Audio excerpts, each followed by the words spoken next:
We are live, I believe. Hey, ladies and gentlemen, SnivyG.Apso here, and today, oh, I just pulled out my cable for my headset. Hold on.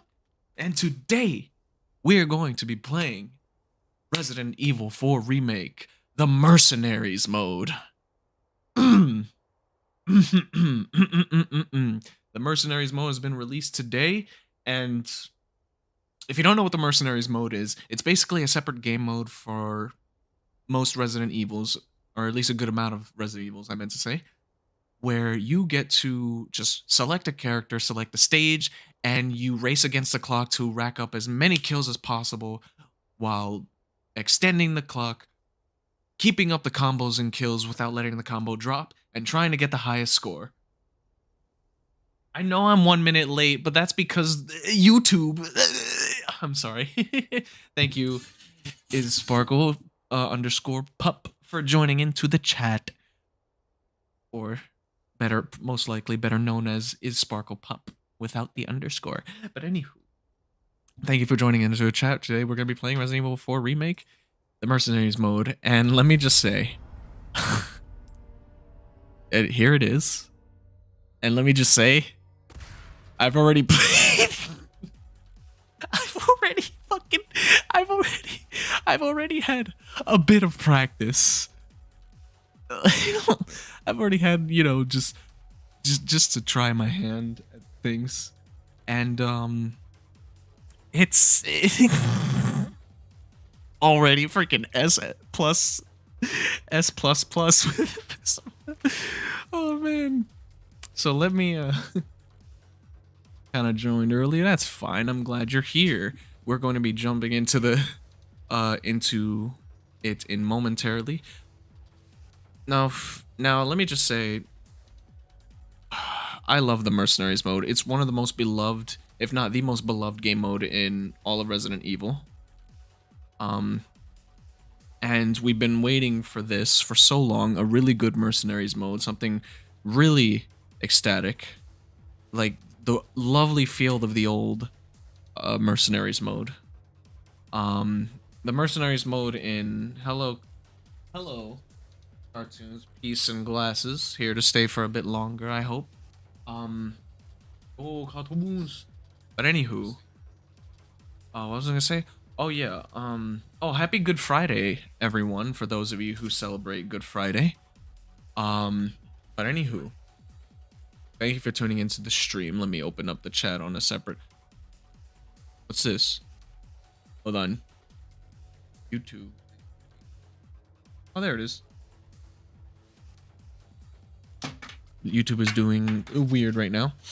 Anywho, the Mercenaries mode in we did receive a Mercenaries mode in Resident Evil 8, aka Resident Evil Village, but it wasn't really that good. Did not live up to, you know, prior Mercenaries or anything of such, right?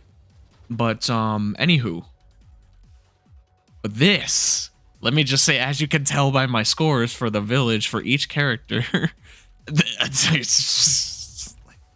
By the way, before I get into it, do you guys like the thumbnail? 4 people already? I'm glad. Oh my god, Cartoon stayed! You stayed for a bit longer than just a hello. Thank you so much. By the way, you guys like the thumbnail? It's of Leon suplexing one of the... I love Leon suplex. It's one of the coolest moves in Resident Evil. Leon is such an amazing character, and I figure, you know what, let's grab a little bit of Suplex City for for the thumbnail of the video. But anywho, if you like the thumbnail, also if you like the stream, be sure to leave a like. Be sure to leave a like on the stream and maybe share this with your friends. You know what I mean? Because we are about to get into it. But you know what?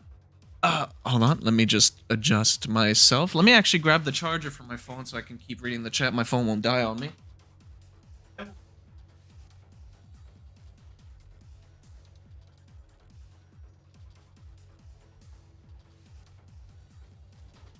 Okay, I'm here.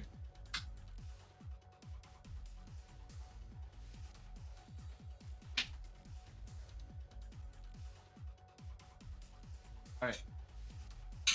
Now then. This theme is bumping. Alright, Billies and Gentle Colts, ladies and gentlemen, without further ado, let's get into it.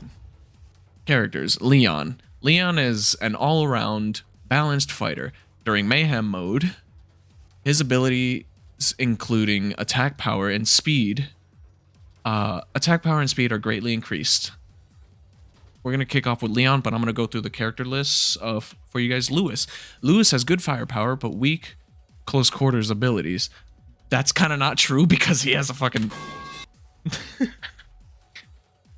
During Mayhem mode, he can set dynamite with control, which explode after a certain amount of time or when shot. This is very useful. Like, if it doesn't seem useful, it is. At first, I thought it wasn't useful. I was like, ask why I stand this. Yeah. I asked, like, if you're gonna stay this time, and I was like, cause you usually drop in, and I ask you how your day is, and you never answer. You just drop in for the hello, and that's it, and it made me sad. But I'm glad you're here now, and you're actually staying for more conversation. What was that bang in the background? That was me going... And you'll see what I mean. That was me hitting a metal pipe. It's a soundboard. But anywho. Lewis, which is... Okay. Krauser.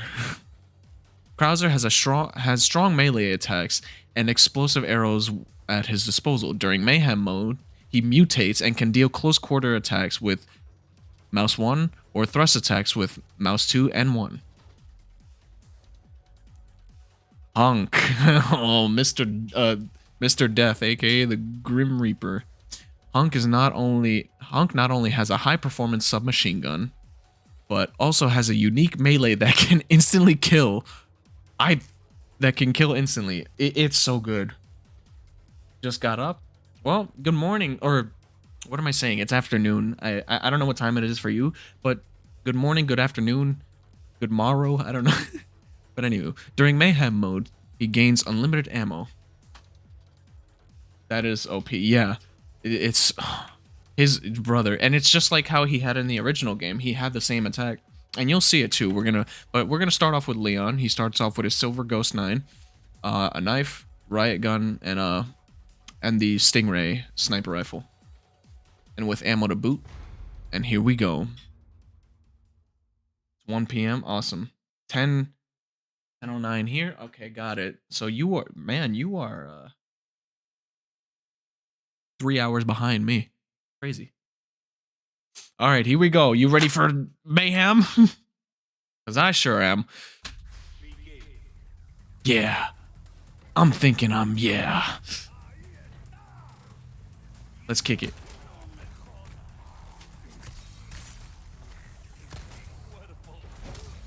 Whew. Whew.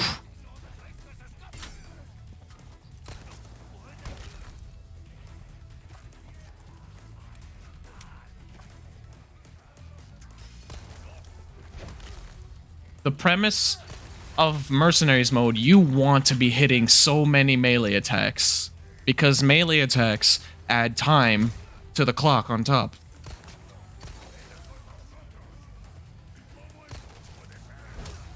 Or melee kills, I should say.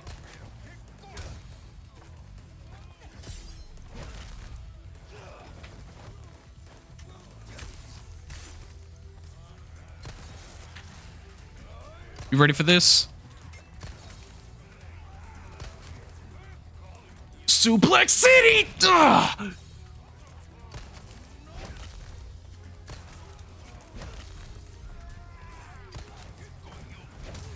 Ugh!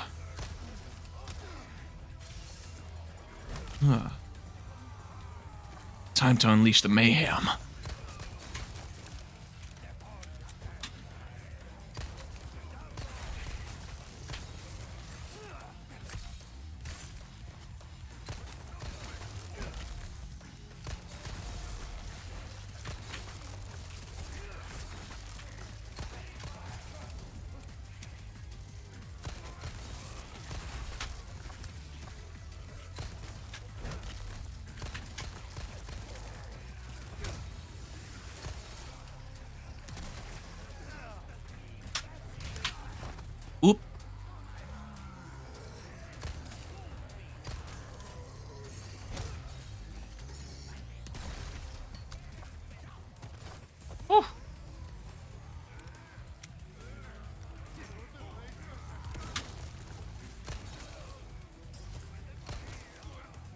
Ugh.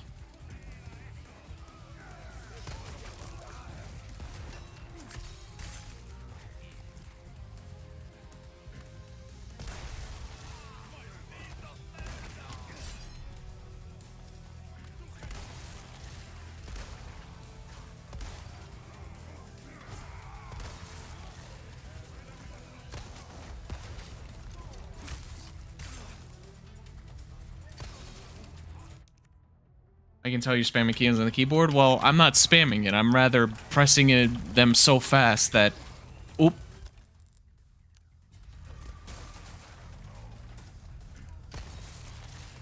Pressing them so fast that it seems like I'm just... Well, that time I was spamming because I was rapidly pressing it so I can hit that F key so I can... Ugh.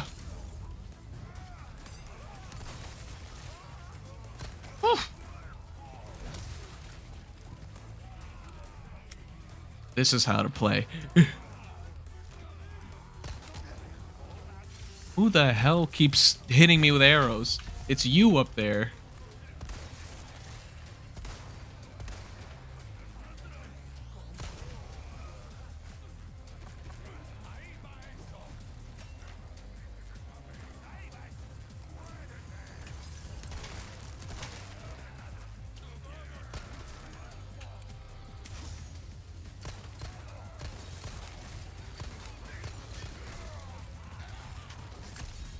Got him. He's already dead.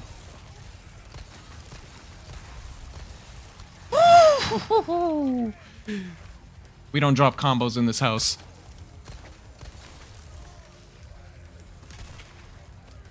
We don't drop combos in this house. Bye-bye, boy.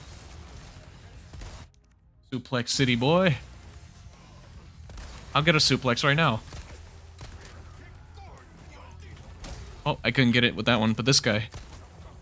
Suplex City! Ugh! I'll do it again. Suplex. Oh, nope.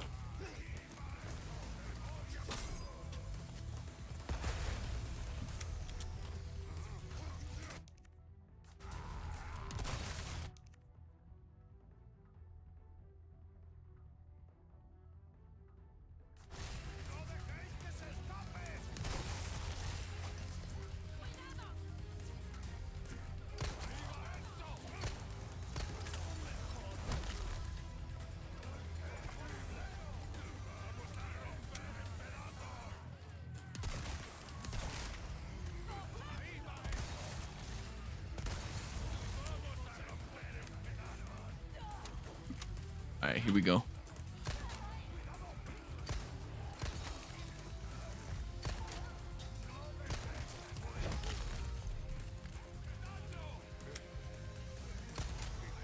Suplex City. Oh, fuck. I wasn't fully behind him.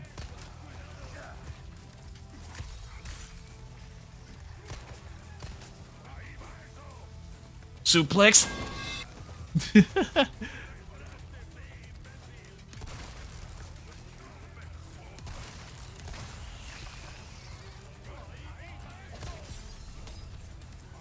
I just parried a Molotov.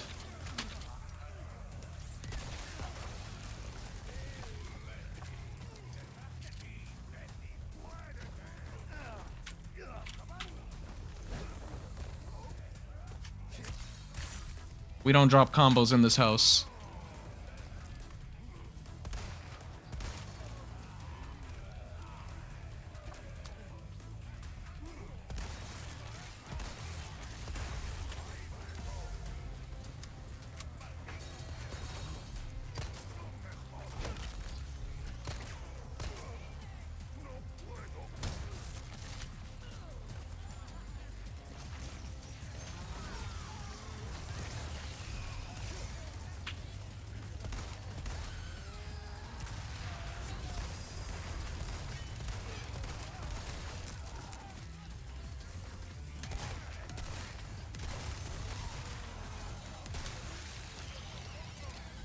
Damn, that's a lot of these guys. Too bad. I have a flash grenade. Oh, also his animations for fighting are Or faster. Start picking up ammo. Speaking Mania 39. I don't watch wrestling, which is the funny part. Oh, you should do a face reveal soon, man. No. No. Absolutely not.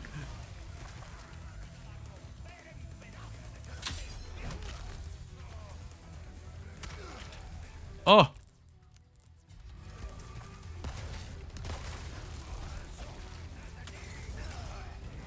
Get off me. Shotgun shells, I need that just in case. Alright.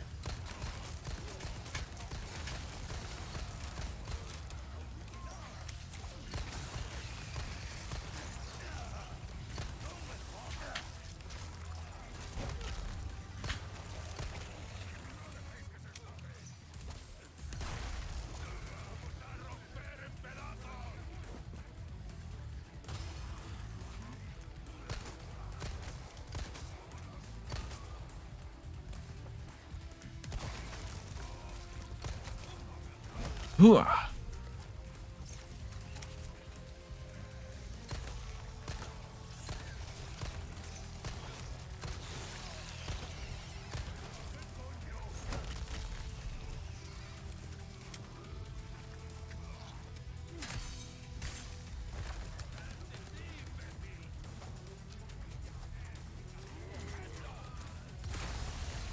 Whew.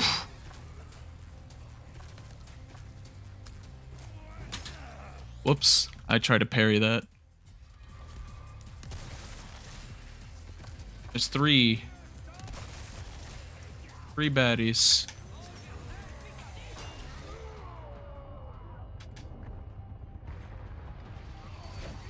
I missed my kick. That's a shame. We still don't drop combos in this house.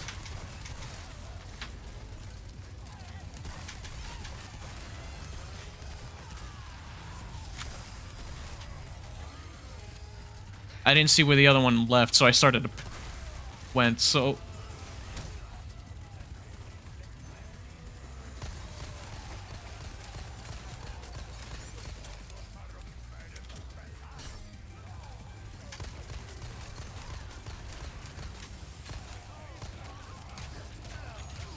Uh-oh. I drop combos in this house. Shit. That's okay. Oh, I died! No! I died! No! I was doing so good! Ah! I still got an S plus rank.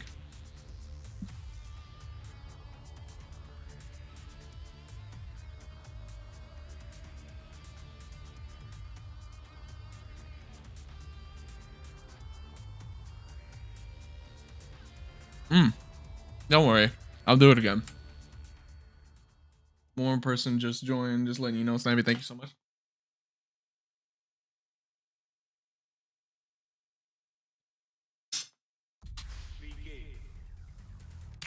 How's everyone's day?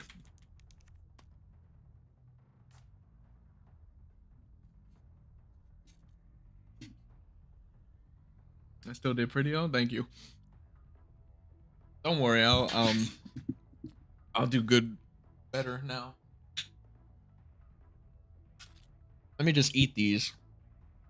Meanwhile, while I finish eating these, how's everyone's day? Good. Cartoons. Awesome. Awesome.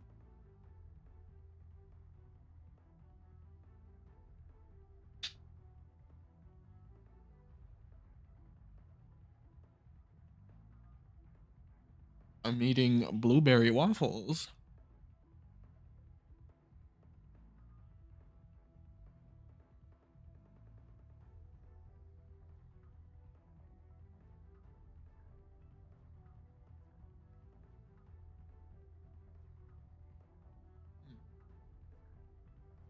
Damn. There's 3 more. Hold up.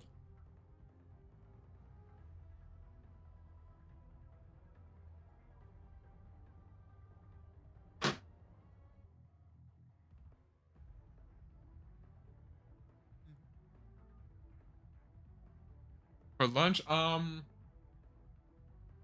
when did I wake up? I woke up. The sun. I recall that the sun was still down when I woke up.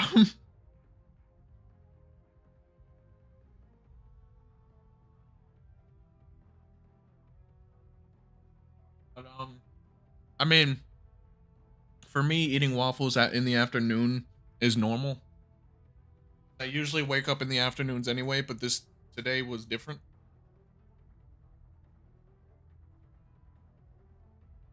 Anyway, that was the last one. All right, here we go. I'm gonna do better now.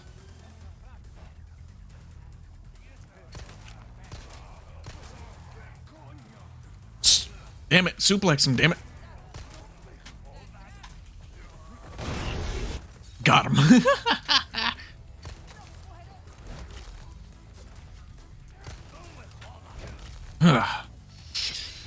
I never worry about time.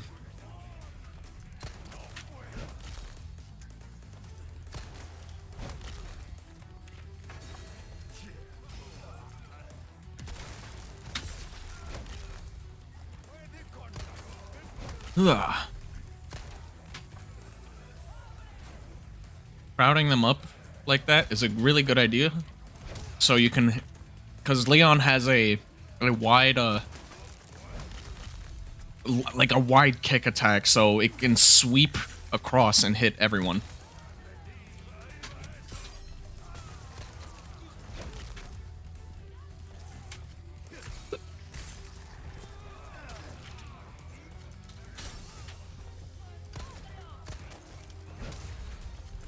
The pitchfork guys are annoying.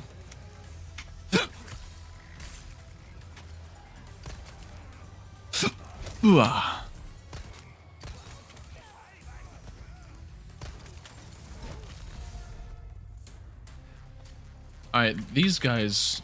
Hold on. I'm gonna put it here because, like, I've been fumbling my... I fumble my buttons when the sniper rifle is not at 3.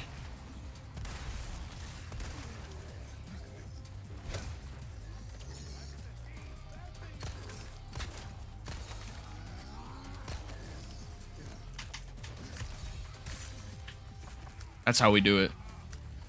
Takes bonus damage if you stab him with a knife.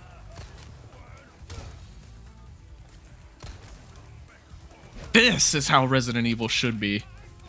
Not 7, not 8, not 2 remake, not 3 remake. This.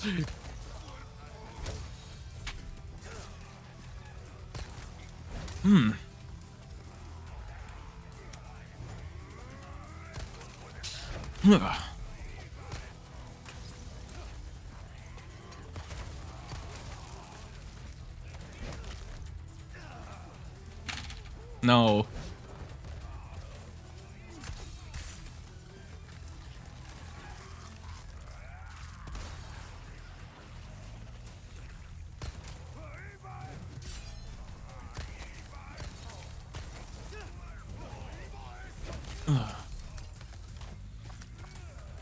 Didn't I just kill you? Ugh.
Ha ha ha ha.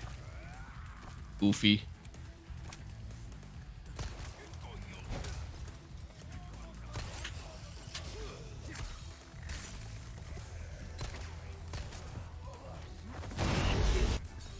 Got him.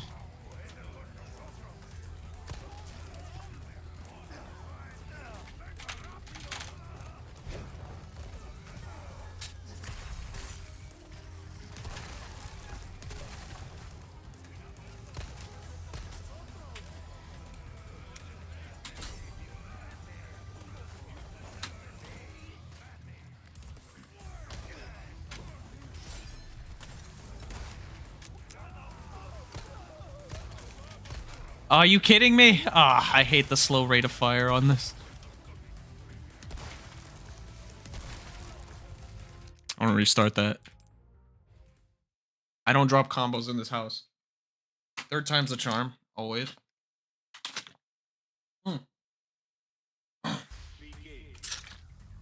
I'm an S rank on this thing for a reason.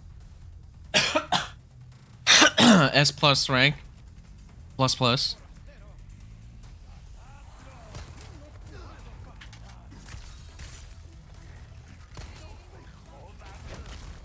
Alright.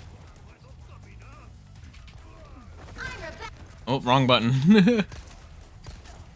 Try again. If I can get behind him.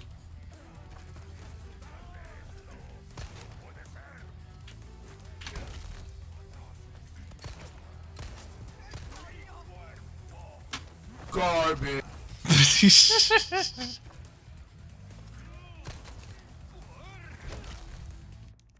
Be playing with my. All right, all right. What I need is a suplex. All right.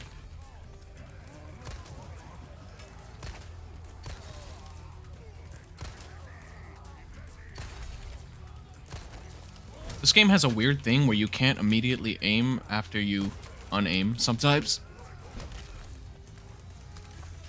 I got it.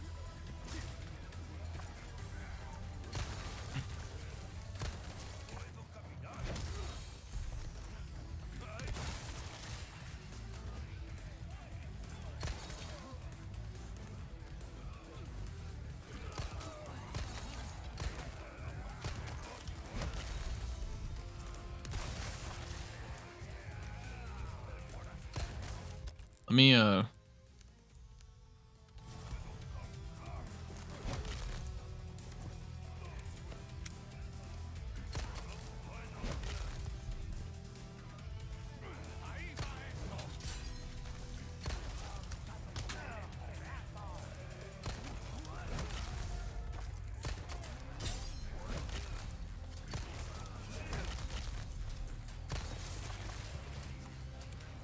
oof.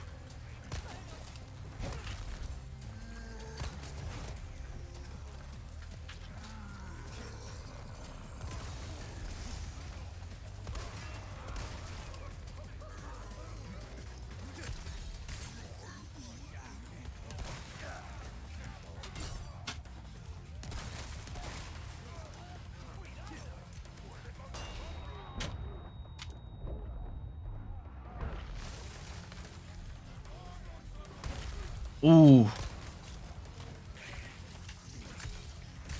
Beautiful.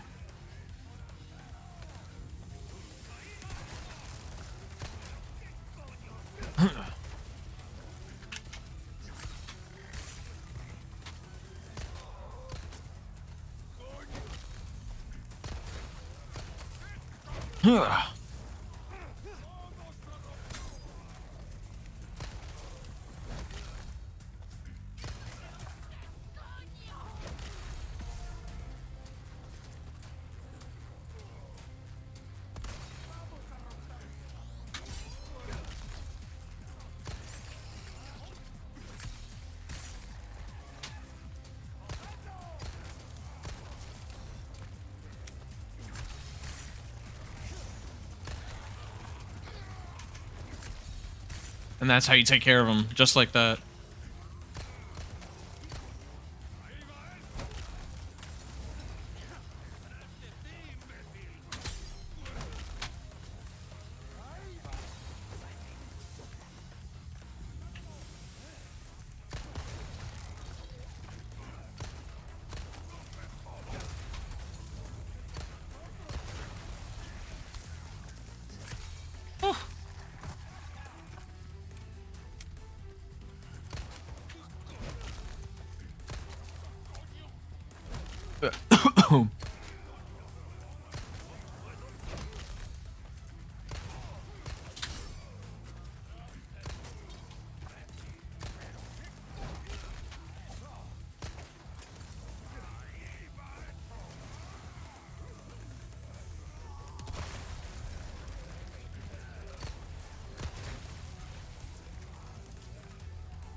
So, by the way, the max enemies is 150, like the original, some of the original Mercenaries.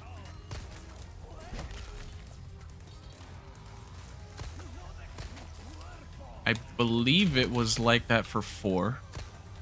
I still like maximized my score and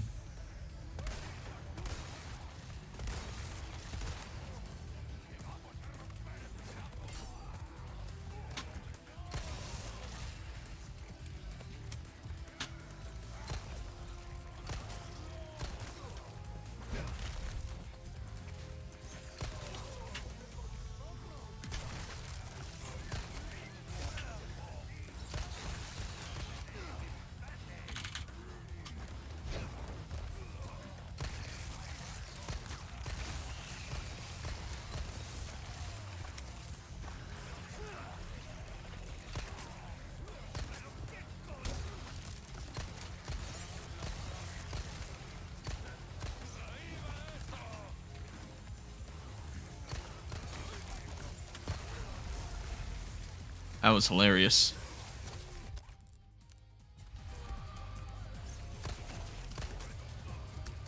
Skill issue.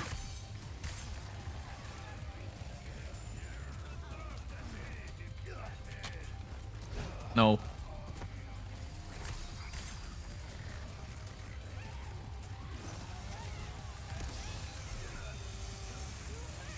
Right then.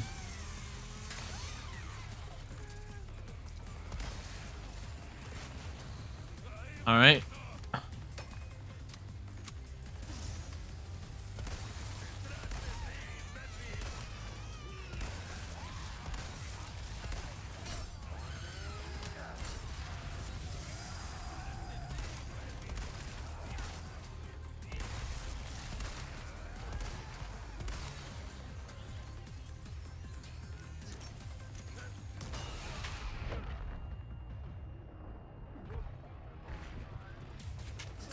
Not the target I wanted.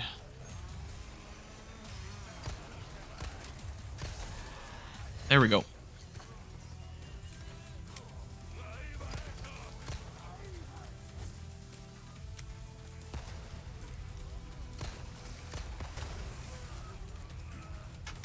No! Ah! Hello, bees. Come on. Stop dropping it. That's why you always make sure your weapons are reloaded.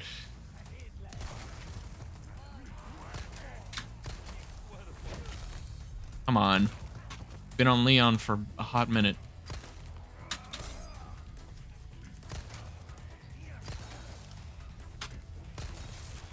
You know what happened? Not enough suplexes. I was doing so good, god damn it. And of course, when I'm streaming, I'm doing awful. I'm doing well, bees. How are you?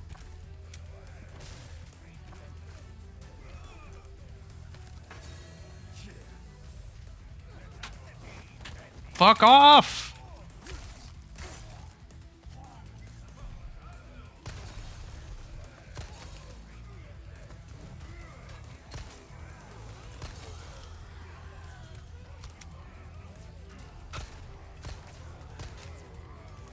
Oh, man.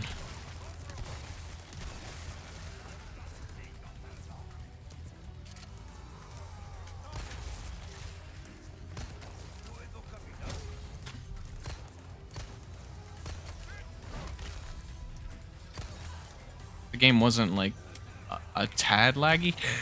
Well, it's... No. Not laggy, more so... a little bit... underperforming in the FPS department. That's because I'm streaming and playing this game at the same time, but it's okay. I'm doing fine regardless.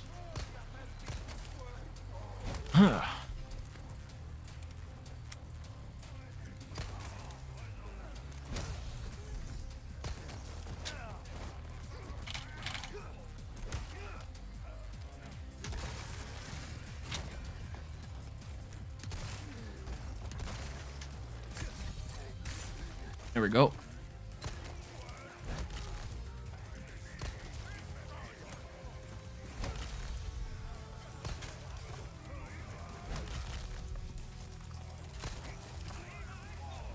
Ugh. This is the Mercenaries mode, by the way, bees. A game mode where you just rack up as many kills as you can and try to keep the combo up without dropping it.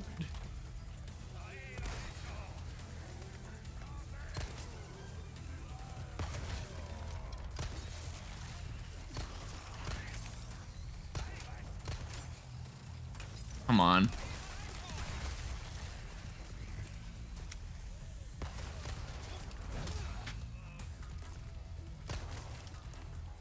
This one's gonna turn. Or mutate, rather.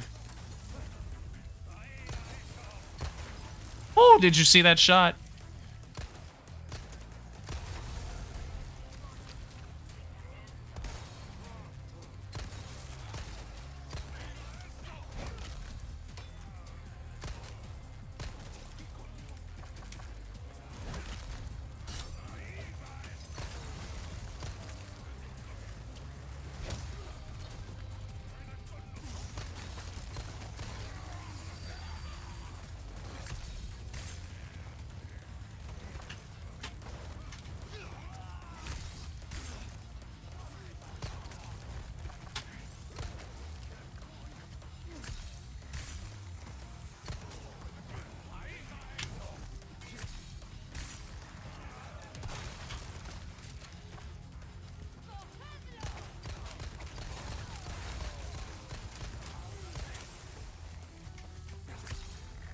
Let me see.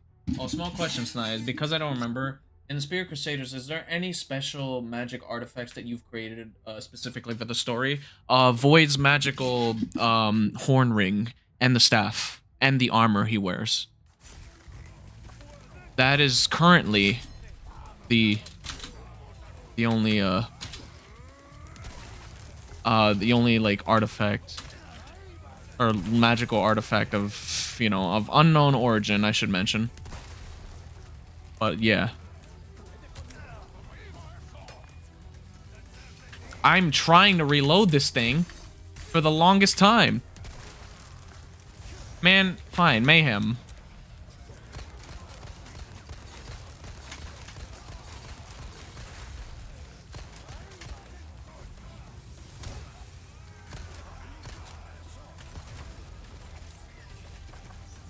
All right. How did you come up with the power it grants?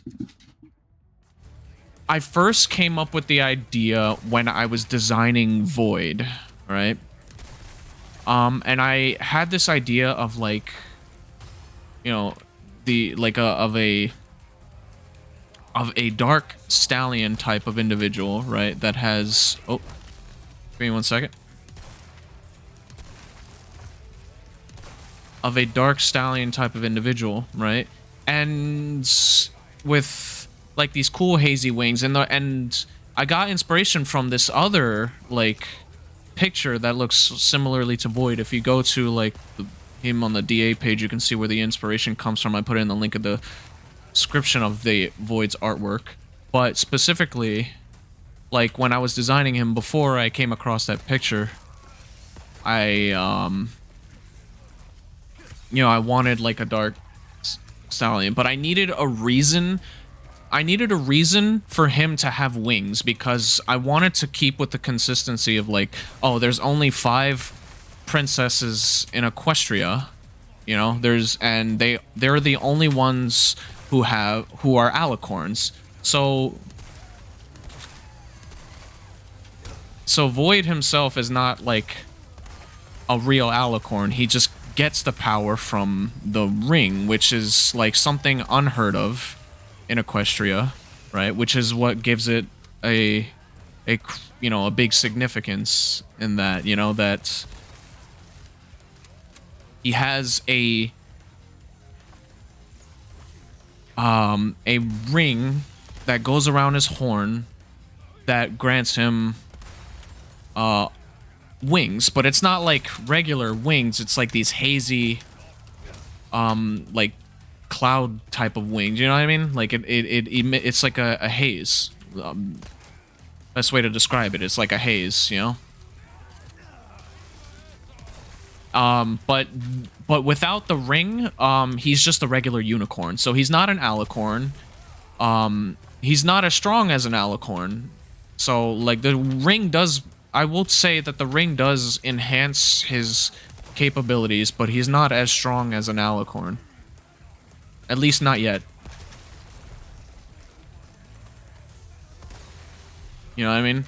So I came up with the idea because like I needed a reason for him to have wings because I really liked the design and I didn't want to take that away. And I came up with that there's this ring of unknown origins that grants him such a such a feat, you know what I mean? Such a feature.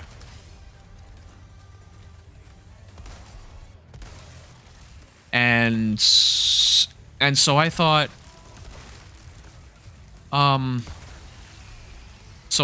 okay, let's make a horn ring, right? That grants him the power, but I needed something extra to explain why he often bears an armor, right? That's matching to his demeanor. Hazy demeanor. Haha, funny. But oh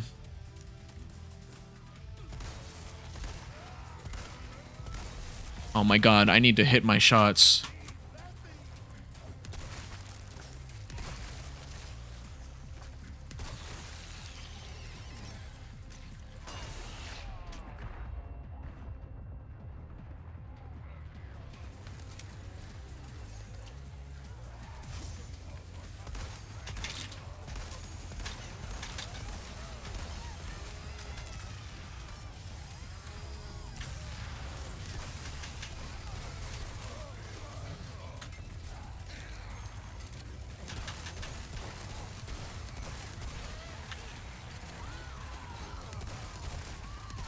Sorry, I'm going quiet because I needed to take care of the chainsaw, fellas.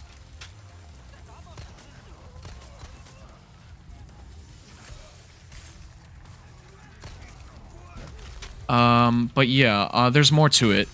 And, you know, I came up with the armor.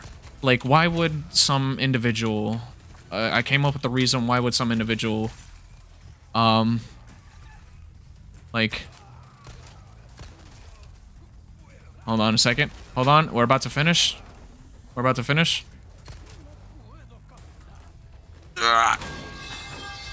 That's the game. Boom. We did not... Oh, wait. It said 100 and... Did I drop one? When did I drop one? Eh, it's okay. Well, there's the high score. Well, magic is rather a hard concept for me to write about in my story because the only magic the Griffins seem to have is walking on clouds. You can do a lot with that, believe it. Believe me. And you'll see evidence of that in the Spirit Crusaders. Walking on clouds like Pegasus and breathing fires like dragons. Yeah. Which, you know, it's good to follow those rules of the world because, you know, it's the world that MLP built. And that's what I wanted to go with when it came to, like, world building. Like, I stuck to, like, the normal rules, but if, like, I find reasons to kind of, like, bypass, I guess is the word. You know what I mean? Like, Void is not actually an alicorn, right? But he has wings and a horn at the same time. The reason why that being is because of the horn ring, which is why it's charted on his graph because it grants him grants him abilities. You know what I mean? Once it put on, it changes a bit of his appearance and even gives him these hazy wings. Why? We don't know yet. I know, but you don't. So that being said, I want to try. If you don't mind, I'm gonna try again because I want to do a 150 combo. But anywho, like,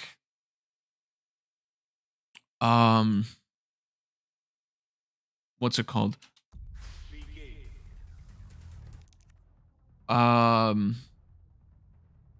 But you know, it grants him these powers like as if as if he was an alicorn with the wings and horn at the same time, but his wings are obviously different than anyone's, really, any pony's. And the armor is matches with the entirety of the thing because like it synergizes with it, as it's said um in the Spirit Crusaders, that like the armor also helps with the flow of magic from through his body to his horn and yada yada. And um it helps him also physically too. Furthermore, which brings me to the staff. I will read your thing in a moment. Which brings me to Void Staff, which is a magical artifact, a relic, in a sense, that coincides with the magical horn ring, that he has. And that is a object of power that coincides with the ring and can only be manifested from like when the horn ring is worn. If taken off, then the staff disappears. So long as the user of the ring is still wearing the ring, the staff can be manifested and go into anyone's hooves, right? For the most part, right? If someone's firmly clenching, well, I can't. Well, it's not really spoilers, but like to give a rule, like if someone is on occasion, someone could be holding on tightly to the staff and it wouldn't go away immediately. But anywho,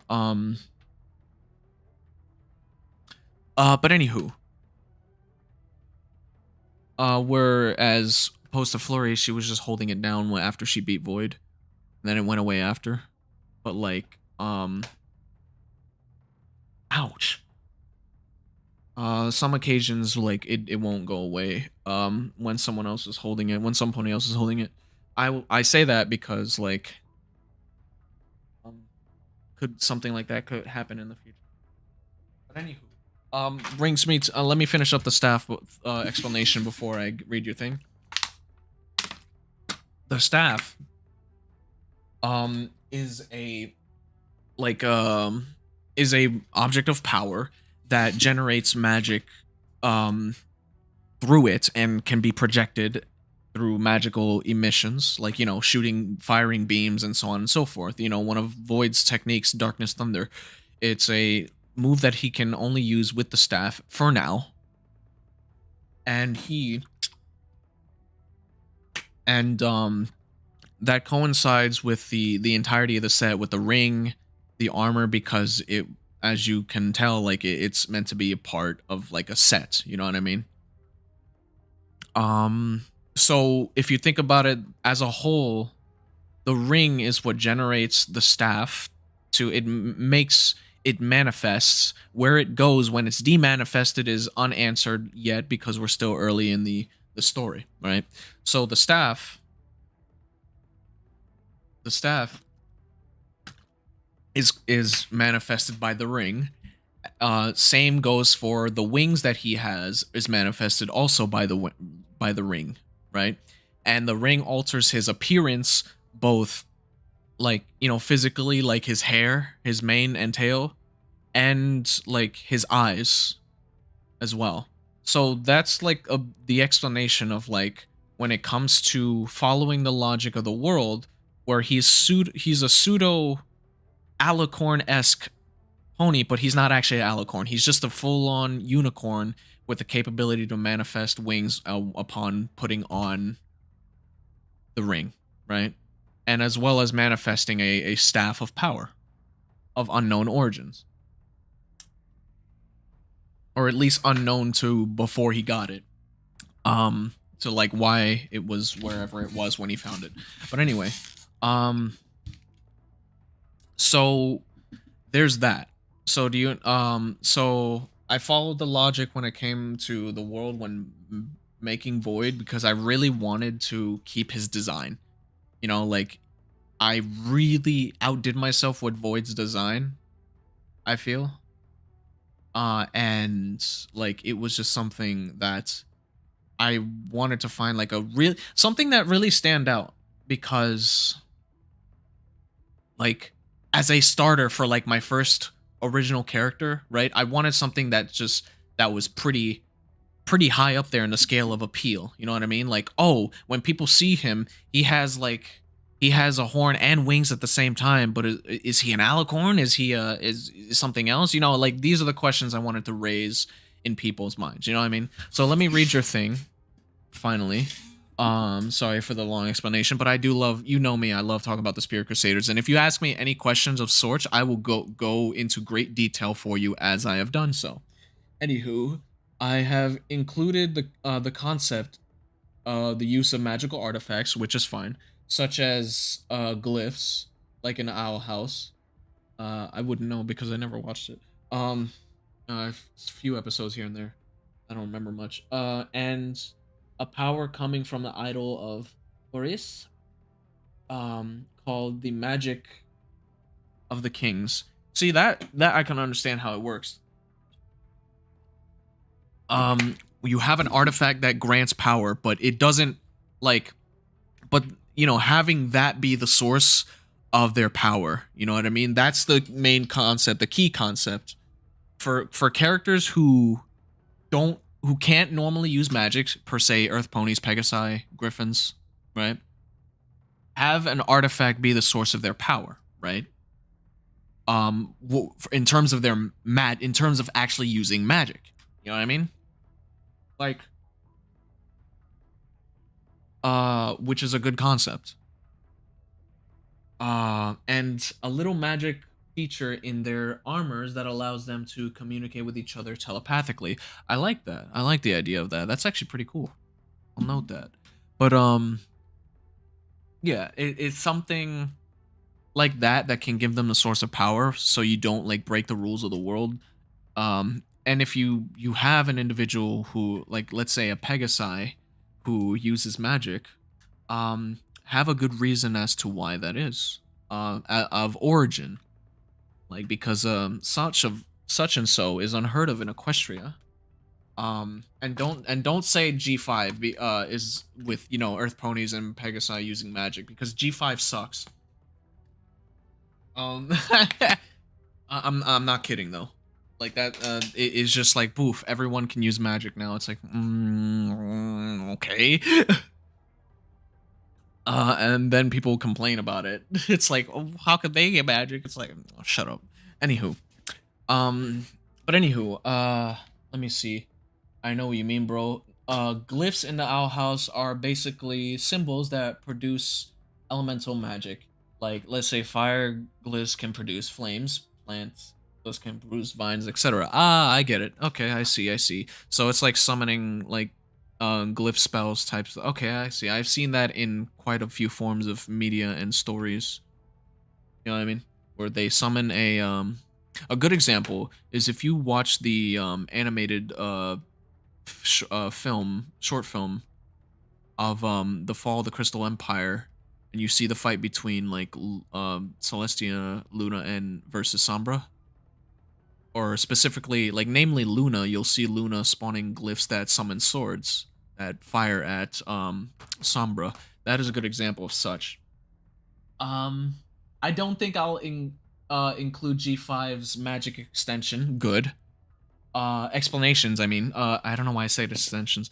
Explanations, good, because it's trash. Because one, I'm not sure if it's canon. Two, it's confusing, right? It's confusing as hell.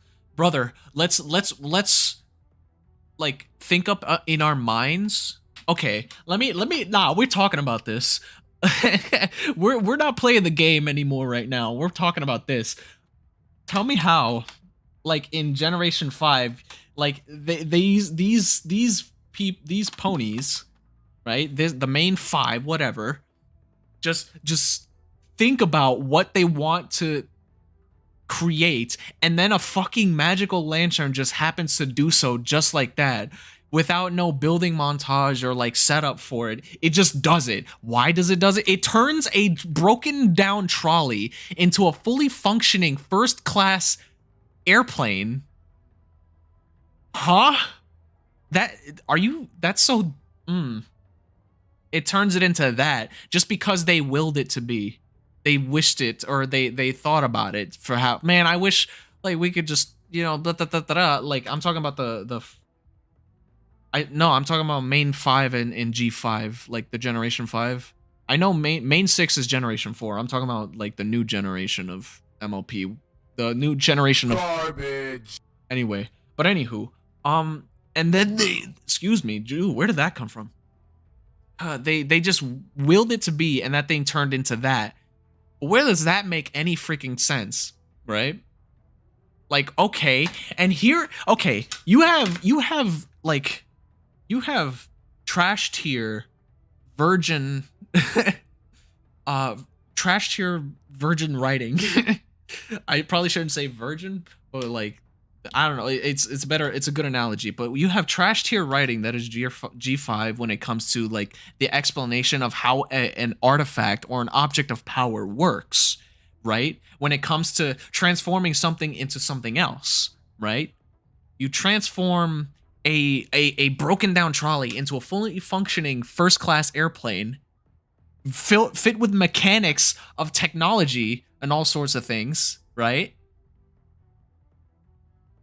And then you have that trash, and then you have my story where I spend a good extended amount of time in one of my chapters explaining how the Hollow World generator is created and how it works. Like, that was like the hardest thing to do in the recent chapter alone, was explain the building process of the Hollow World generator and how it works, like, as a whole. You know what I mean? When it came to like the connection of like how it works to create a world generated by magic.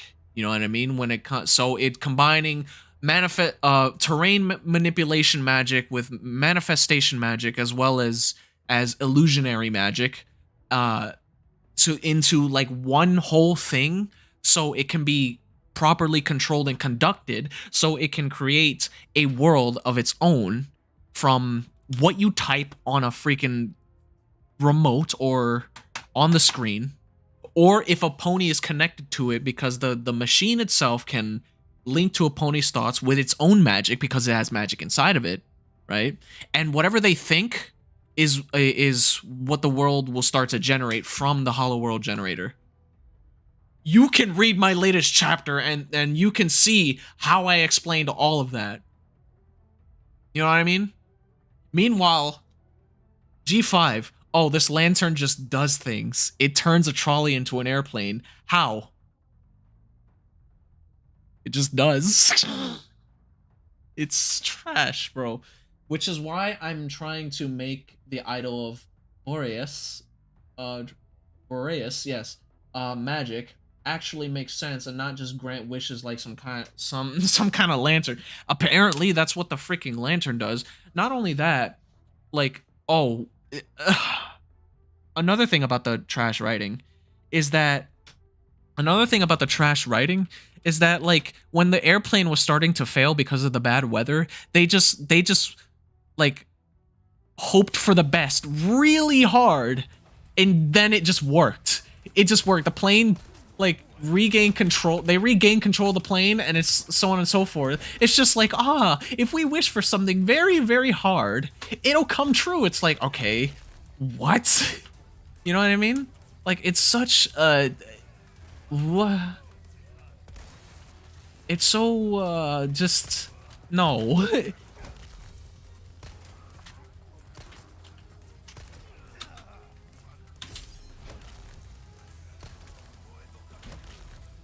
That's not how you do it.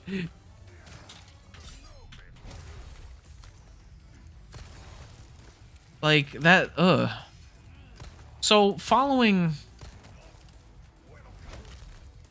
the proper rules and like actually being a good writer and explaining how like things work is a good step to being, you know, a good writer and making a good story. Explaining how something works, and then like elaborating on that, or like capitalizing on that, you know what I mean? capitalizing on how things work, so it's not just like, oh, it just happens. And if there's something in my own story that seemed like that, like where it shouldn't be at the time, maybe it's just give it some time and like things will be, where things aren't explained yet. Give it some time because like, no, trust me, I have a plan for just about everything. Anyway. Oh, um, all right, I've stayed long enough. I'm gonna go. Thank you for your patience, bro. All right, thank you. Bye, bye, Sparkle. Hopefully, I'll see you later. Cause the stream will be on for a while. You can write an essay the size of War and Peace discussing the hiccups this has. Oh my freaking god, you're right. Pretty much, dude. I can write like a, I don't know, like. Dude, I could write like the entirety of the Spirit Crusaders in when it comes to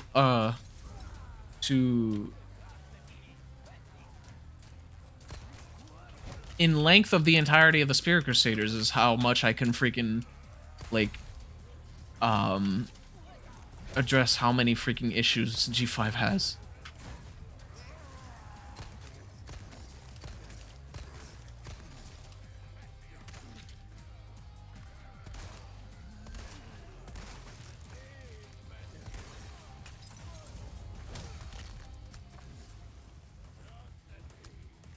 So yeah, that's why I'm not including G5's magic, which you shouldn't, because it's Garbage.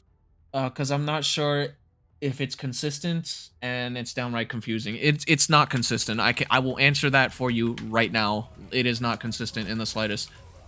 Sometimes I'm still like trying to figure out like what the hell they're trying to do here. And let me tell you, they're not trying to do anything consistent.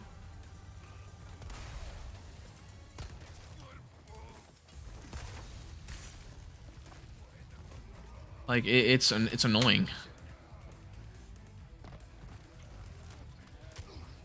Fucking.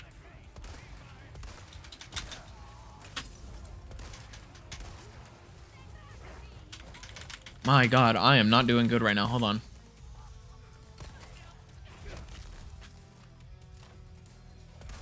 Alright.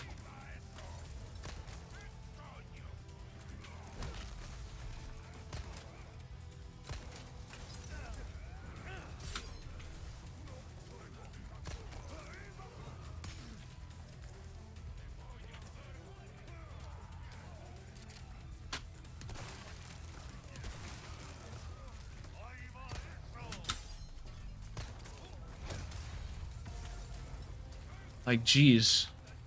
About the magic of the kings, the basic idea I have is kind of works like the miracle candle from Encanto.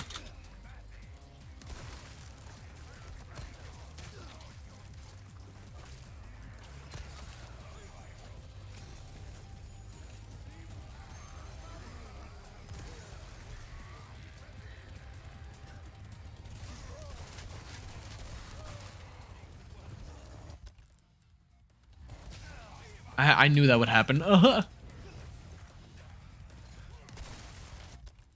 I just had a feeling that that fucking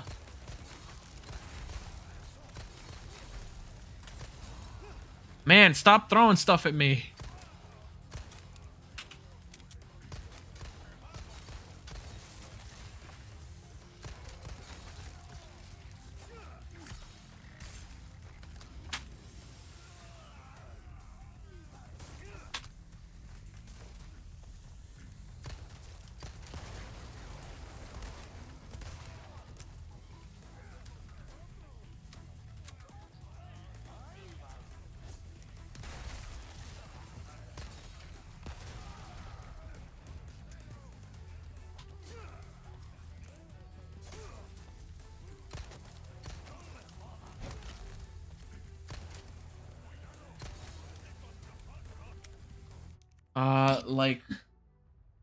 Like from one king to the next, they're blessed with the aspects of magic to protect their kingdom, similarly to Celestia and Luna, while simultaneously enhancing their strongest abilities.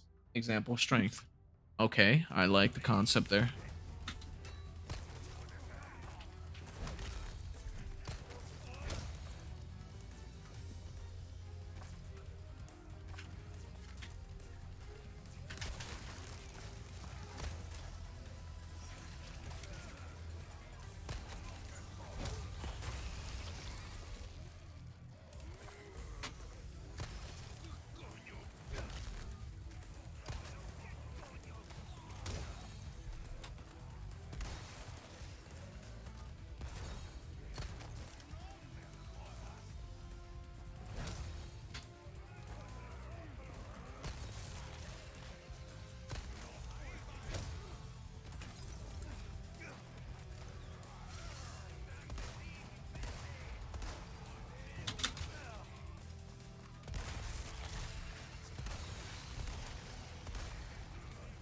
Man, I'm not good at aiming this thing at the moment.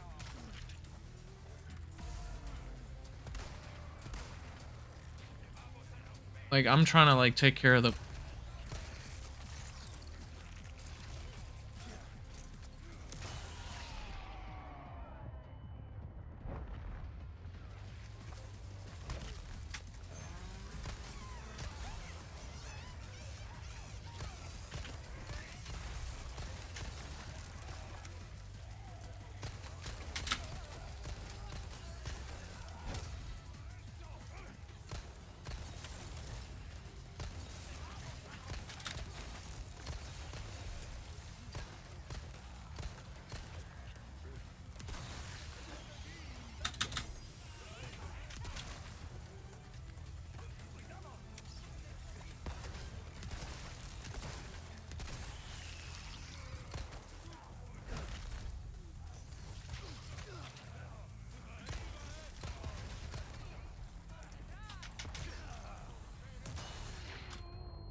Ugh.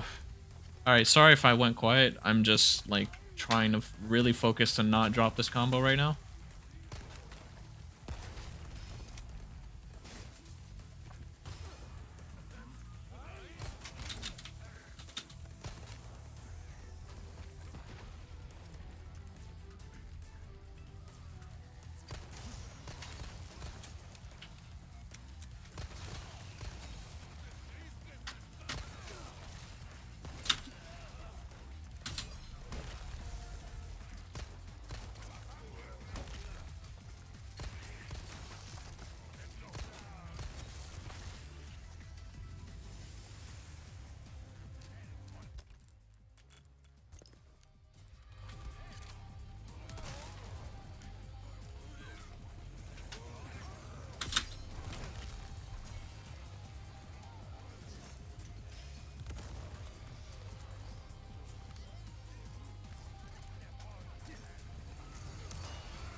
Damn it. I dropped it again. God, what is wrong with me right now? That's okay. Hey, Bees, you like gore?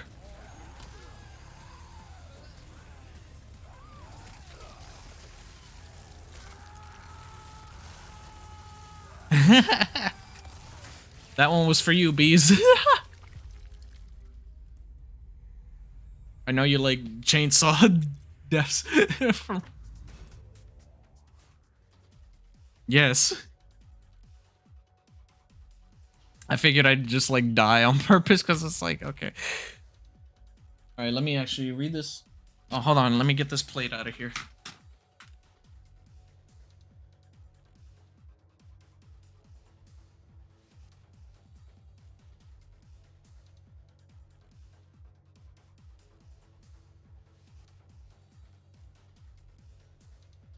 Okay.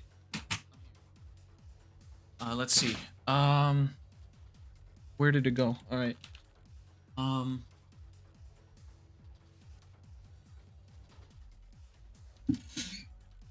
And just like the marigolds from Coco, the magic can be passed down to CB that's loved in a like family member and isn't necessarily related to the king by blood.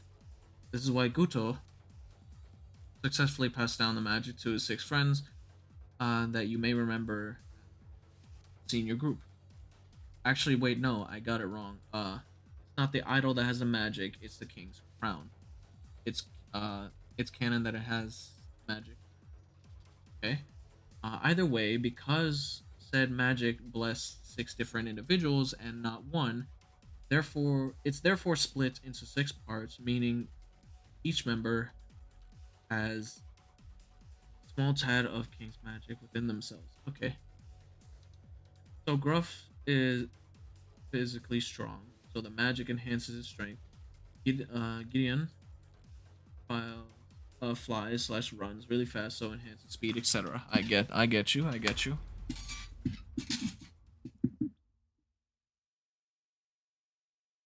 All right. I'm playing as Luis now, which Luis wasn't a playable character in the original, like in the Mercenaries mode or any. Yeah, it wasn't a playable character at all in the original. Now they made him a playable character here. All right, it's time to lay down the pipe.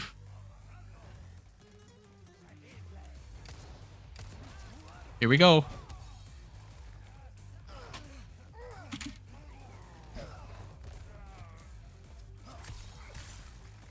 Ready for it? Wait, not this one.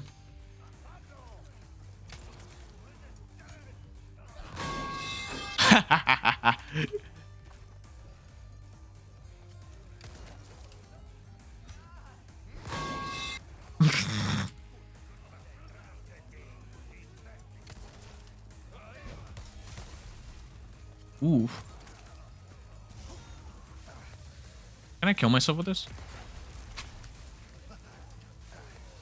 Oh, he's immune to his own thing. That's awesome.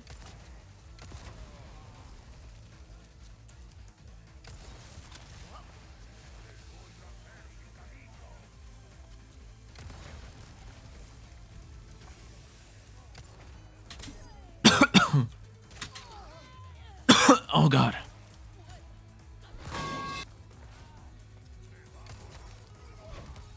Whoa.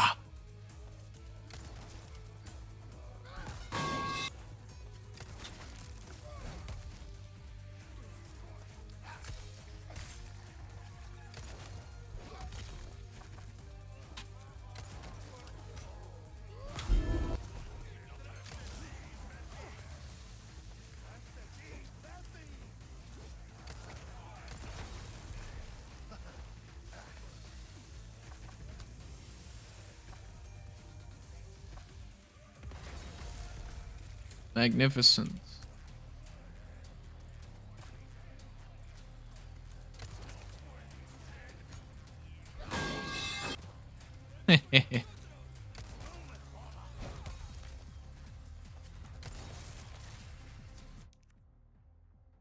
Okay, writing this, I kind of remember that Crown Blair from Barbie, um, Barbie Princess Charm School, whereas near the end of the movie.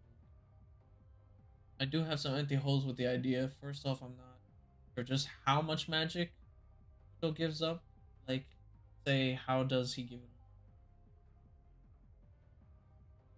Still have some after. I see.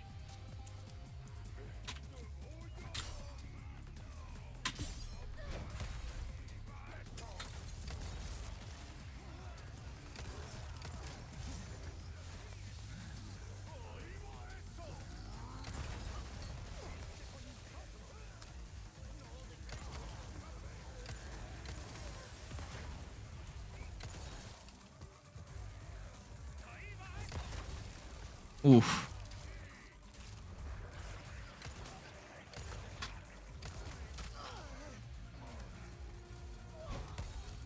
Ah.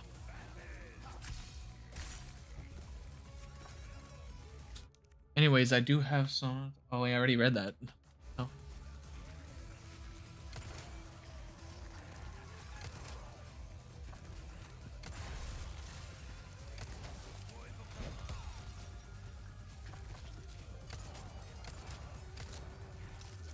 Oh boy.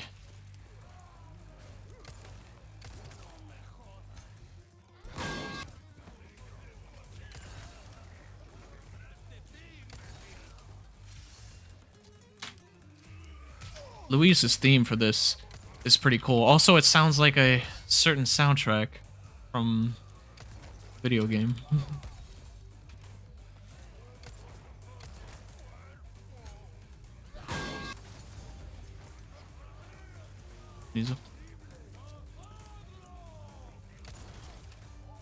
he's oh,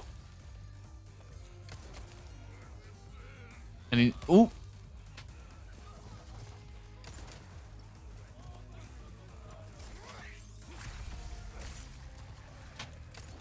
And he's up to the plate, and he swings, and it's out of the park.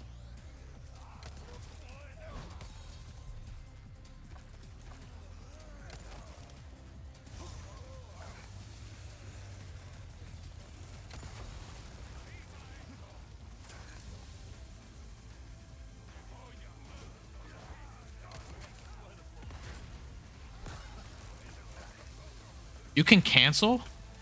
That's awesome.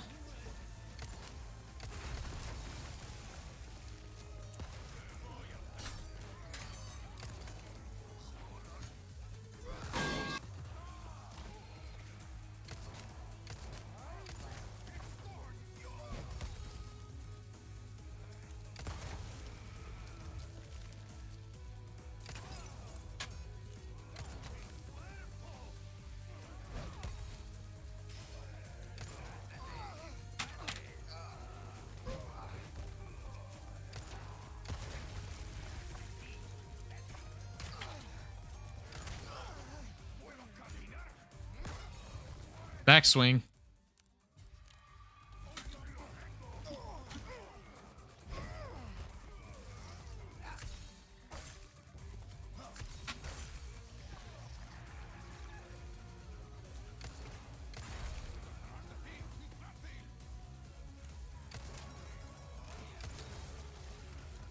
Later.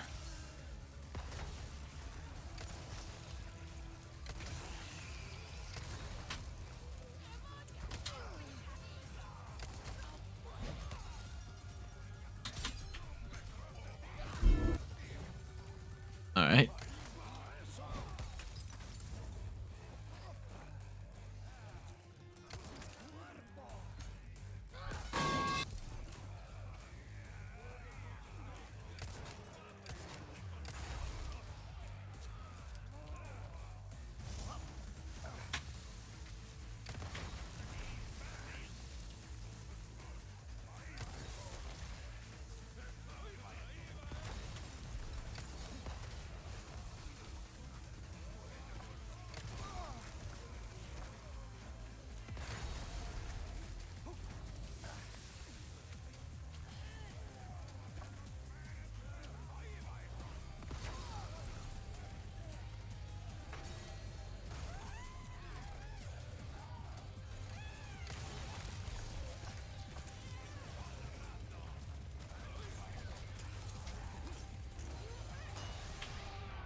Got him.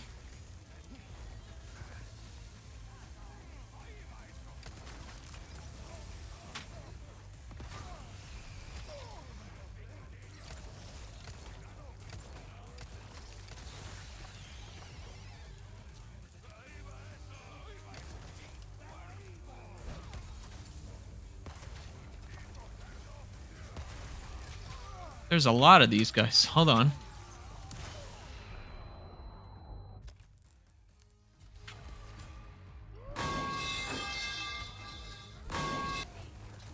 There we go. That's what I like to see.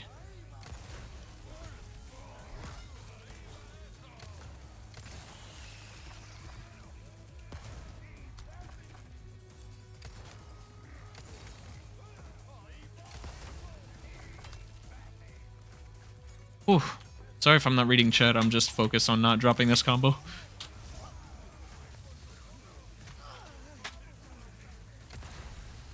There we go.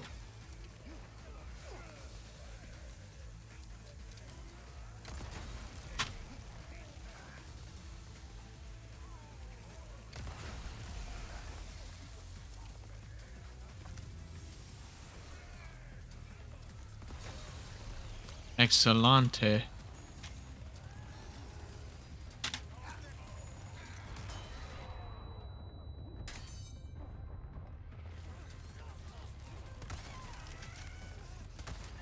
Ah, I'm so bad. Ah, why?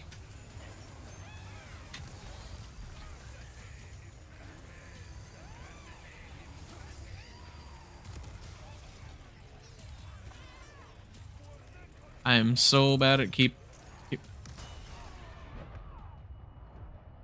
Jeez, I don't whoa.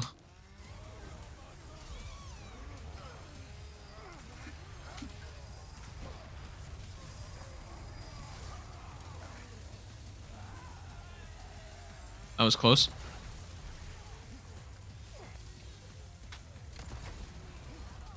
Boy, am I glad that doesn't hurt me.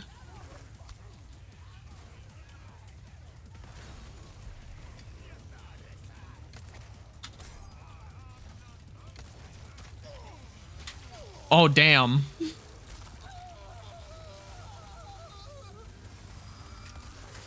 What kind of scream was that? Alright, so let me read the chat now.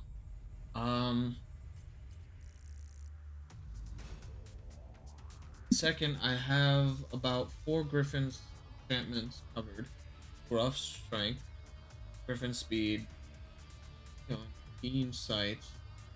Excuse me, Gilbert. Hold on. Stomach acid. What the hell?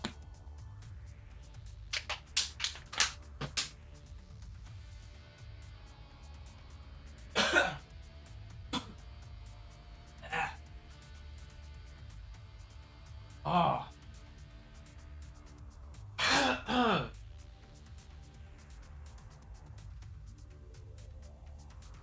Oh, that hurt. Hold on. I'm tearing up because that hurt. Alright. Alright. Gilbert hearing. I don't know what to give. Don's. I think I'm okay. Hold on.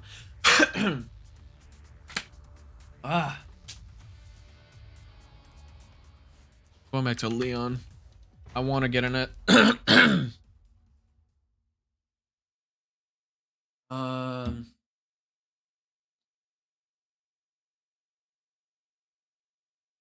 Strength. Speed. Well, agility would go into speed. So I guess that's out of the equation. Smell? No. That's.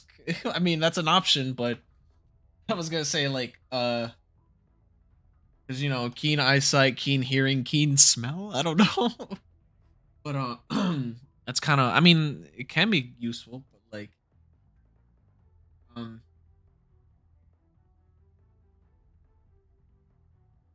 endurance,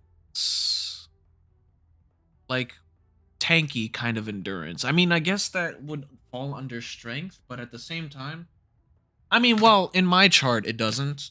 Well, it can't. Well, actually, let me rephrase. Strength does impact in my chart in the Spirit Crusader. Strength does impact standing to a degree. However, like there are some characters who can be super strong but are basically glass cannons, you know what I mean? Um like but yeah, enhanced smell would be kind of a nightmare, don't you think? Yeah. Um Uh, what would be? Let me do something real quick, actually. Check something. By the way, in-game voting is out for Rise of the Dead. If you wish to vote, hopefully you're eligible. Um, I'm not sure what are the requirements to be eligible. I guess, sadly, I'm new players camp, which is kind of dumb. But anywho, let me hold on. I was just going in game real quick to check the votes. But you may vote for my film in game for those who do play the game. Let me check the votes. Oof, that sucks. I'm falling behind by 7. Not good at all. Not good at all. Oh well. I mean, it's the first day, so I shouldn't say not good at all. I mean, it's only 7 votes. But for what my film is, boom. Can't log into this, but my honorary vote goes for you. Thank you. I appreciate it. Train good endurance due to training. All right, got it. We really do hope we win, but because like, obviously I think my own film is the better film. Everyone and their mothers think does that. But like, not to be a dick about it, because this, like, I'm talking about like, obviously, why am I gonna make a film and think it's like the other competition is better? I made it 110% like amazing, so it can be worthy of being a part of a competition. So obviously, I'm gonna put my all into it, and so on and so forth. So, and I want mine to win, mine to win. But like, in comparison to the other ones, there are some other than like some of the other films in the contest that are like not the one I'm like neck and neck with right now, are actually pretty interesting and good. Like, some are like really silly, the others are like, well, they put in quite the effort. I acknowledge that. I mean, but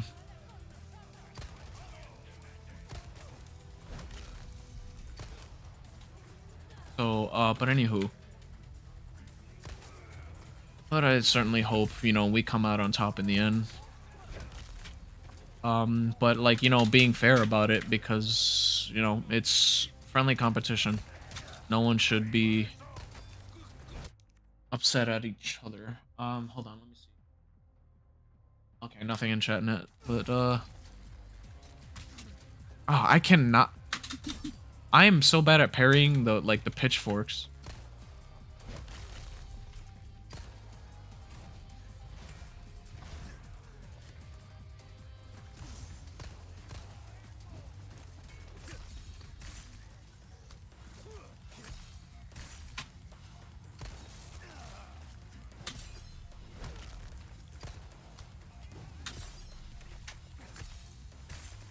All right.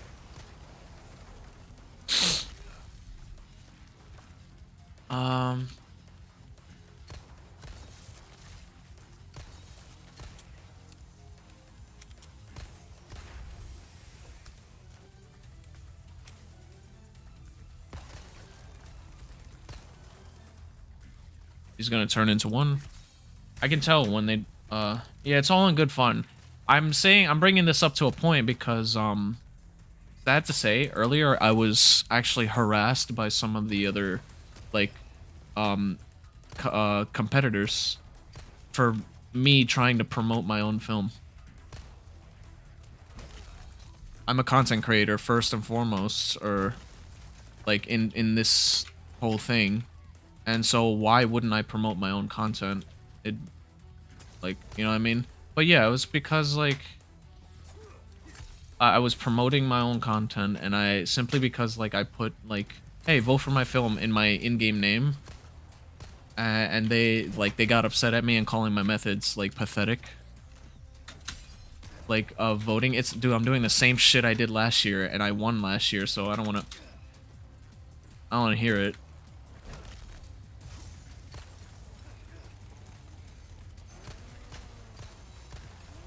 Which sucks, because it's like, brother, why are you getting upset?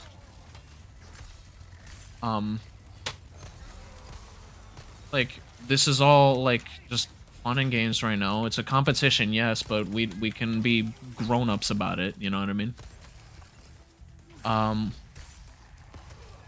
Oof, whoa. That hurt. Let me pause. Wait, it just came, to me. Gusto also sings What If He Voice Like a Lion's Roar? Pretty interesting. It would be similar to, like, Flurry Heart's, like, Scream. And that's not necessarily a spoiler per se, but, like, everyone knows that Flurry Heart screamed so loud she broke the crystal heart. You know what I mean? Okay, that fucking guy with the crossbow is sniping me from across the freaking way. Oh my lord. I hate Molotovs so much.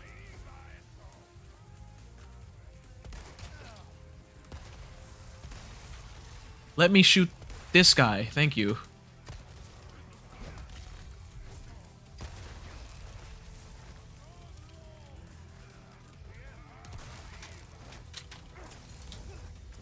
Okay, maybe Molotovs are not so bad.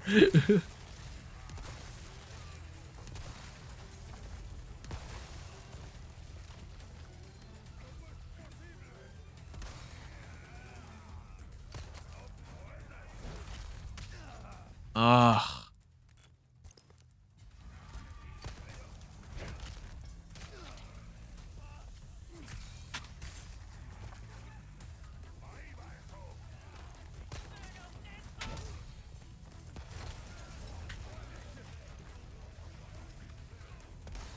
All right.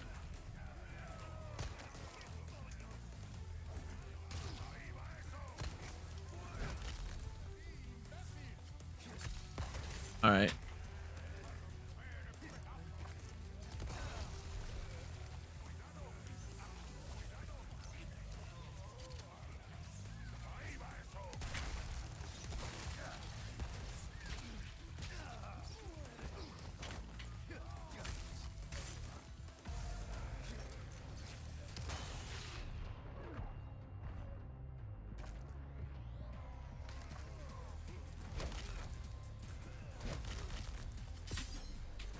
Finally, I perfect parried it.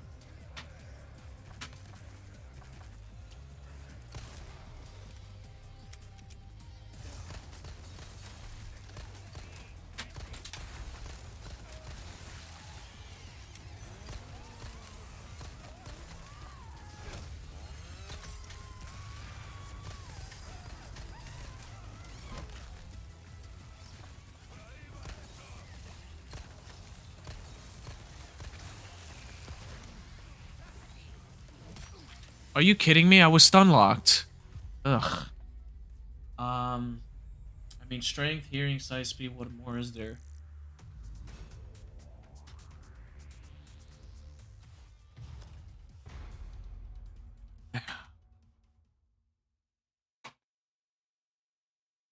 I don't know. You got me stumped there, and usually I'm really good at coming up with that kind of stuff.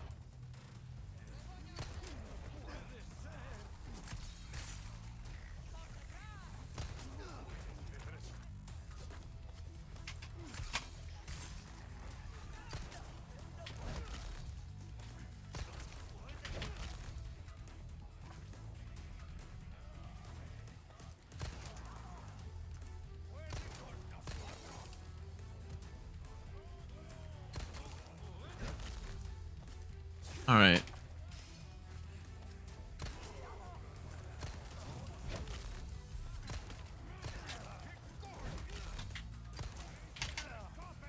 Oh man.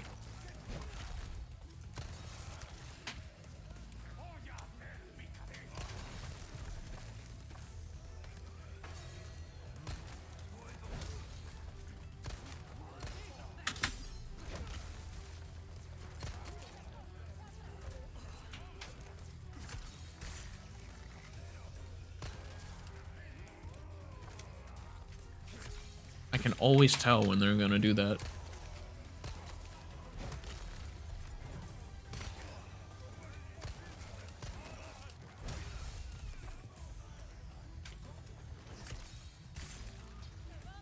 Um,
ugh.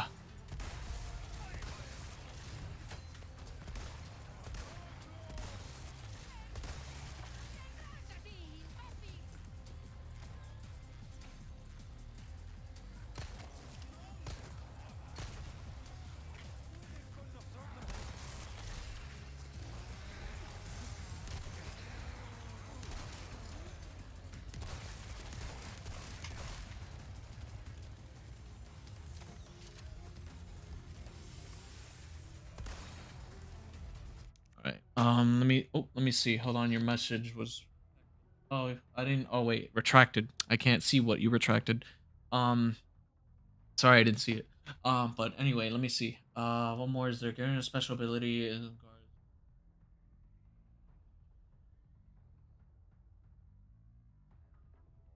sharper mind or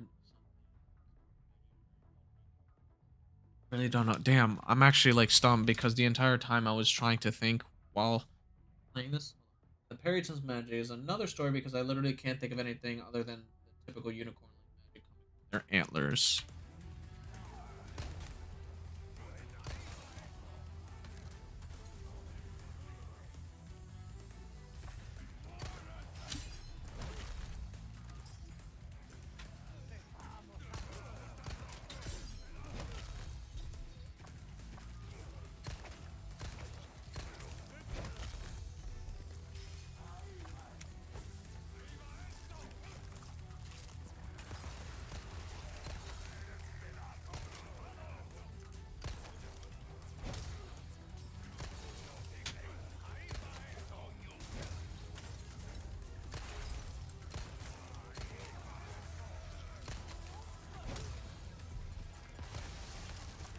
Full mayhem mode, which is good. I want that.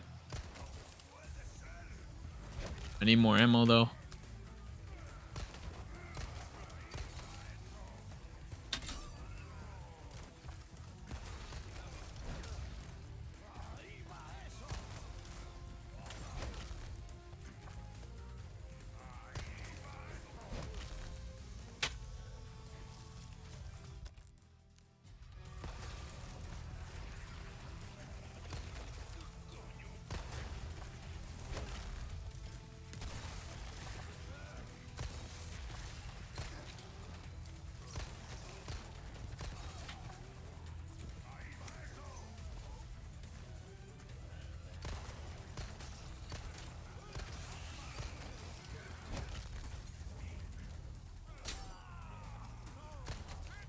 Ooh.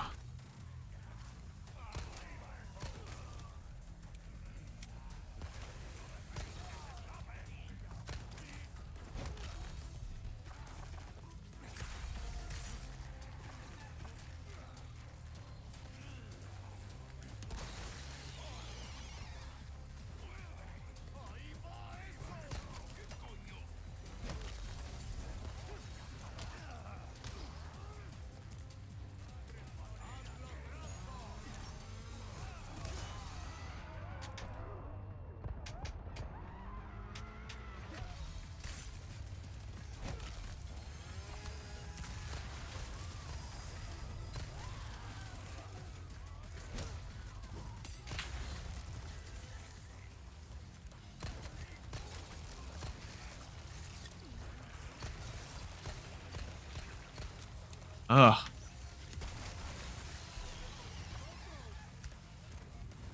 That was a dedicated I cannot aim moment.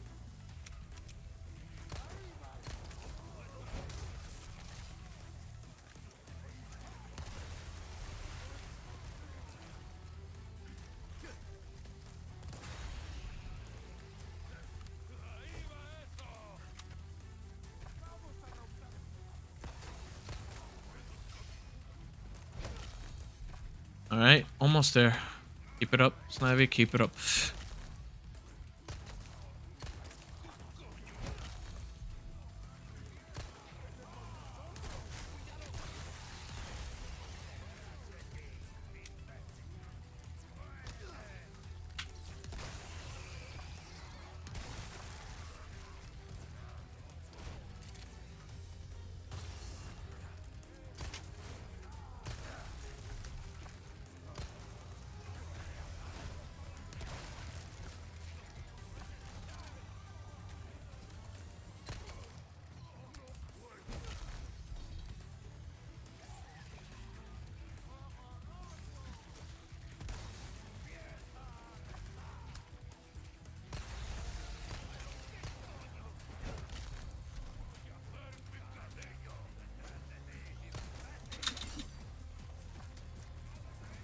Did you see?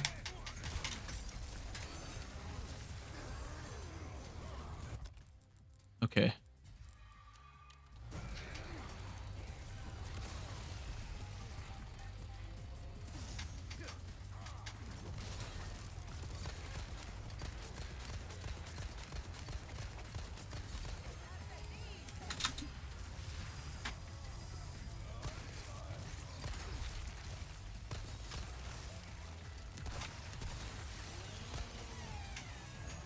Fuck.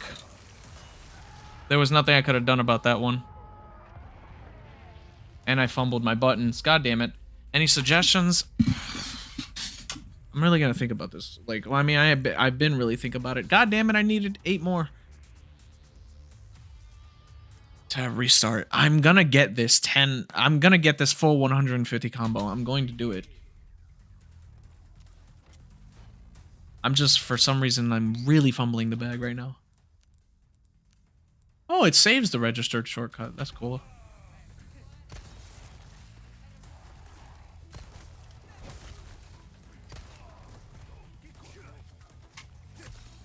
Okay.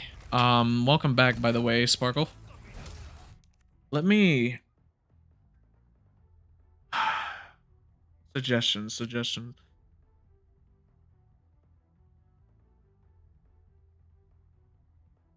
Um...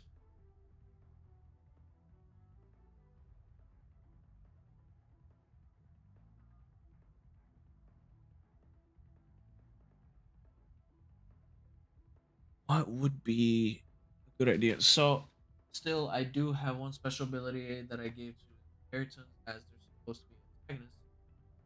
In Legends, inheritance, but it's gory, and you know, I figured. I'll be right back.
Uh, so instead of them having a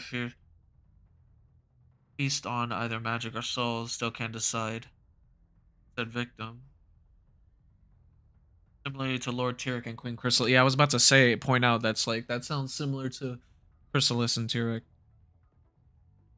I cannot think of one. I really I want to joke and say taste. Enhanced taste. Like their tongue. Okay. um I mean, like you said that like they all have like pretty hefty endurance because you know the training and all. But what if there was like one who was especially in durable? You know what I mean? A possibility. One that's like an absolute tank. Um, yeah, you have one that's like in strength, but that could be for like physical power. But could have like you know above average defense type of thing. Then you then let me see what you just said here. Um, mainly why they agree to team up on with that like how hyenas do with Scar and the Lion King. Yeah. Um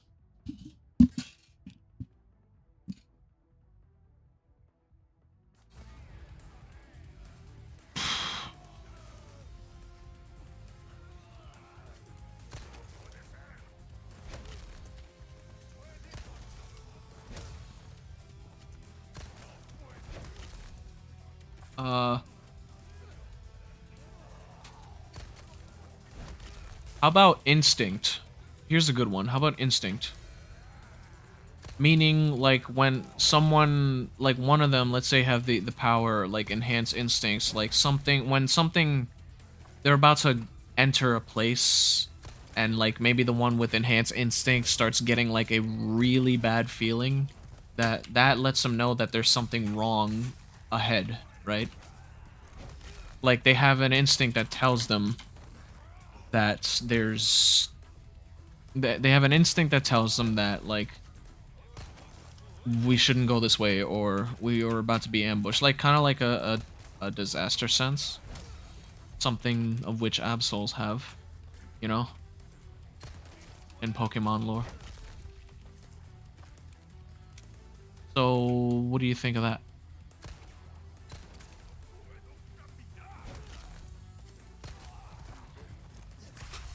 That's one thing. You mean like the Neeming line? I don't know what that is.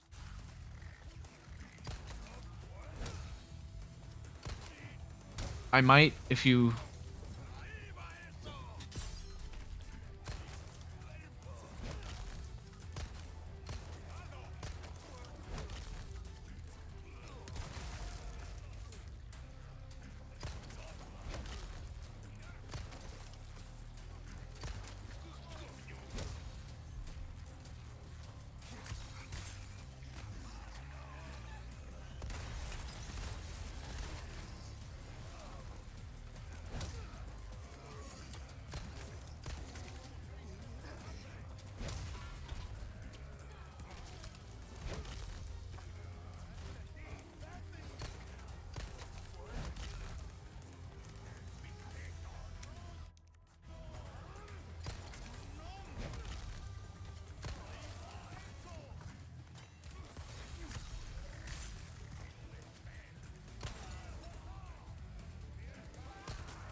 All right.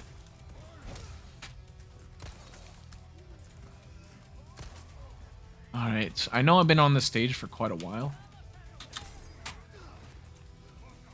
But don't worry, as soon as I get the the max combo, I will switch characters. I'm gonna be Krauser next.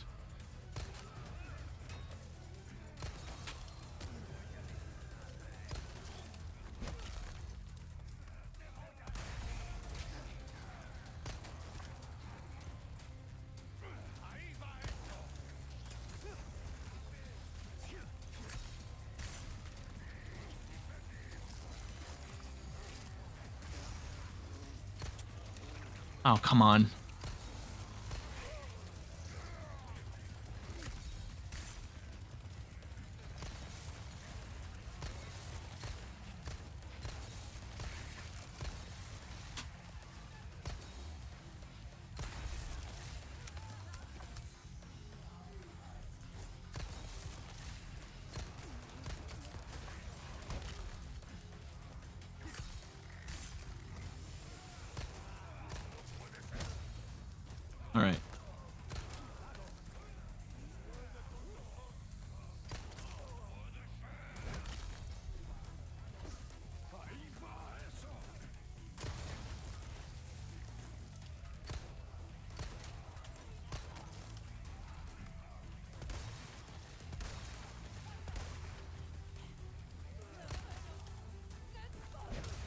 69, nice.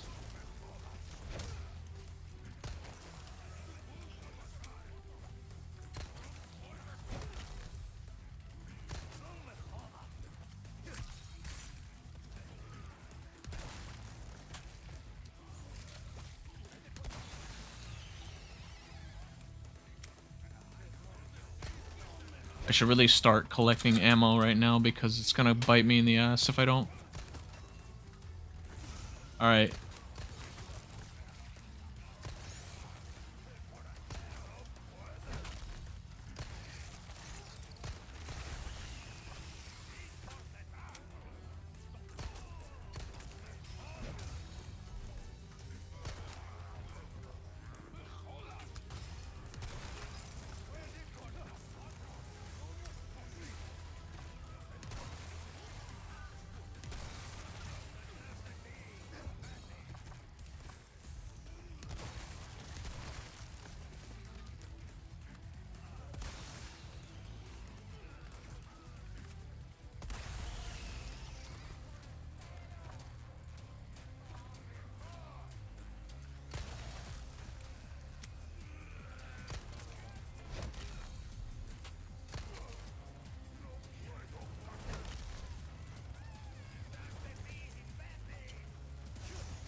Alright, I'm gonna heal now.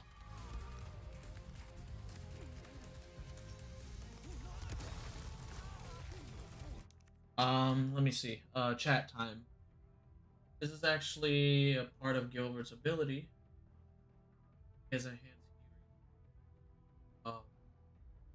Very sensitive. Yeah, but I meant like not in terms of healing. You mean I'm talking about like you get a feeling inside your soul that something is amiss, you know what I mean? Hopefully is a lion Hercules. Guess I have to think about that more. Well that's what I have as a thought. That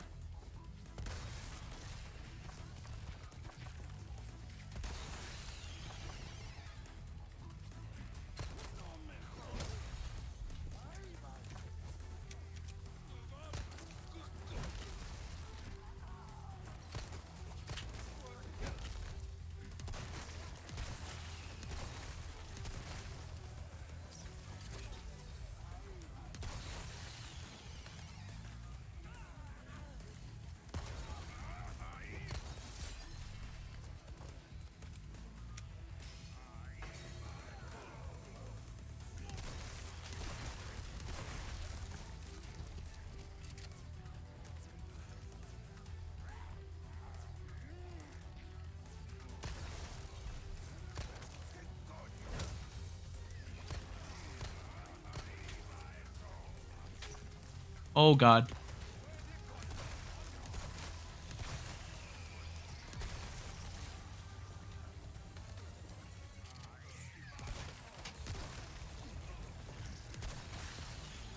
I need to move now. I seriously need to move now. How did I not kill anyone?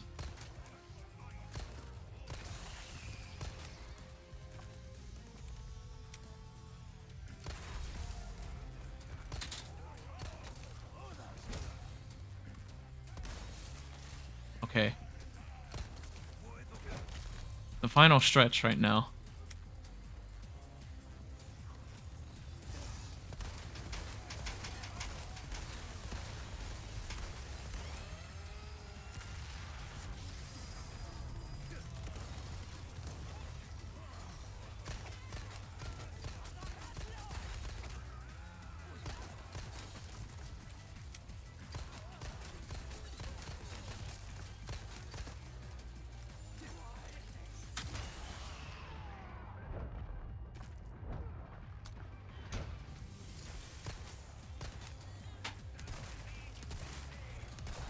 fuck's sake, die already.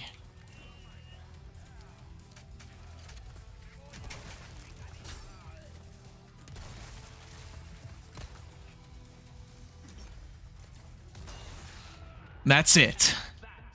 I did it, guys. I told you I can do it. Oh, damn time. Oh, man, you gotta go? It's fun sharing writing ideas. It really is fun. Gotta go now. It's nearly 10 p.m. in my country right now. Bye-bye, bees. See you later. I did it. New high score, baby. Let's go.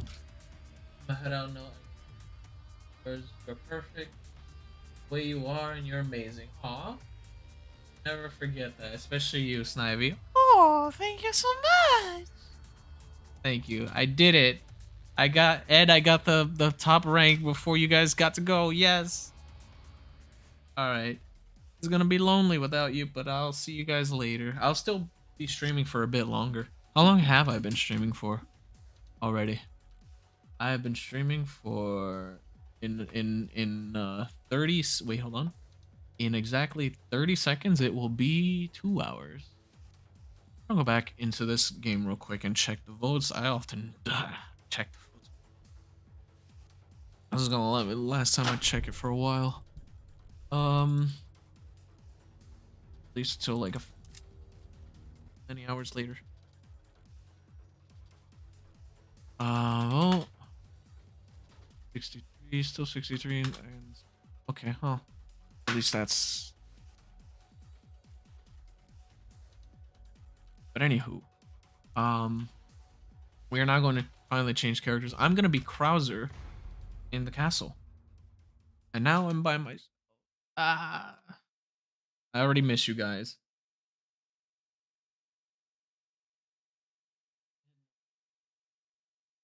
So much for the kind words, Sparkle, and it is really fun.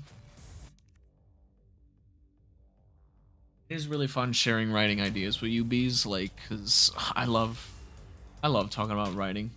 Oh hey, mayhem on already.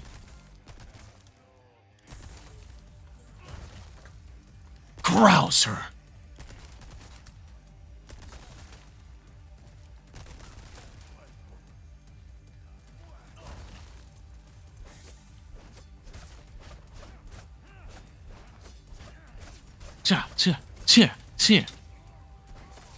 Yeah. Krauser's freaking knife melees are off the charts, and I love it.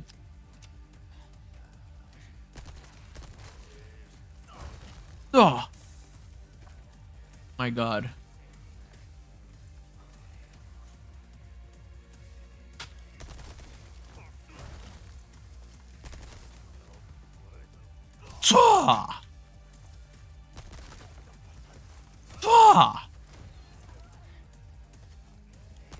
I guess I should start like action with Krauser. I think I should just like when I get the chance every time I should knife execute.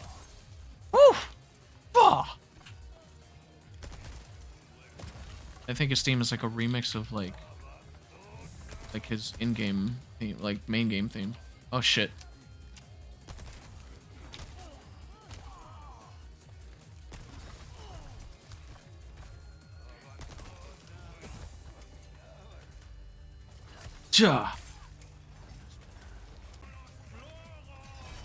Glory this.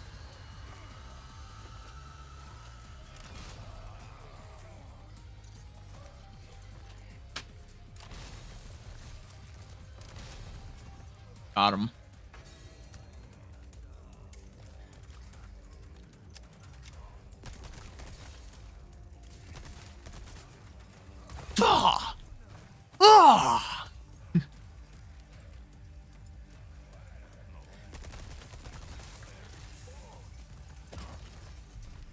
I just noticed Krauser, like, with Leon, like, Leon aims the TMP, like, at his hip when he doesn't have the stock. But Krauser actually aims it, like, up to his, you know, like, eye level, so he can aim down the sights. Which is interesting, because I know he does it in the main game, obviously. But, like, I didn't think as a regular animation when he's playable he would do that.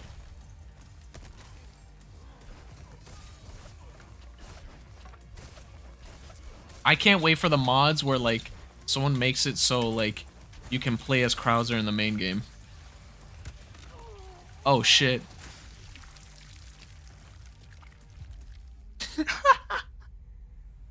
I was so fixated on like whatever I was fixated on. The indication clearly was there to press space, but I just didn't do it.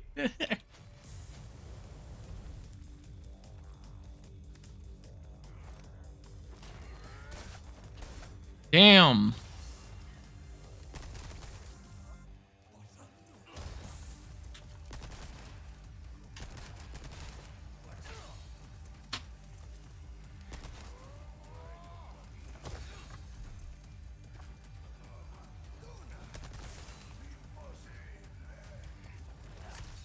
And his knife has infinite durability, so he can just, you know.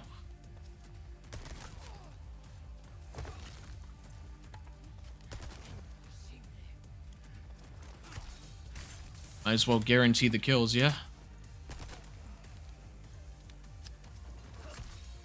There we go.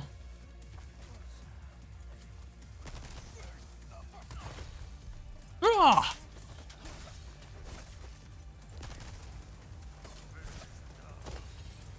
Ooh, explosive kick.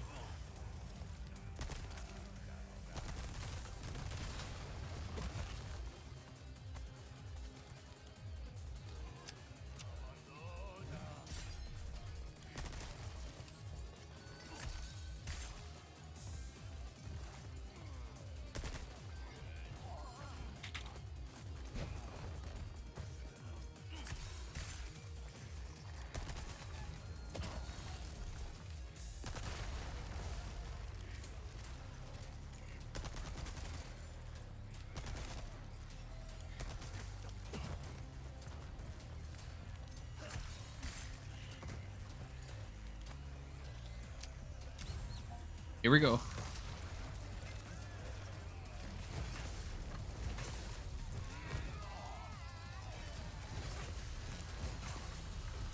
Ugh!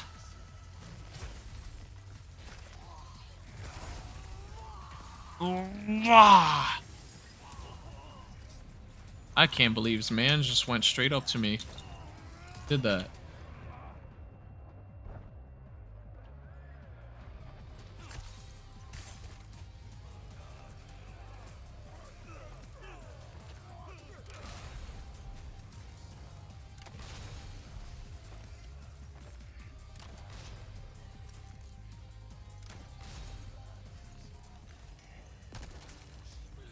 Ugh.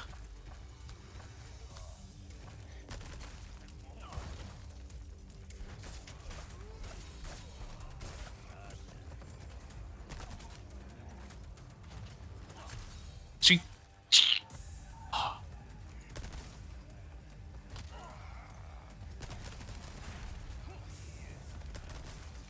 Yeah.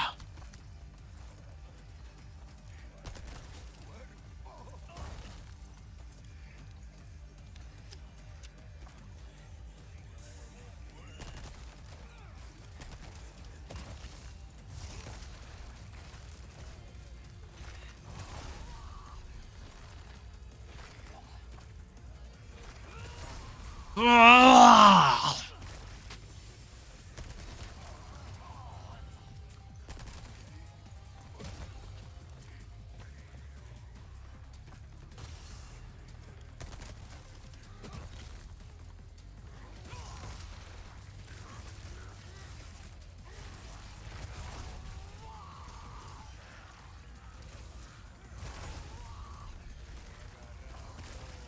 Ugh.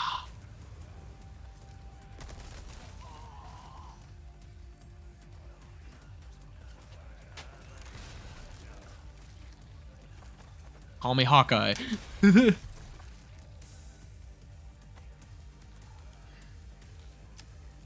One really cool detail is about Krauser is that in this game, that when he does his mutation, his like sleeves rip, and it's really cool.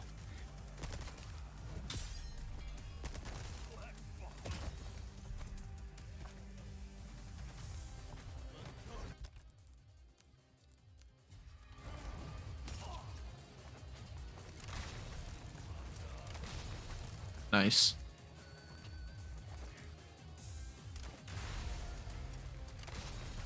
Now you gotta admit that was an impressive shot.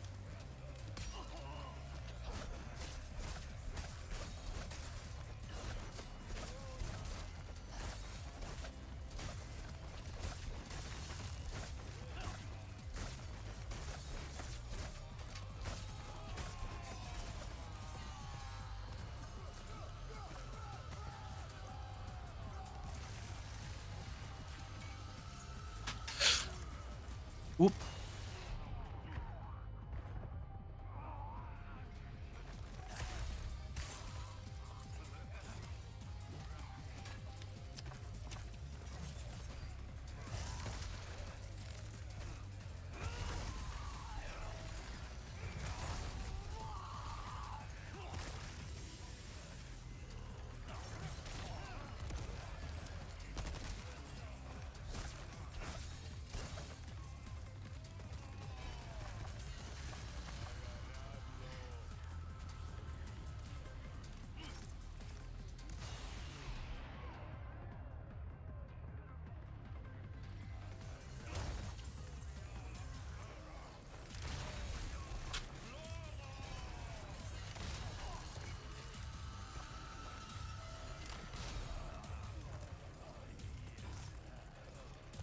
There you go.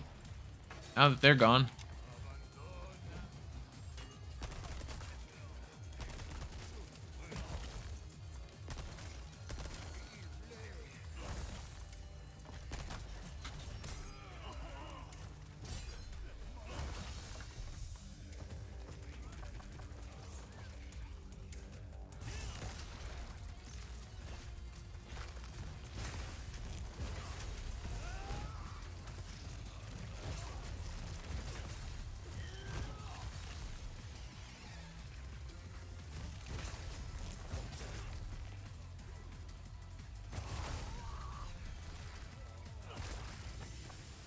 Oof.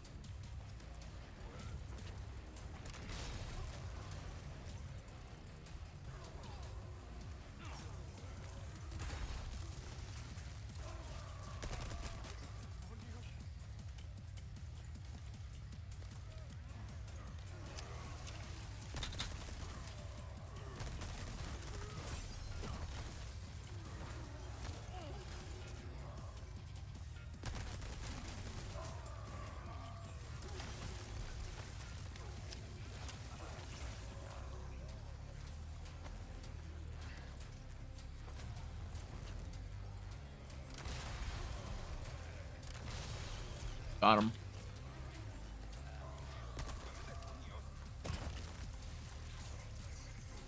Oh, damn.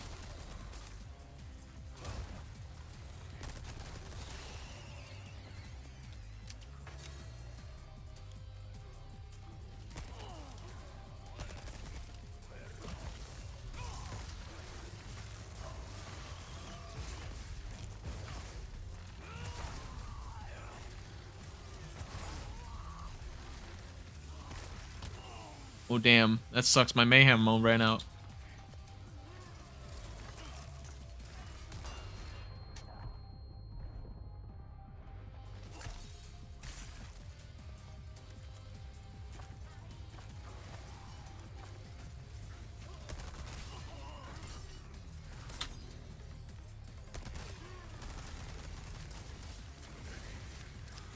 That was lucky on my part. For me, I mean.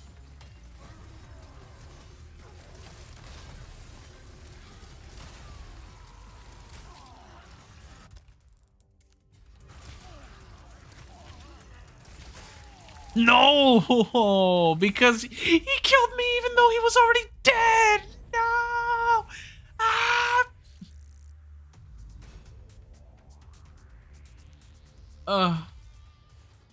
Oh. As Nick would put it. Oh. I don't know, I just fucking...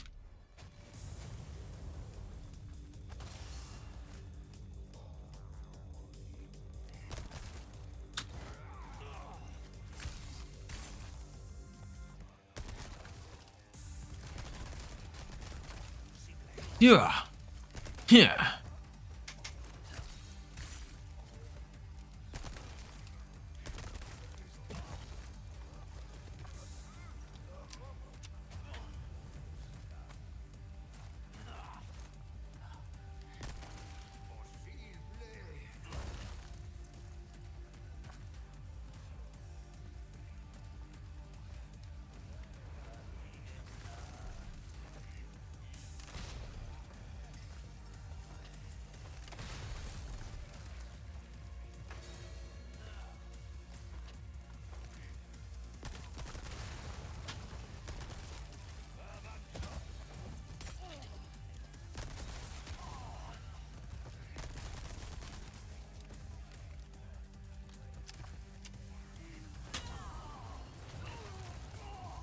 Damn.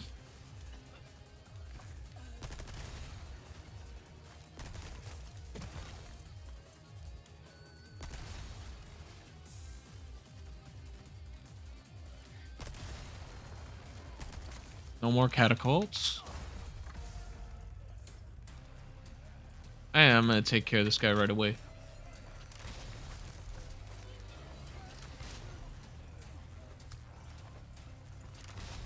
Here we go. None of that.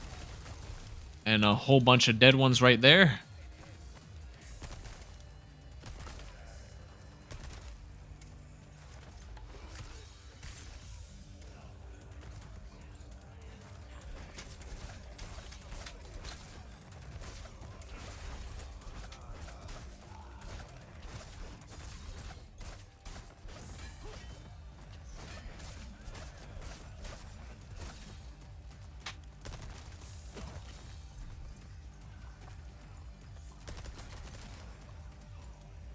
Browser's theme is fucking baller.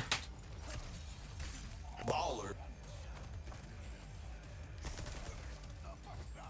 Yeah.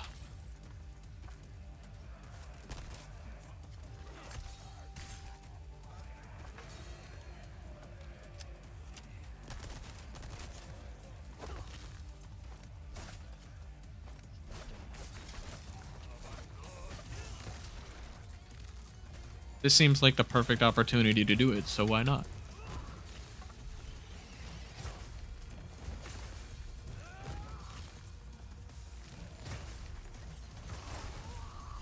Wah!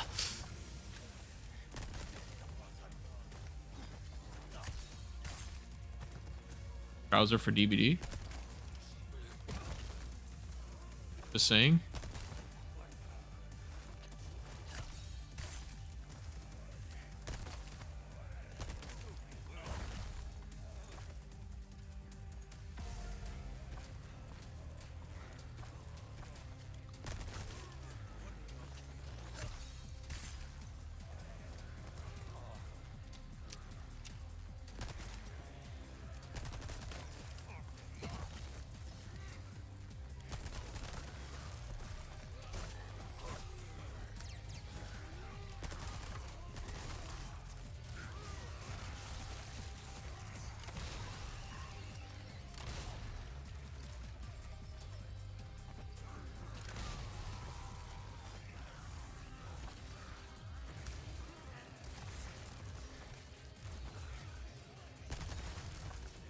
There's that. Wow. Oh, I gotta reload this thing.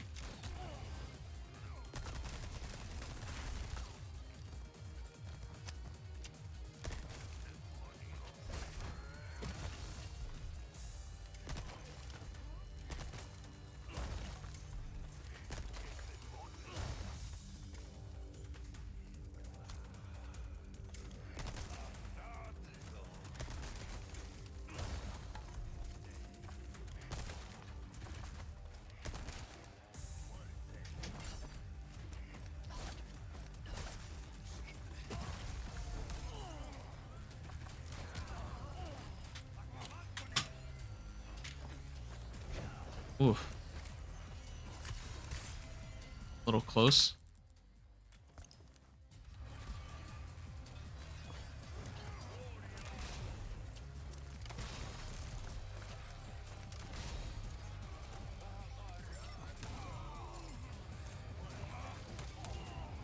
Okay, guys. I'm still on fire for a long ass time.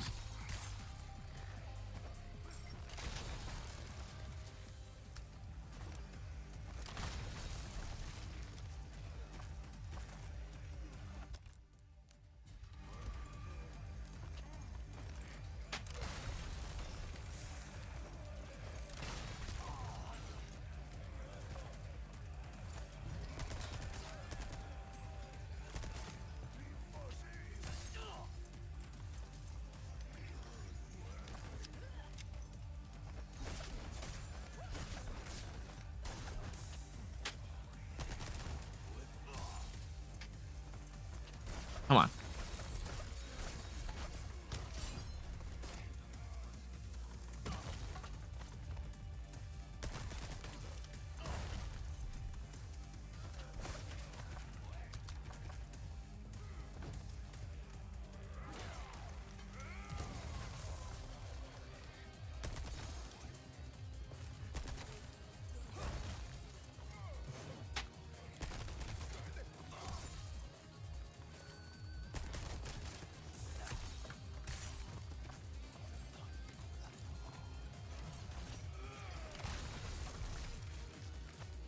I'm really good at telegraphing some attacks now.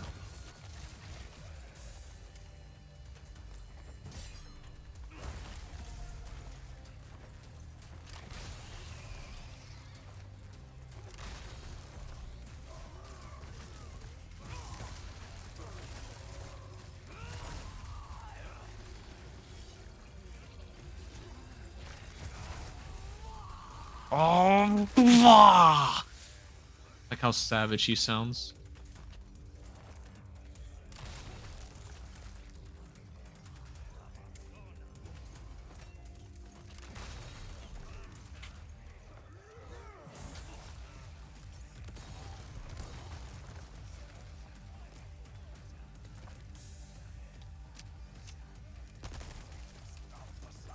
Ugh.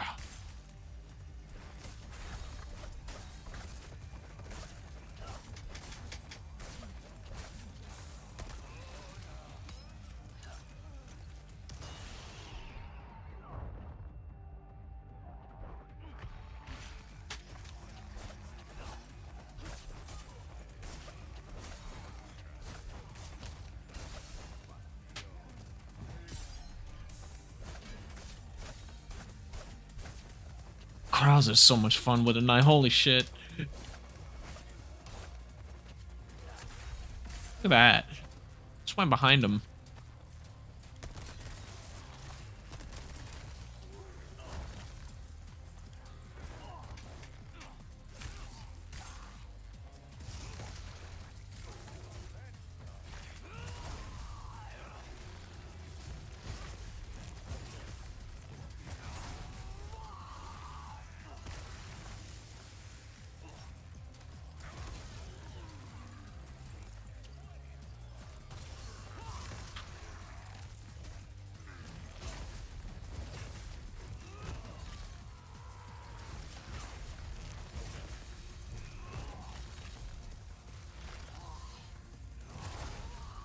Blah.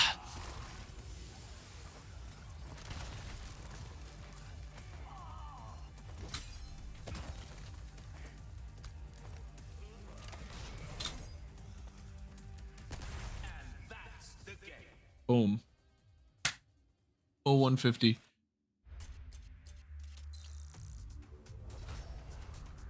And that's the game. What?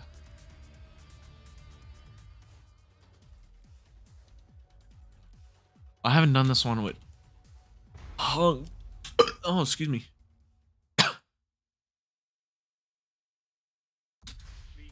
All right.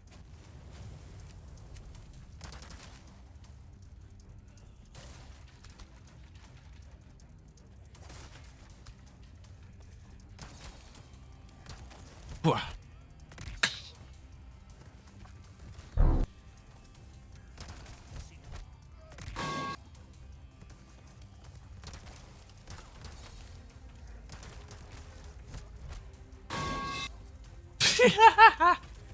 I know that pipe is mainly for Lewis, but wait, hold on.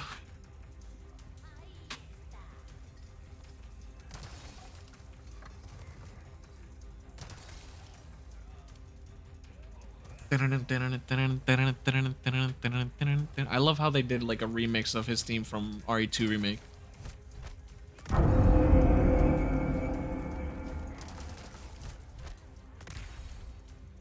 I love it.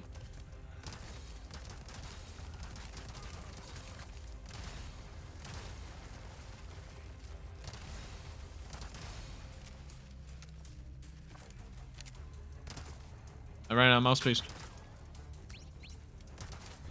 Chicken. Chicken.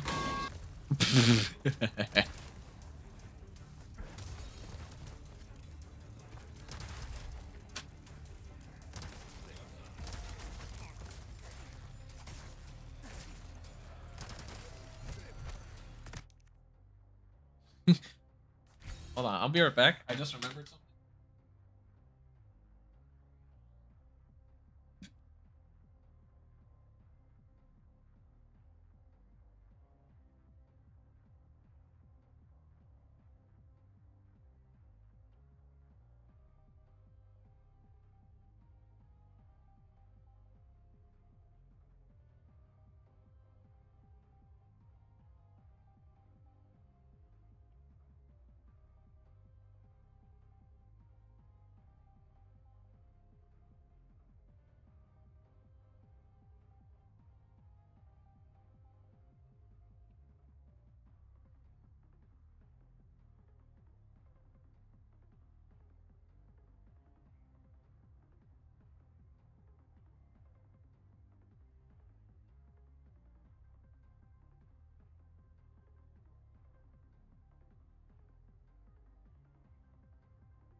Back in. Oof.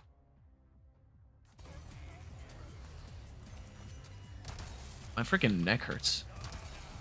I say that as I do this.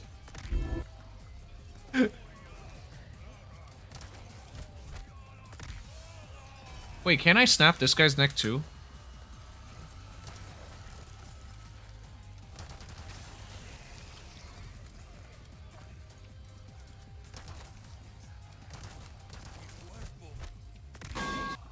Tu cuello.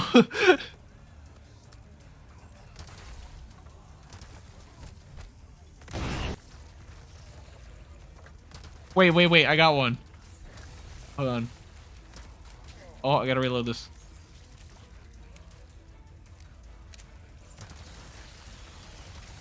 Why is Hunk's SMG... Hold on. Why is Hunk's SMG so fucking powerful? I love it.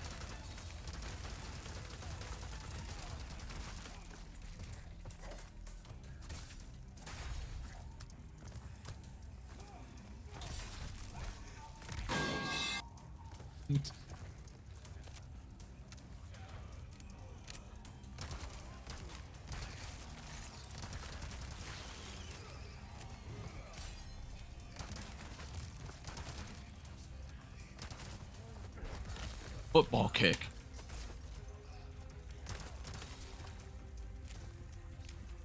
One of the really coolest things about like Hunk when from the original is like his football kick. I'll show you what I mean. This one.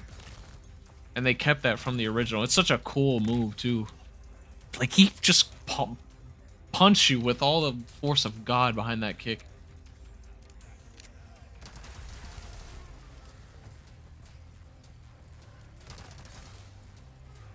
Running short on time though. But we fixed that.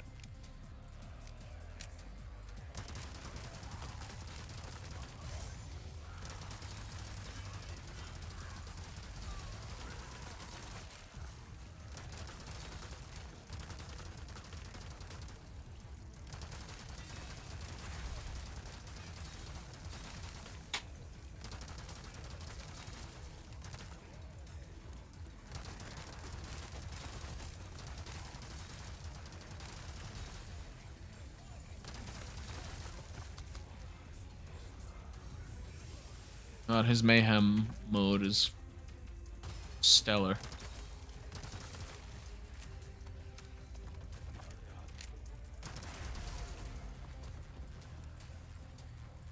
Dun, dun, dun, dun.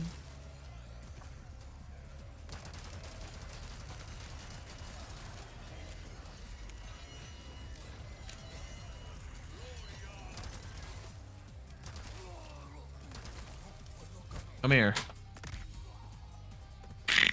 I have to break your neck. It's just the way it is. I'm just a messenger.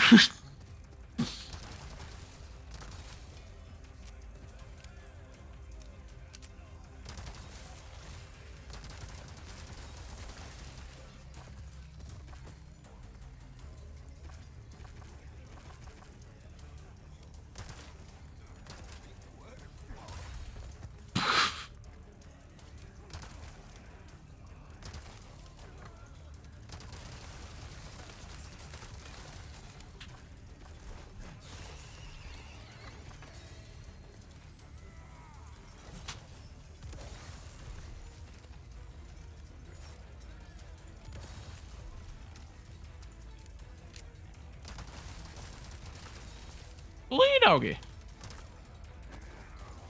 I did not say you can put your hands on death. This was death before the wolf.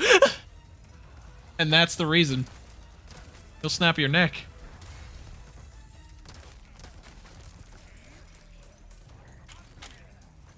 Huh.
I'm not running out of ammo anytime soon, so you can keep on coming.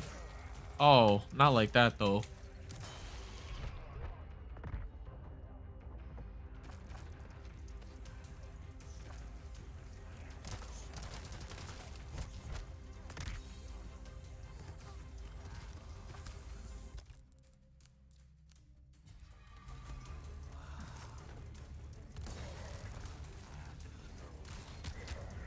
Ouch.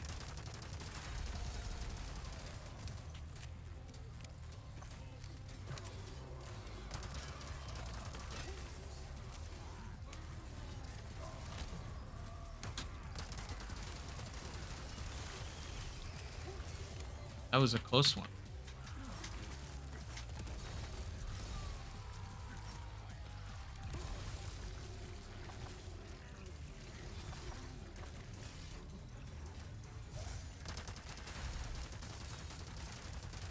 I love this Mercenaries mode so much, especially since, like, I don't really have to move all that much from an area.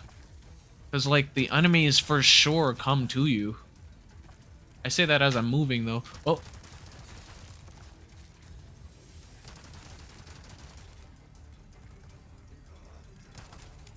Shit.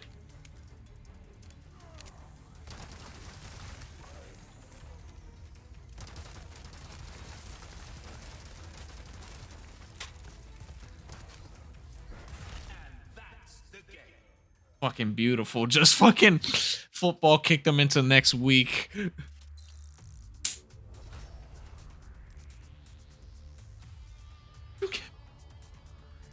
Oh. You know what? I'm gonna do Lewis on the island. And you know, I should mention that in the original, Ada and Wesker well, they were playable in the Mercenaries in the original, but they're not playable here now. My guess is that they're gonna release them in the future, along with like I think they're gonna release Ada and Wesker in the future around maybe the same time they release Separate Ways, because we know damn sure they're gonna release Separate Ways. There's no question. They teased it.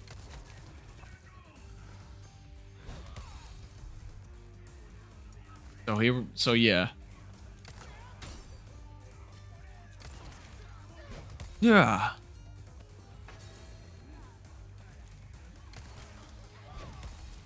Whoa!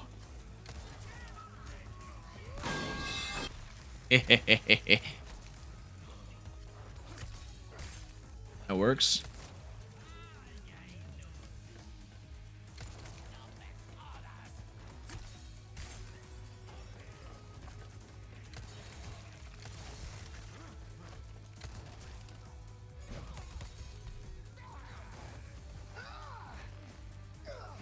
Yeah.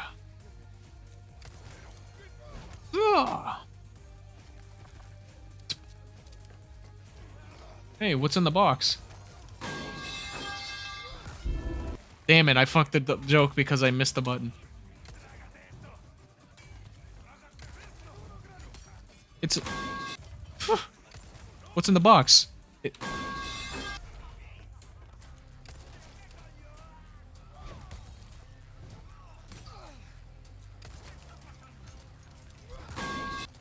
Okay, hold on.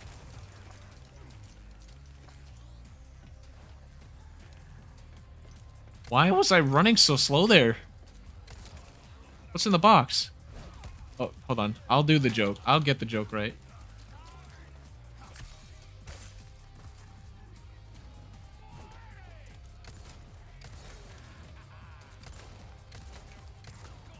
What's in the box? Oh, damn. What's in the box?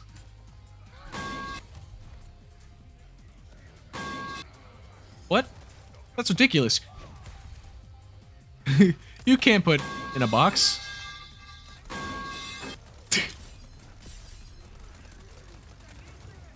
Alright.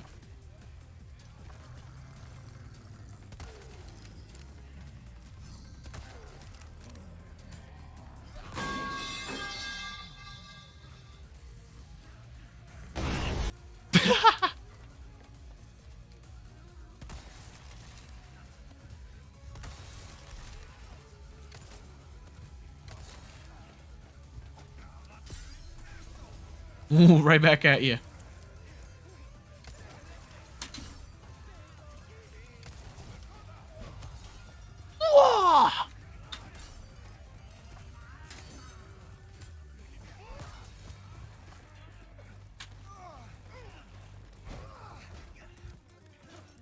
You know, that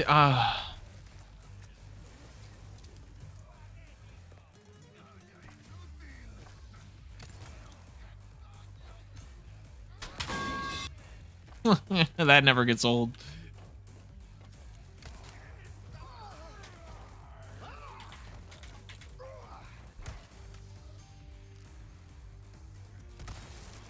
I don't know what was my sensitivity there.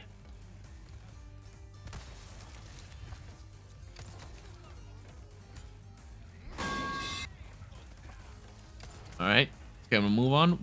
Ugh.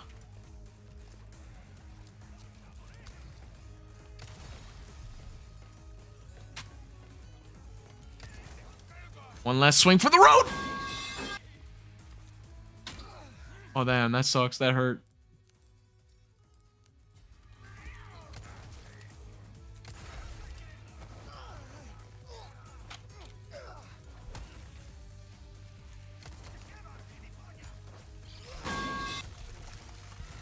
You try to take him over. I ain't letting that. I haven't used my mayhem mode on it, but I'm waiting for the next group of enemy. Like, ugh.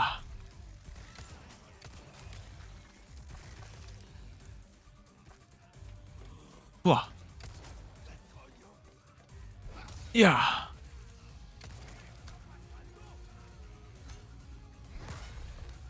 There he goes. Whoa.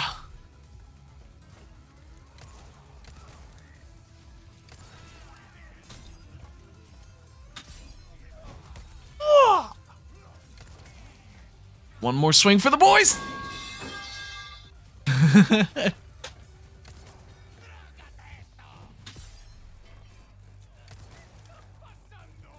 Yeah.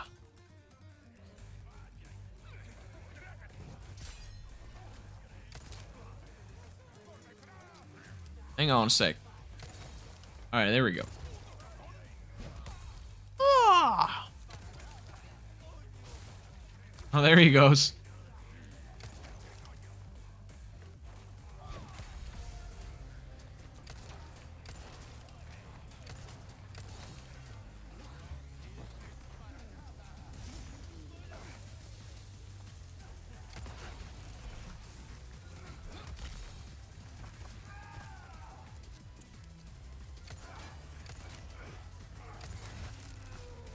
I fucking...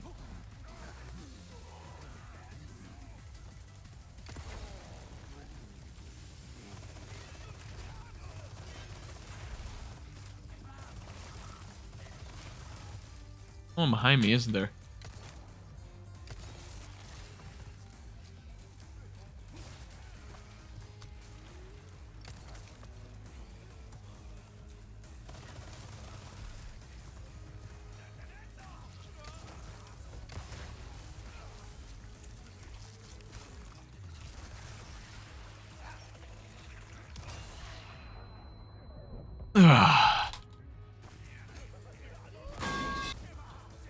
Uh-oh.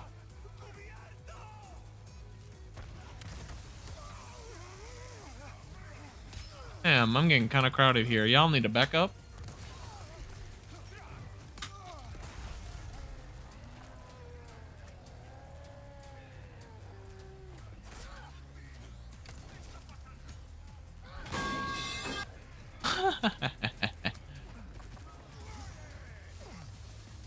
Trágate eso.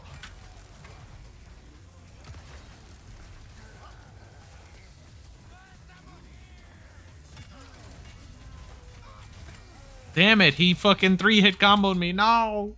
Hello, Caleb. How you doing? Damn.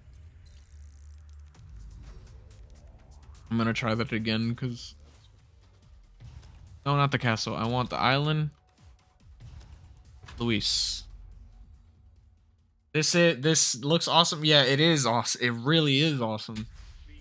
This is... Oh. Magnificent.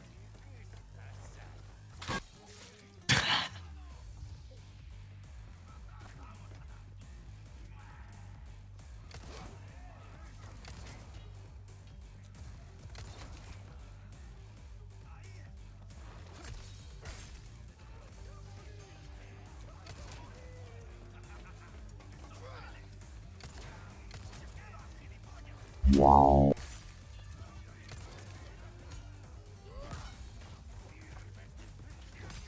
Hey, Caleb, you wanna... Oh.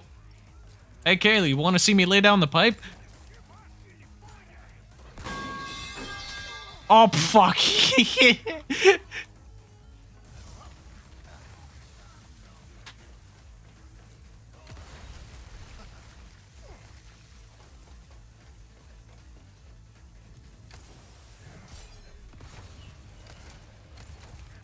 Let me do it again. Love the play. All right, one more swing. Here's another. You can't put in a box. Ridiculous. You can't put in a box. Oh, damn it. He ruined the joke by falling. All right.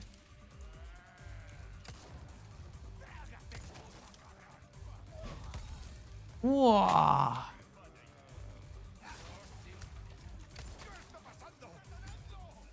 Whoa.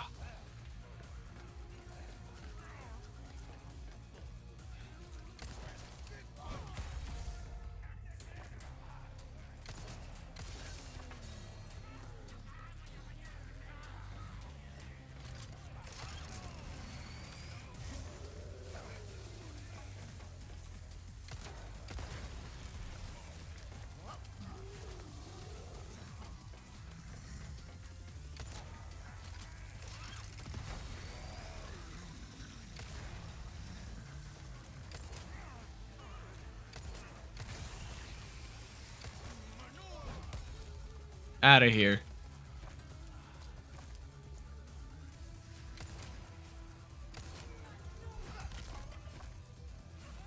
Nope. All right.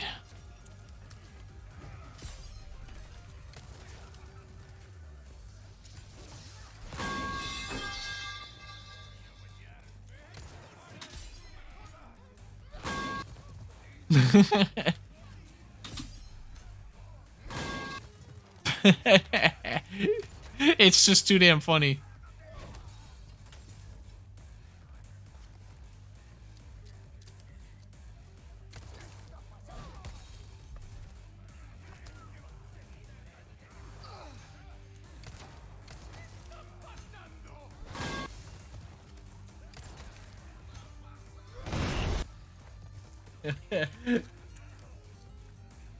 That's ridiculous. You can't put in a box. Damn it. That's ridiculous. You can't put in a box.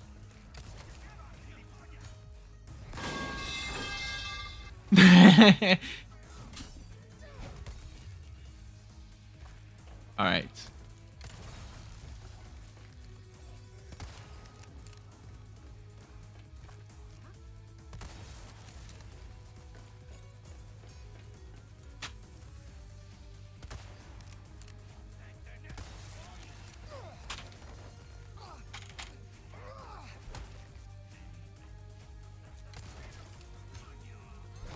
I just love that, like, he just straight up has a fucking pipe and just bonk.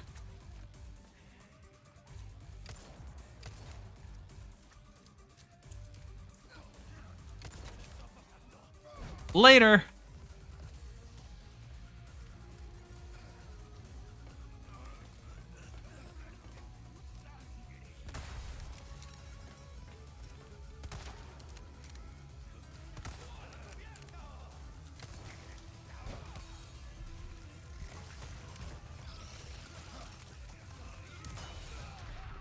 That works.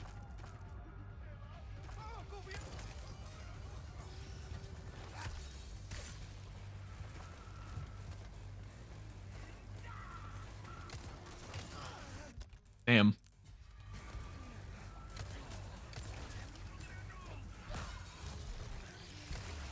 I'm playing freaking baseball with these things.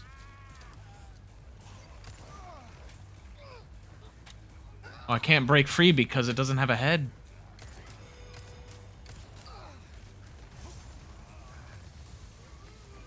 Uh-oh. That bought me time. Also bought me time. I was not paying attention to the clock.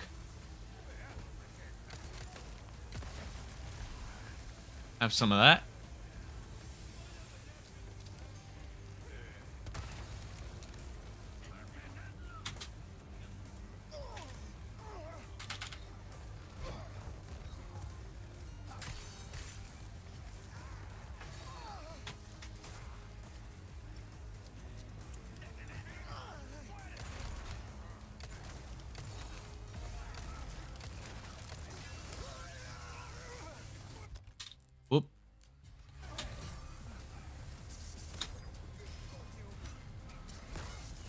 Kind of backed into a corner here.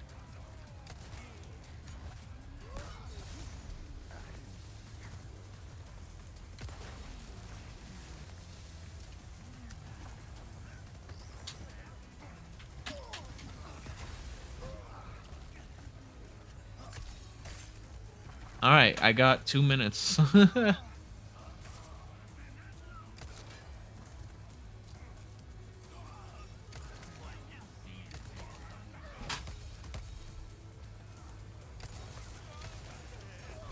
Whoa.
And I had time to set one more down.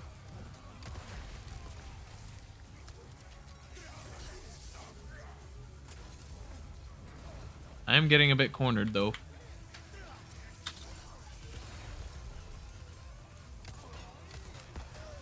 Uh-oh.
I know it's kind of cheap, but fucking...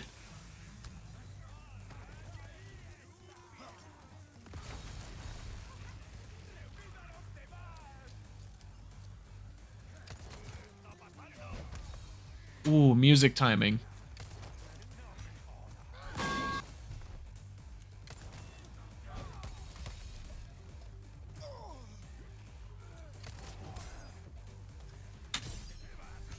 Goodbye.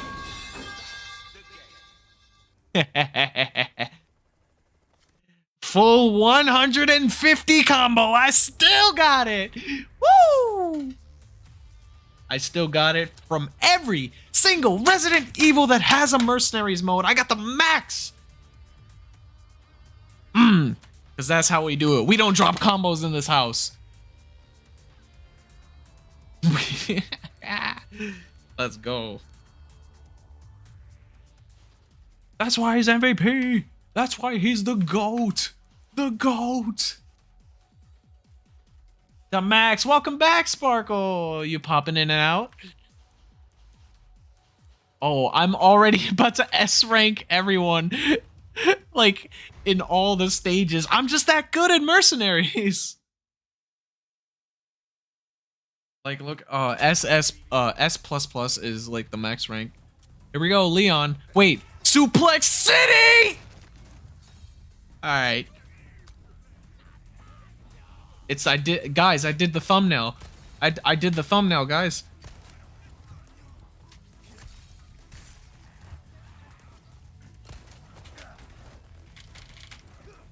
Ugh.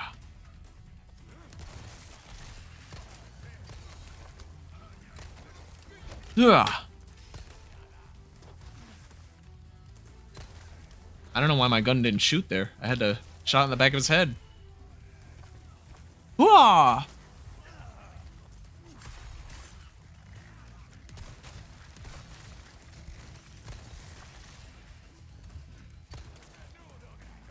Ugh.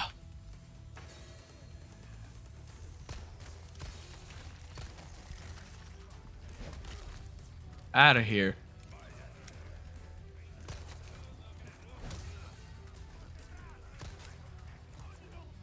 Ugh. That's not what I meant to hit for the sound. I meant to hit the fucking... Is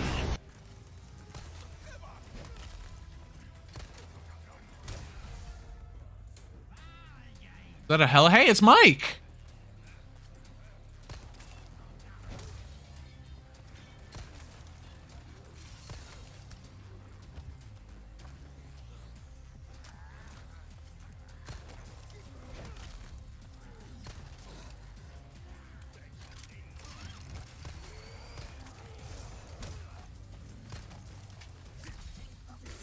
Mayhem mode. Let's go. Engage.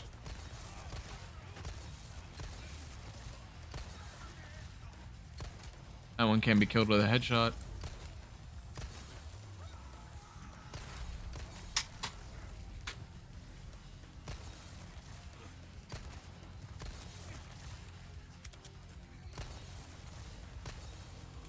Eh.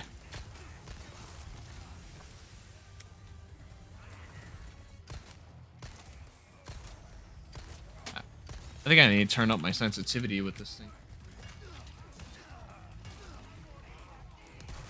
You done?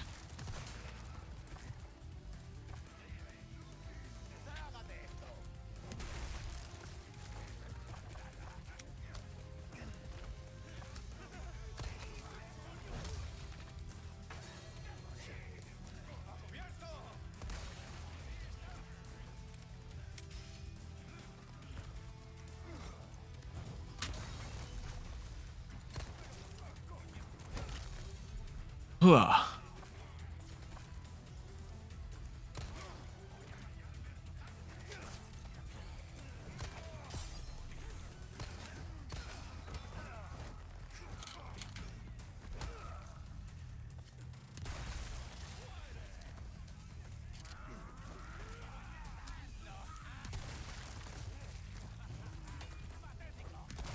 Leon. Women. I don't know, I'm just saying random.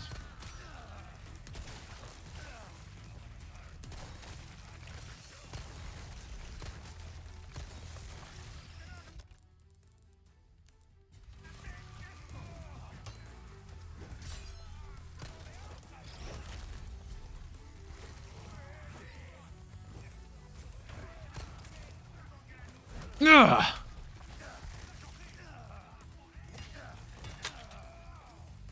I'm pressing the buttons! Do it! You need to go. You need to go. I said you need to go.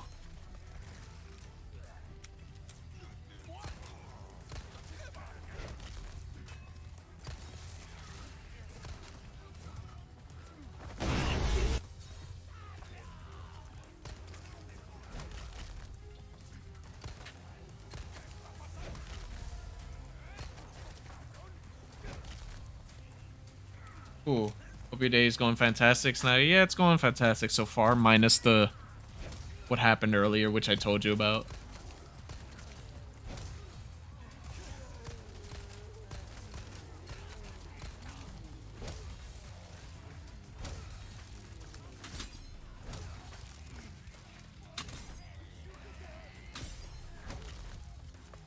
Whew.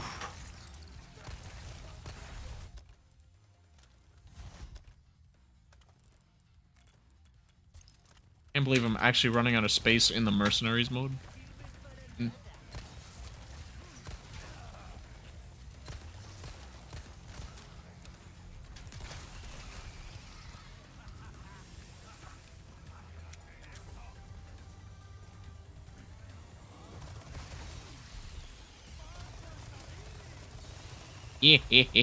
Oh, and it's gone.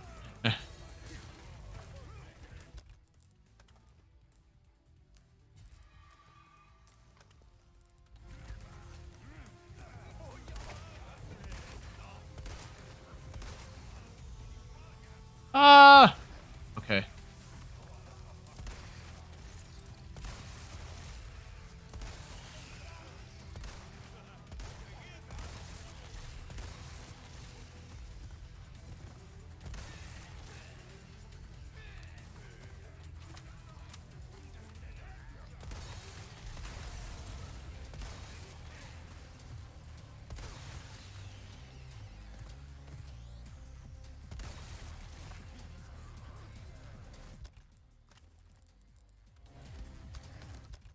I should probably start using some of these things then if I'm running out of space. God.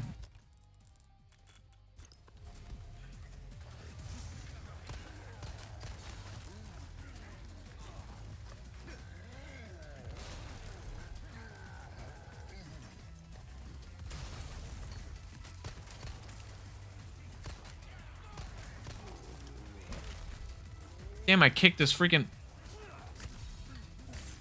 torso off.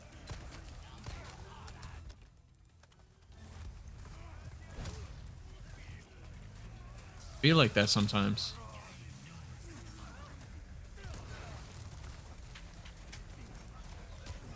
Uh-oh.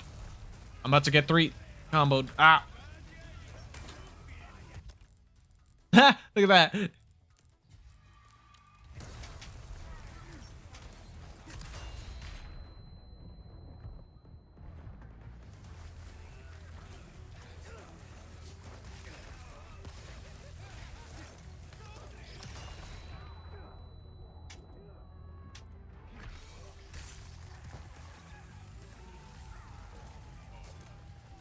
Leon, swing the right way, please.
Ugh.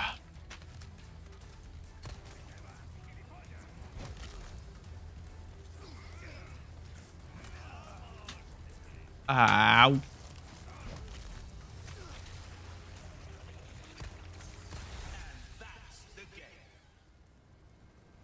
There it is. Oof. That's a really nice score right there.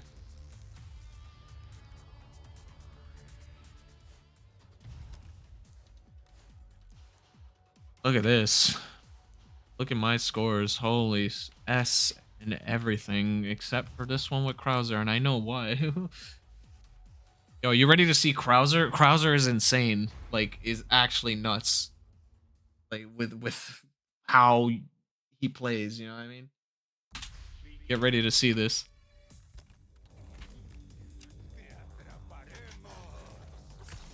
Ugh.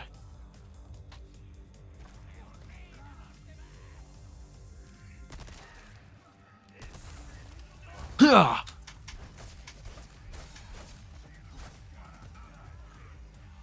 He has a different combo string with his knives, which is pretty amazing.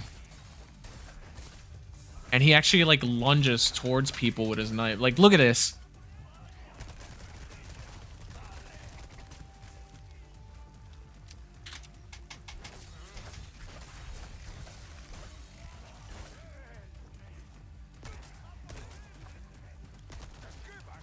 Ah. Trust me, you ain't seen none yet. Watch this. Not that. Don't watch that. I didn't mean to fall down.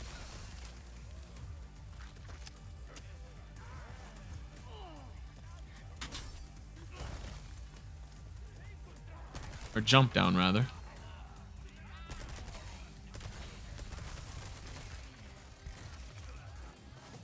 Ah.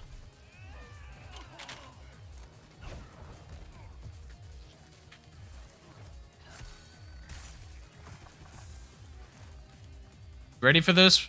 Ready for this? Ah. Ah. Ah.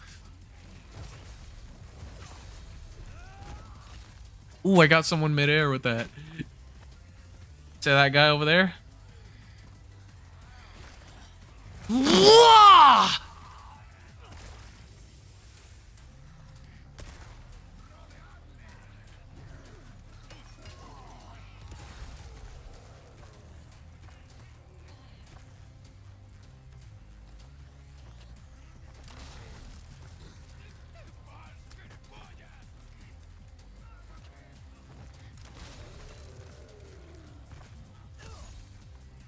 Oh, that guy, he didn't even stand a chance.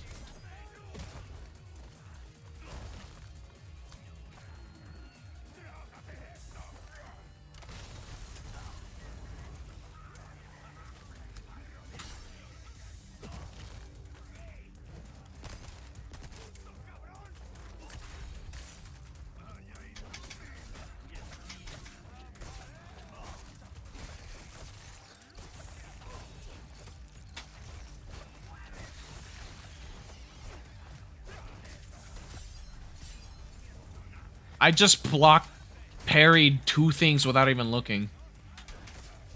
I'm just that good.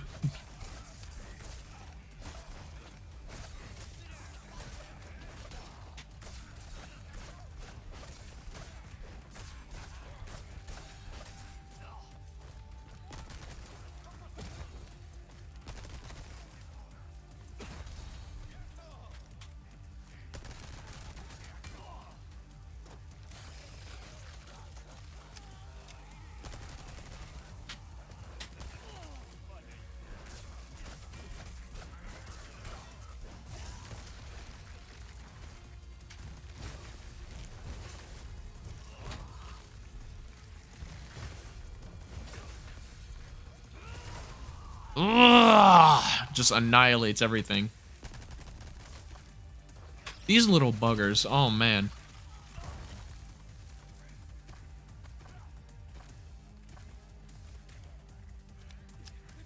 This dude really is OP, yeah. I love it. I don't know if you were here before though, but Hunk is also pretty damn powerful. Literally can snap everybody's neck.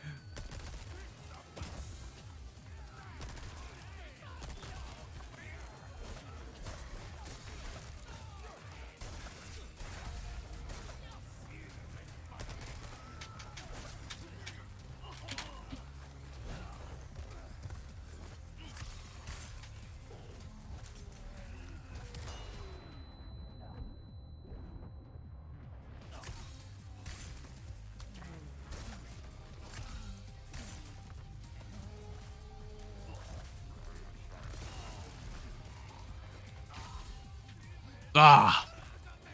I didn't even need to use mayhem mode on them.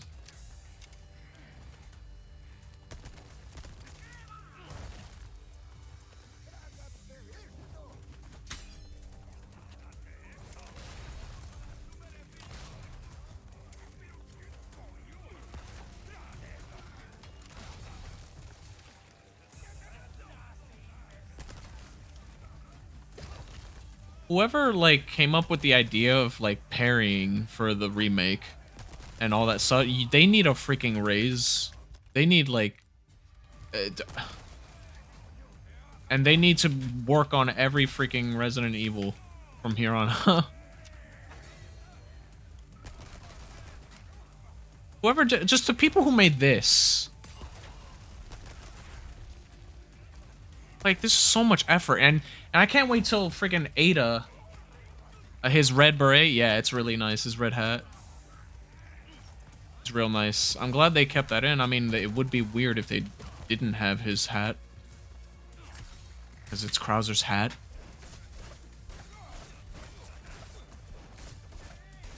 And you know what's crazy? Whenever he enters mayhem mode, it's really cool that because he actually his sleeves rip because like, you know, the mutation.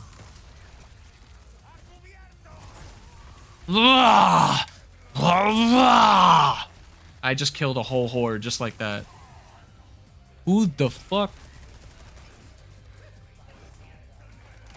dares?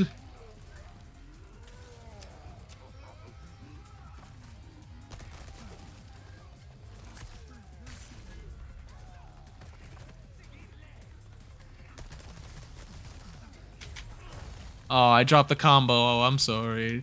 I don't know why they didn't die when I meleeed them. Alright. Here we go. I should really...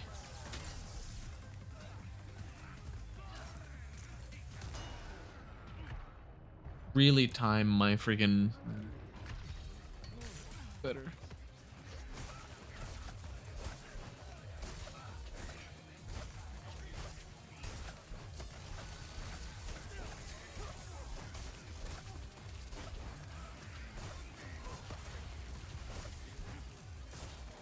Yeah, he can do a backflip, by the way.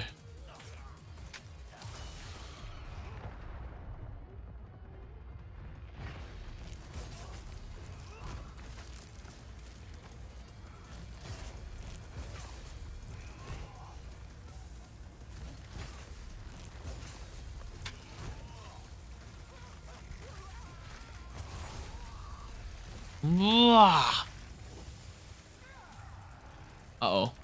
That's not good. It's dead, though.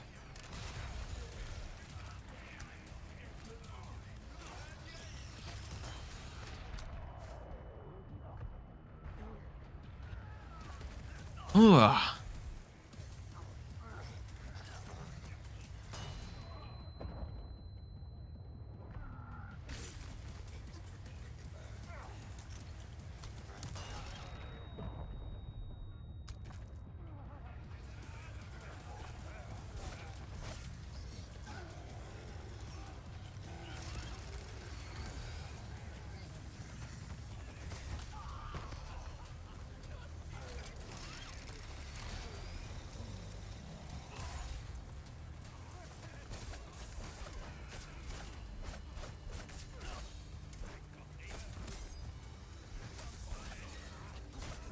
Ugh.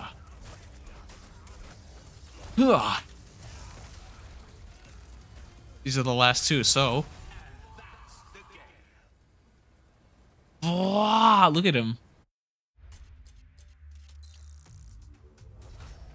That would be incredible. Hopefully in the to do a co-op mode. You can in the original Resident Evil 5, quote, 5. There was no like online in the original 4, which was fine because for the time it was. But yeah, imagine if like they put it online for this, so you can do this with a friend. If they do remake Resident Evil 5, then they most certainly will do the Mercenaries for that, and it'll be co-op, so you can play it with a friend because, and Resident Evil 5 remake is gonna be, co-op, I'm sure, because it would be stupid not to have a co-op partner. You know what I mean? Like for them not to include co-op to play the campaign and Mercenaries mode and versus mode, where versus mode is a thing where you fight other players while defeating enemies at the same time, and I'm interested to see how that goes. Co-op mode would be fantastic, yeah, especially for the man. That would be like really incredible. So there it is, everyone. I've S ranked, S++ ranked everything already. And I should say, for those of you who don't hear, who Garbage. no, not that. For those who weren't here at the start of the stream, Probably Caleb. I don't know if you were or not.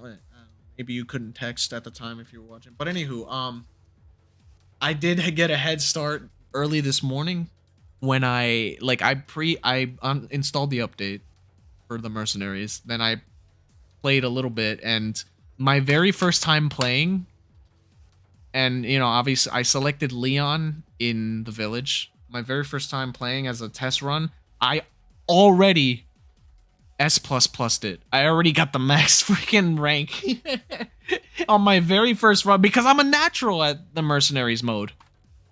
Keep the combos going, go for the melee hits, and keep going. And the fact that the melee is so good in this game, like, you know, with the you know, the regular melee hits with your kicks and the suplexes and your knife kills are so good. Like it's incredible. I love the fact that they capitalized on the knife more because the knife was an essential tool in the original too. They amplified that like tenfold here, and I love it. But yeah, there it is. Freaking S ranked everything here.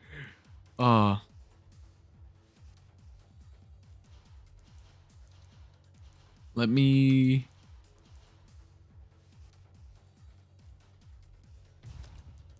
I'll do one more. All right, check this out. This is one of the best parts of the game. Yes, like especially. Oh man, again, whoever came up with parrying, for Resident Evil 4 remake, hats off to you. If I had two hats, one of them would be off, and the other I'd throw up in the air like Leon does in the original. Hey, by the way, Caleb, check this out. Watch this.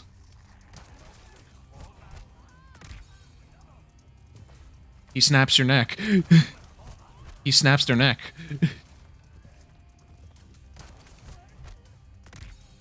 Instant kill. He actually did that in the original. I'm glad they kept it.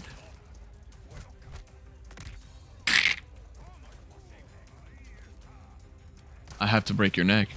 It's just the way it is. I'm just a messenger. Football kick. Hooah! Field goal. Field goal. And that's a knife. He has a hidden knife.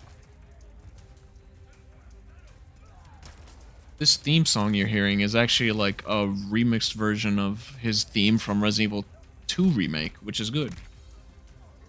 Great animation. Yeah, I love the way he like throws his hands up.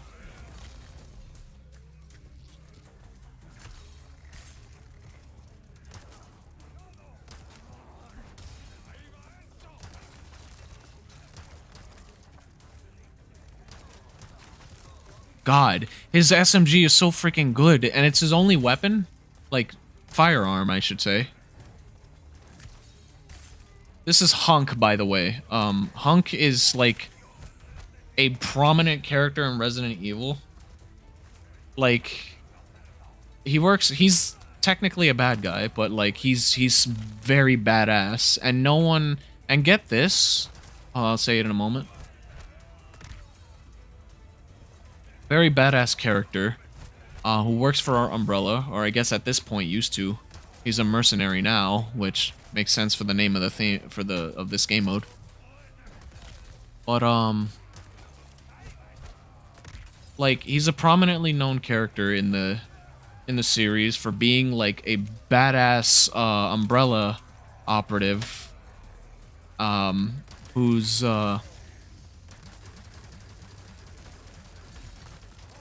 never failed a mission, right?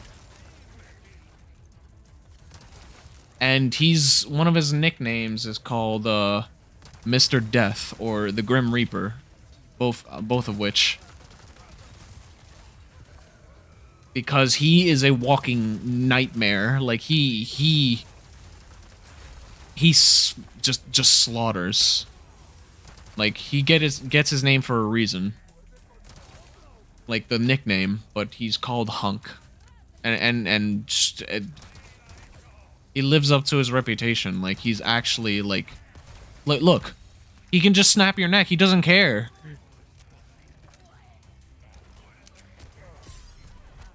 Like to parry the pitchfork into the friggin' neck snap, and I'm bad at parrying the fucking like pitchfork. But yeah, Hunk is in most Resident Evil games in the separate game modes. Like in terms of like story wise, he's only been like in like a story. He's only been in Resident Evil 2 remake in terms of story, but that was like a separate story. I'm getting real tired of these fucking crossbow guys. Give me a sec.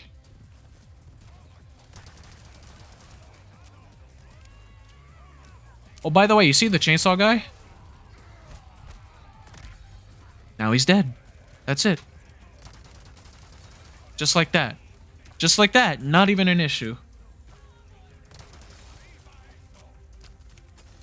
Just like that, the chainsaw fellas are no problem. I just two-tapped his kneecap and okay, there's nothing left of his kneecap now.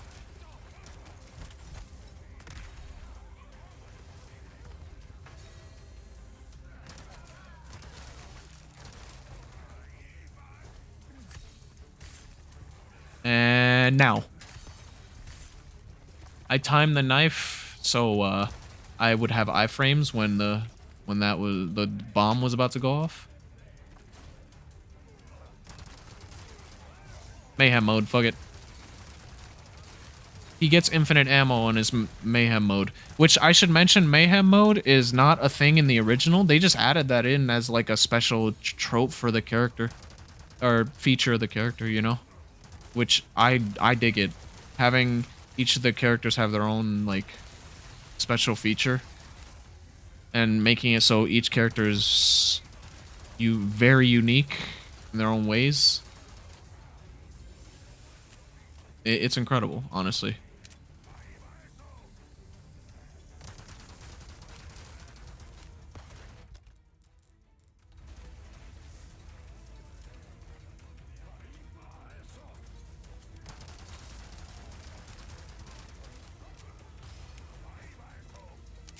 IV by a sword. That means here it comes.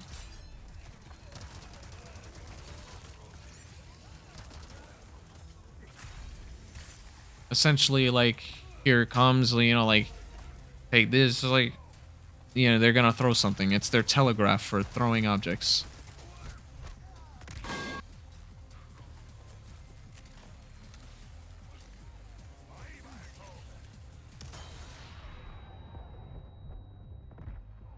Oh, hello. You mind if I just...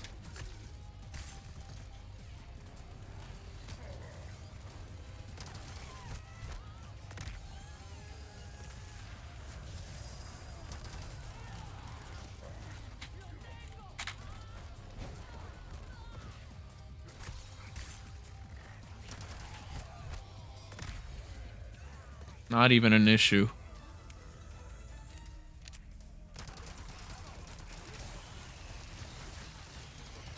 I'm killing them before they can even fully mutate. What the... This SMG is fucking nuts.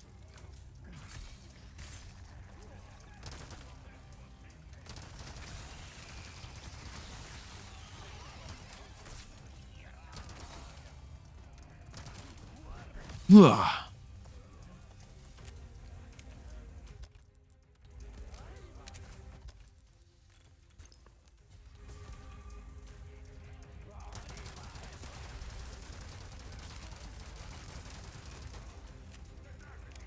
Wow.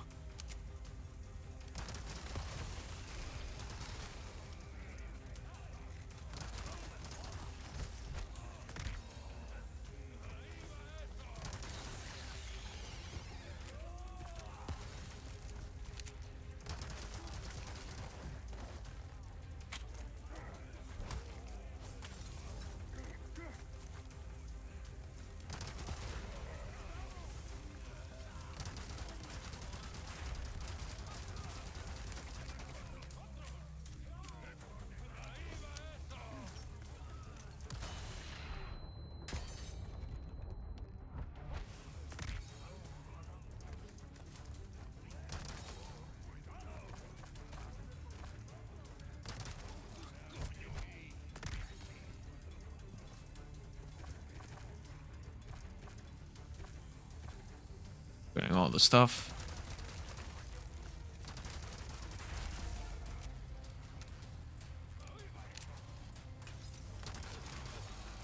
Oh, I guess now's a good time to do this.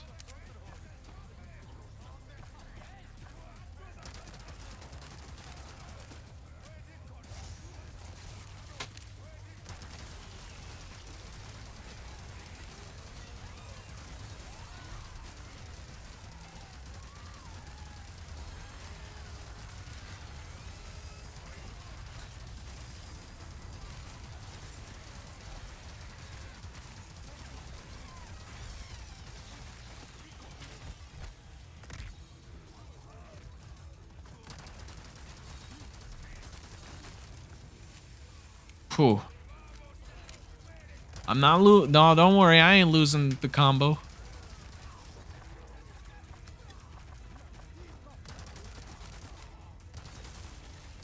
And that's the game. Hunk is incredible. That actually might be my new high score. Hold on. Oh, no, not quite. But, well, maybe. I don't know, actually. I gotta check. I think Leon has it higher, right? Yeah, Leon has it higher by a bit. But there you go. That's... Hunk is incredible. Like, golly, he's magnificent. Like, he's the embodiment of death is basically what they portray him as. I just turned my neck the wrong way. Out. But yeah.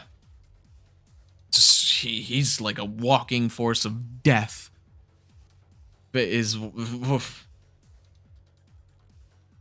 like he's in most like Resident Evil games extra game modes. Like to name a few, he's in both. He's in the original Resident Evil 4 Mercenaries mode, and they brought him into the remake too. Obviously, if they chose to not do that, then that would be a really bad downside because everyone loves Hunk. So he's in the original. He's in the remake now. He's in Resident Evil the Mercenaries 3D. He's in Revelations 1 and 2 in the raid mode, game mode. In raid mode, which is a separate game mode, is similar to the Mercenaries. What else he's in? Obviously he's in the original Resident Evil 2. Resident Evil 2 remake. And he's in Umbrella Chronicles. And what else?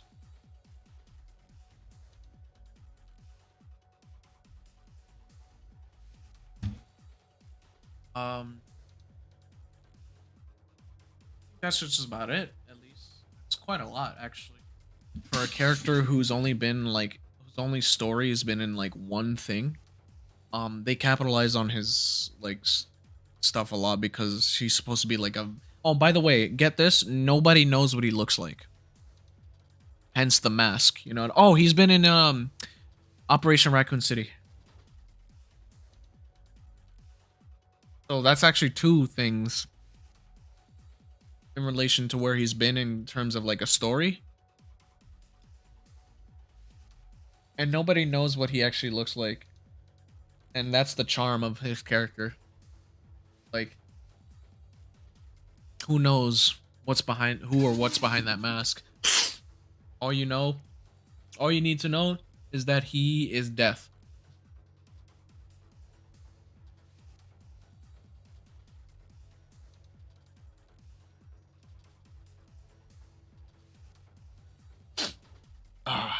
So yeah. Let me see what you said. I really like his character, and I hope they continue to include him in future titles. Yeah, I feel like if they remake 5 and... Because let me tell you the cast for the Mercenaries in Resident Evil 5. There's Chris Redfield, Sheva Alomar, both BSAA. Chris Star's outfit. Chris in what's Safari Chris. Sheva Clubbin, Tribal Sheva. There's Jill Valentine BSAA. Battlesuit Jill. Wesker's Wesker Midnight and Stars Weskers. And am I missing any? I think that's just about it. So, and then there's the Mercenaries Reunion, which is also in 5, where you get to play as Rebecca Chambers, Barry Burton, Excella Gione, um, Fairy Tale Sheva, I think Ingrid Hunnigan Sheva, like the outfit of Ingrid Hunnigan. I'm not sure. I know that's an outfit you can get, but um, Warrior Chris and Gatling Gun Chris, Heavy Metal Chris is actually what it's called. Um, there's a few that I'm missing, I believe, but the point is they have a lot of like characters for that one. But I have a feeling they're going to add Hunk to the remake of 5 if they should they decide to do the remake of 5. Which at this point, after how so much fun I'm having, and if they stick with this team for the next, I'd be all for it, honestly. But I firmly don't want a remake of 6 because that one's already a masterpiece. However, well, I don't know. But anywho, I feel like at that point they're gonna add Hunk to 5 for the Mercenaries mode. Because they technically did for the Mercenaries mode reunion, which is technically Resident Evil 5. It's the exact same, just capitalize on Mercenaries. So yeah, in the future update though of this, they're going. I know for damn sure they're going to add Ada and Wesker because they were in the original, and I'm calling it now. They're gonna release them alongside of. They're gonna release Ada and Wesker when they release Separate Ways as a DLC for remake. How long we been streaming for? 3 hours. 32 minutes and 32 seconds. Lamau. No, okay. This is fun. I'm having like a freaking blast with this. Like, suplex. Like, this is spectacular. A whole 1.3 mil with.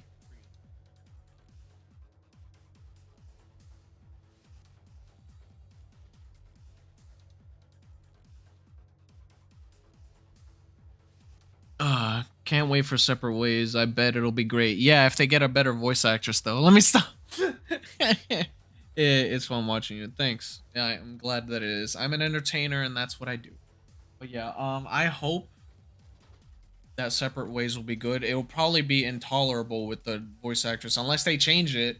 I hope they change it. I really I'm hoping they do because it's like you've seen what happened. People are not going to like it. But anywho,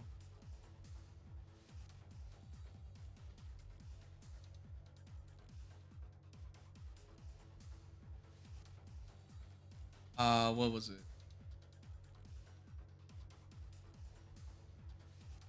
Yeah, I'm sure Separate Ways will be fun, gameplay wise, and like the story, and see how that goes and all that such. However, it probably won't be good every time Ada talks.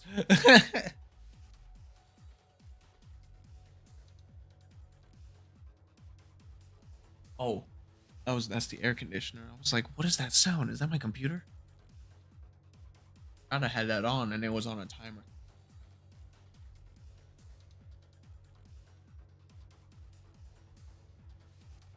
But yeah, oh boy.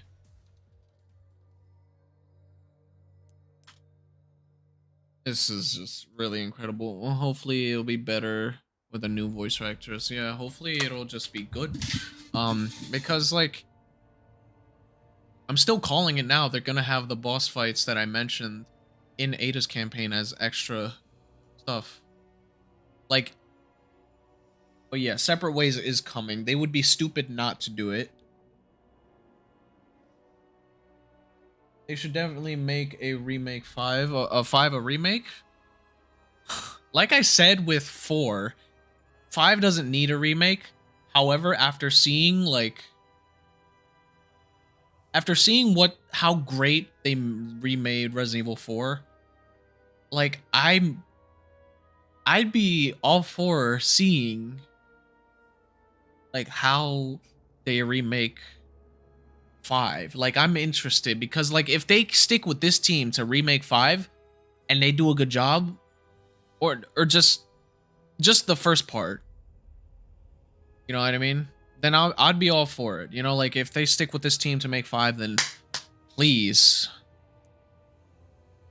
please, you know what I mean? Then like I would kind of welcome that.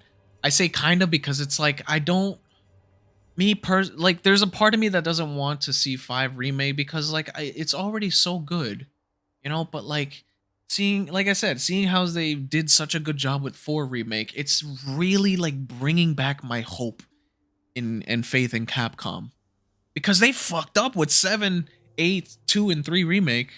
They really fucked up, man. They really fucked up. But like I'm interested because like I'm interested to see what they do with, because Resident Evil 5 hits me home. You know, it hits me in the heart with how good it is. Like it hits close to home. It hits directly home. I should say. I already said it, but you know, I'm just repeating so you really get it. Because like I remember when I was a kid, when I had an Xbox 360, you know what I mean, when I was a young teen, or like 13 or so, around there. Um and I was playing it on my Xbox and just really like sitting down, like kind of like how I am right now, just sitting down relaxing in the nice cold breeze of my air conditioner and just really soaking in the environment of 5 and just going through the magnificent story that is Resident Evil 5. And the same goes for 6, but like to a much grander scale, because 6 is beautiful. 6, don't let anyone to both of you, don't let anyone tell you that Resident Evil 6 is a bad game. Even if they know stuff about Resident Evil, like they don't know shit if they don't like 6. Nick Nack was a fan of 6. He loved 6.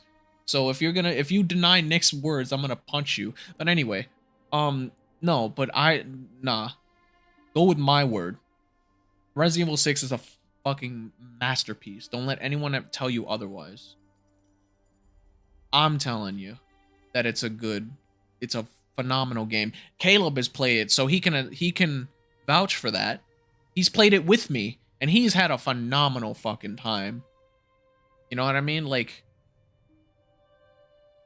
I'm the correct one here. You know, if anyone tells you that it's not a good game, I'm I'm saying that it is, and my statement is 100%, 200% factual on that. And I can go into so much depth of why 6 is a phenomenal game, and everybody's just hating on it. Honestly, I'm not like, I mean, yeah, I'm a bit biased of the game, but like, in a non-biased statement, I think it's actually like, it is a masterpiece. You know, 4 campaigns, wonderful mechanics, wonderful story. Like, it's just phenomenal, to say the least. You know what I mean? Yes, it's great. It's absolutely great. Yeah. It's so freaking wonderful, man.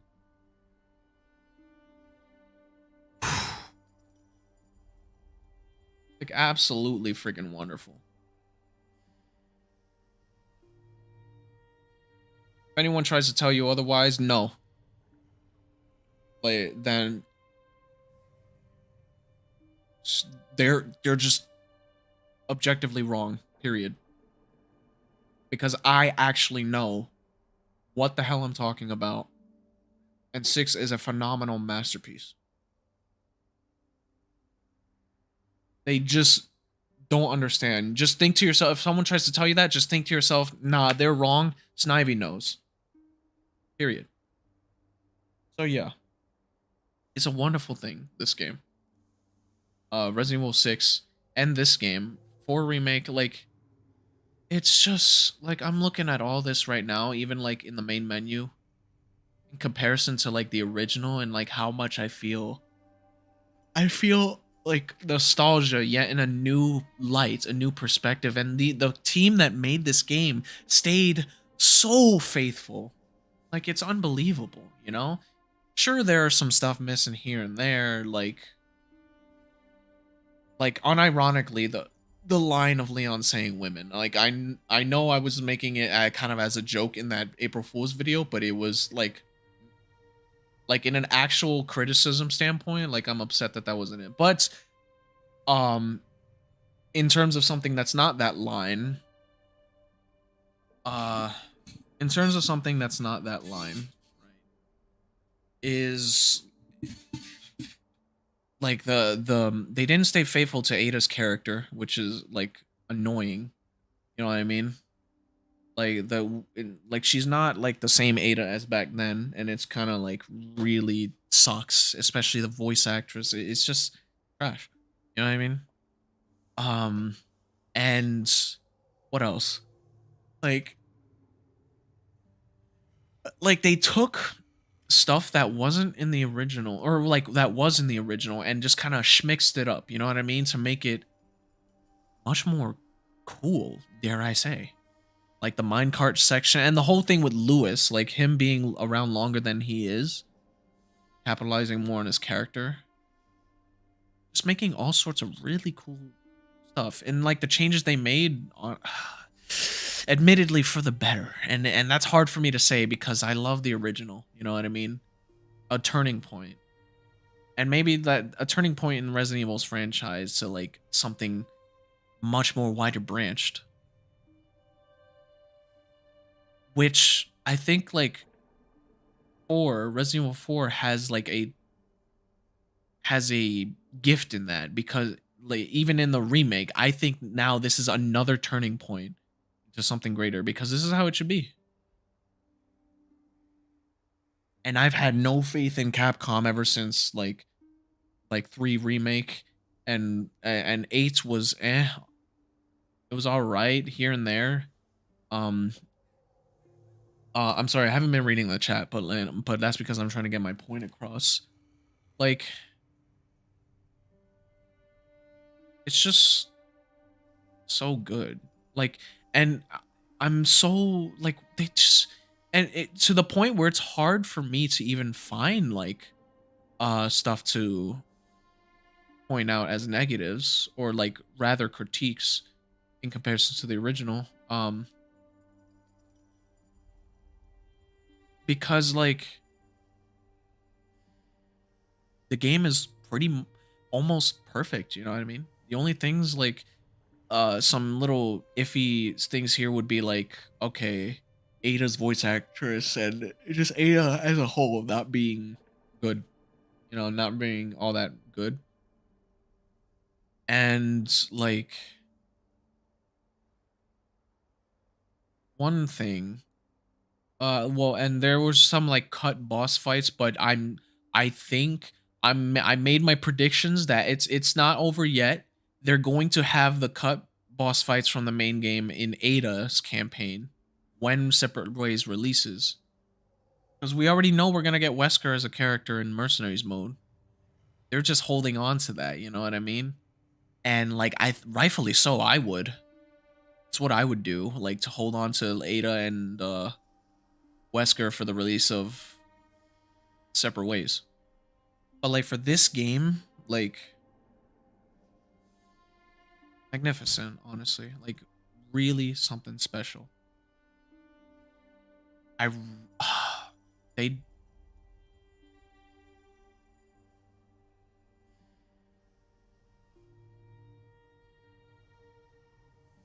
but like to say in the stuff that was like removed from the original, or rather just like changed up a bit. Well, there's a lot of changes from the original, but stuff that's like, to put an example, the women line, something that was removed to that scale, there's very few, which is very surprising, you know. And that just honestly brings a smile to my face how little they removed, and like to, or rather, the stuff that was a lot of stuff was like changed and kind of altered. You know what I mean? And like it's like wow, and very little to no nothing was really removed. It's just kind of changed up in like a different kind of light, heavily made for the better. And the stuff that isn't like officially isn't that officially was removed technically might not be removed yet because I'm still like the U3 boss fight. I'm still waiting for, we're going to wait till Ada's campaign to see how that goes. If that is back, then yeah. I'll get to your comments in a moment. But yeah, this is how Resident Evil should be, you know?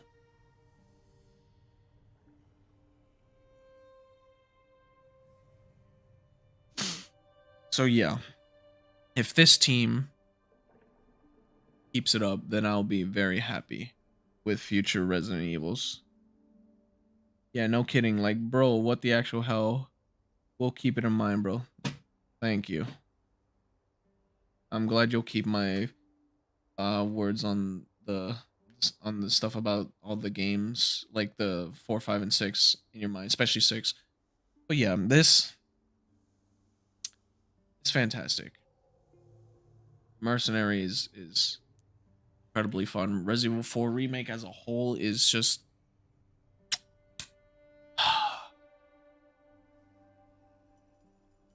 I needed this with the rough year I've had, with Nick being gone, the kind of rocky-ish start into this year, with the whole like scammer thing. That was a rough thing. And just like with Capcom being shit on the most recent games as a whole, I really needed this.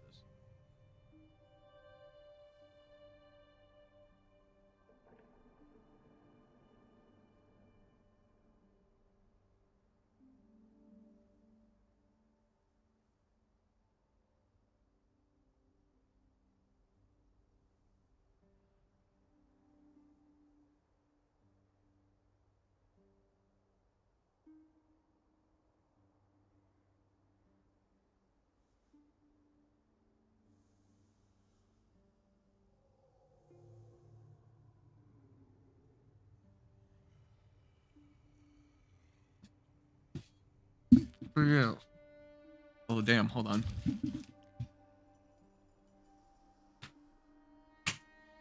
But yeah. Let me read your comment. Hold up. It's been a rough year, and I'm glad they released this really good game. Yeah, I'm really glad to. Like I said, I needed it with how bad the recent games of Capcom have been from Capcom have been. Ever since 7, like 7 was trash, and everything after that was so garbage. 2 remake was all right. It's just a lot of, they also had a lot of cut stuff from that too. And 3 remake, oh my god, heavily fucking Garbage. absolute garbage. So many cut things from 3 remake. Bro, I told you this before. And to Izzy Sparkle and anyone else who may watch this now or in the future, who is watching this now and may watch this in the future, they cut out a whole ending. So fucking garbage. Garbage. But yeah.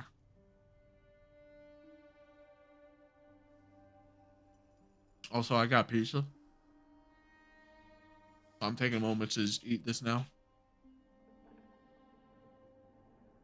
I might end the stream. Well, I don't know.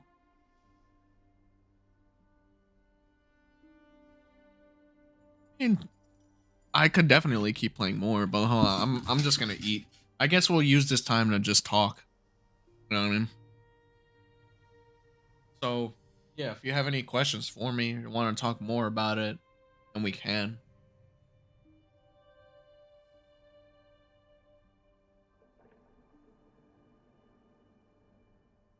In the meantime, I'm really into this pizza.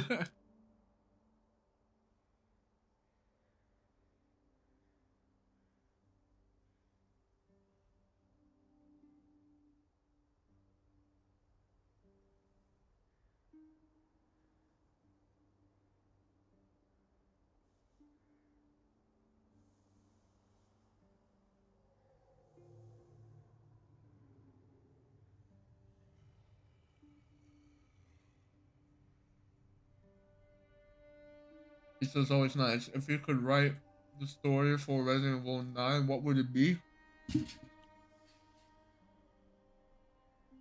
Hmm. Hold on.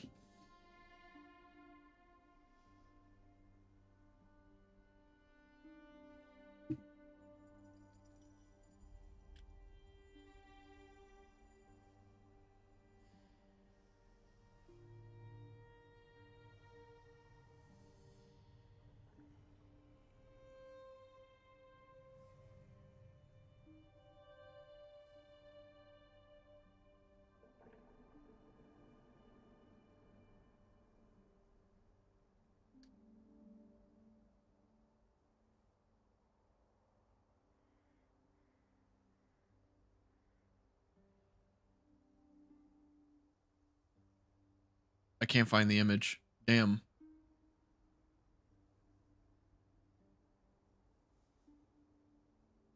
Hold on. I'll find it.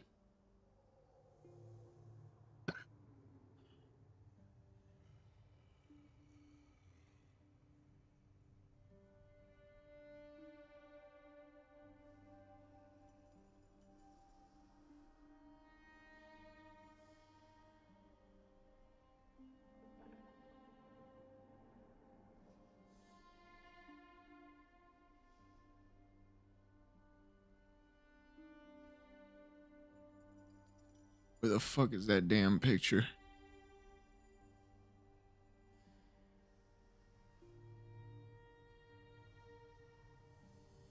How do I lose such a vital picture?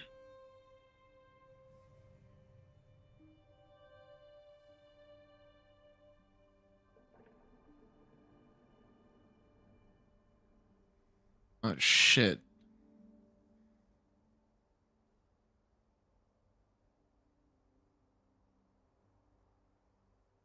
Oh, there it is. I knew it was titled that. Why the fuck? There it is. Hmm. Hmm. Let's get to thinking. By the way, fun fact, Knick-Knack used to have a polka dot bow tie. Then he changed it to red, which good change. Because he's just like, oh, let me do a bow tie. And then he went through some colors of the bow ties, and this was one of them. How would I write the story of Resident Evil 9? I wouldn't. No, I'm kidding. No, but first I would have to start all the way back from 7. Like, for 9 to be good, you know?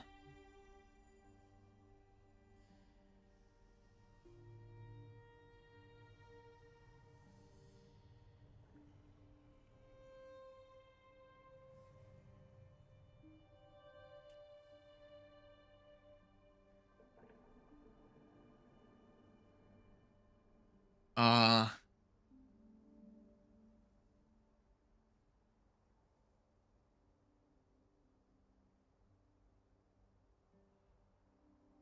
One major change, which it should have been like this from the start. Chris, one major change, Chris stays in the BSAA. Or better yet, no. Actually, I would not have Chris involved with anything after 6. That leaving Chris, how he, like, with his closure at the end of Resident Evil 6, that's it. Nothing with Chris Redfield. Maybe like a cameo here and there. But like, no, that's like his story kind of finished. He continues fighting in the honor of his soldiers, especially Piers. So there's that. Um 7 being as bad as it is would need to be corrected somehow. Yeah, so I wouldn't have Chris show up in that game at all. Like what happened at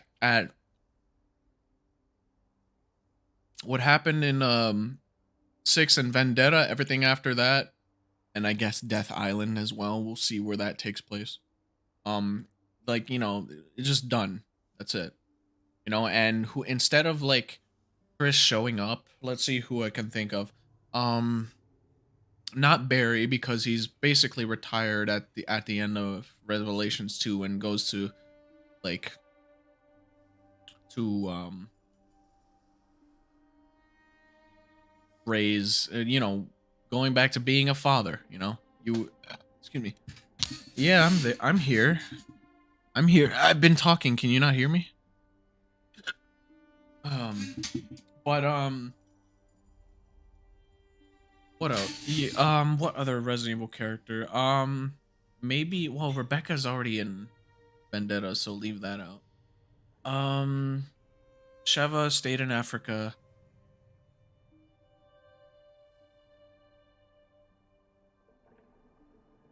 Jill somewhere else. I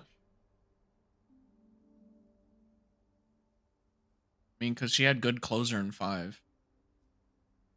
She's coming back in Death Island. We'll see how that goes. Uh, we'll see how Death Island goes. But what other? I mean, I thought about Claire, but then again, Revelations 2 is already a pretty interesting. Ooh, idea, possible idea. Um, Parker Luciani from Revelations 1. You remember him? Like he would. Well, then again, I would probably save him for like a Revelations 3. So that's yeah. Yeah, that's total garbage. You talking about 7? Um Hold on. Garbage. Yeah, but Resident Evil 7 was total garbage. But what other I know a lot about Resident Evil. What other Resident Evil's like characters could be come back or reintroduced? Um Probably Billy. An idea. Maybe Billy Cohen from Resident Evil 0. That's one idea. I have 2 questions for you. What's your question? Finally able to catch a stream. Thank you. Lady D, please. No. We're not having any of that, you thirsty mother. Okay. Simp for Leon instead. How about that? Or hold on. Uh, Simp for Leon.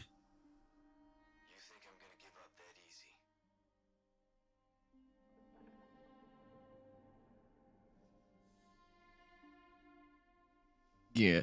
Anywho, please. No, I'm not playing that garbage game. Well, Lady Demetress was cool. And everything after that was fucking Garbage. anyway. Anyway, we're here talking about Resident Evil and how this game was good. Anywho,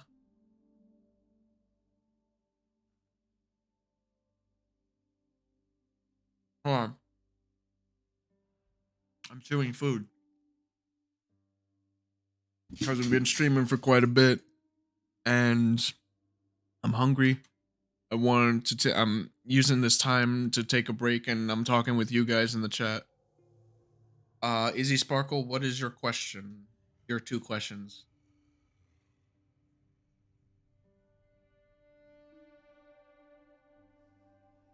Hmm.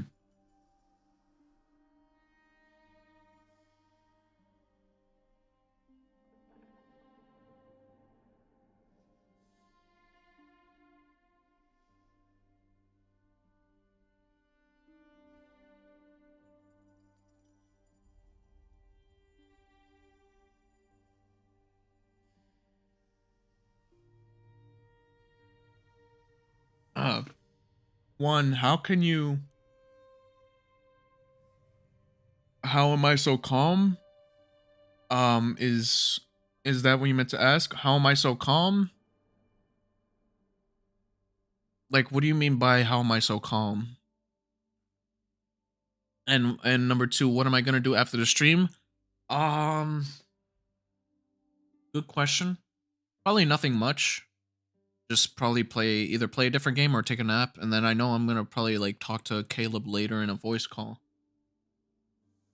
because he's a Chad. Yeah, I am a Chad. Thank you. I appreciate it. Absolute freaking Chad.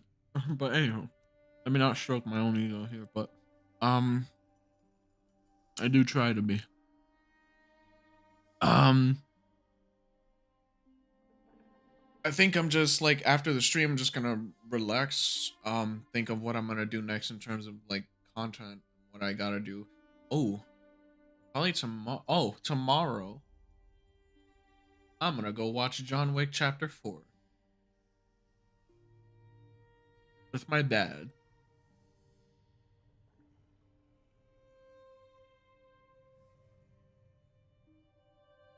But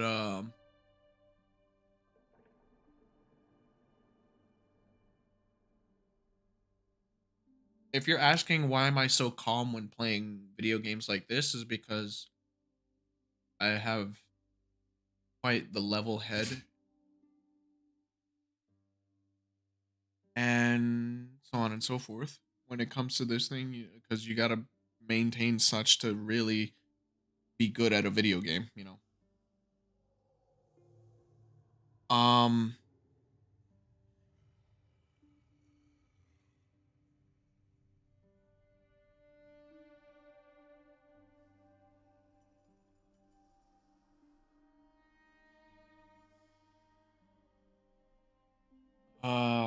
but yeah, not really gonna do much after the stream other than probably like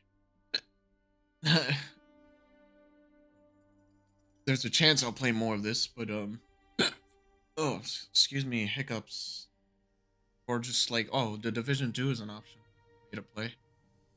Um, Maybe some Rise of the Dead for a bit because it's like I've been playing for quite a lot today, trying to make sure people vote for the film. Which I'm gonna check one more time the votes right now. Um,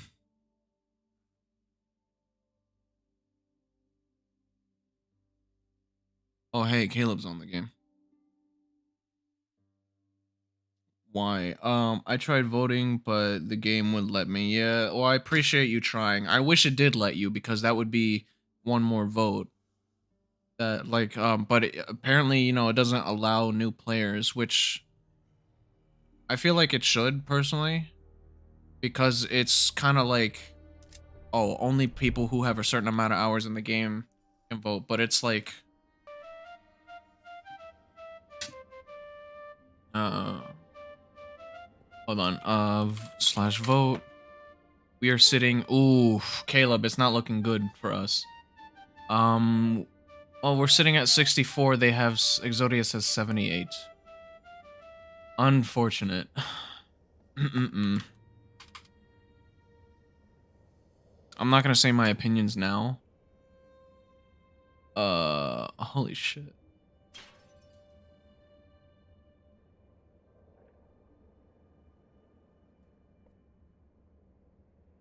I played it before, not much, so maybe yeah.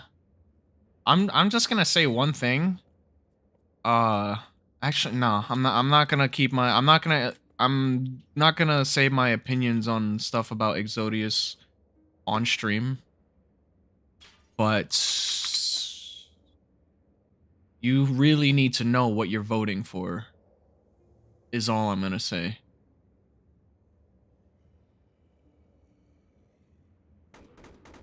I'm in the game and I'm doing a bunny challenge. Trait is very unfortunate. That is very unfortunate because our video is so good. Yeah, very well made. It should be number one. Then again, I'm biased. Even if you're not biased, I think you're valid in saying it should be number one because me and Caleb worked quite hard on this, especially me because I have to edit the thing, right? I made my own. By the way, I made my own music for it, but like, let me do the rundown. I made my own music for it. I did my own rendition of the theme. I made a separate theme for Zark. Everything was recorded in in-game footage with 2 people, and I did the full 8 minutes required. That's the maximum, 8 minutes. Minimum is 3 minutes. You know, and I followed the theme in more than one ways.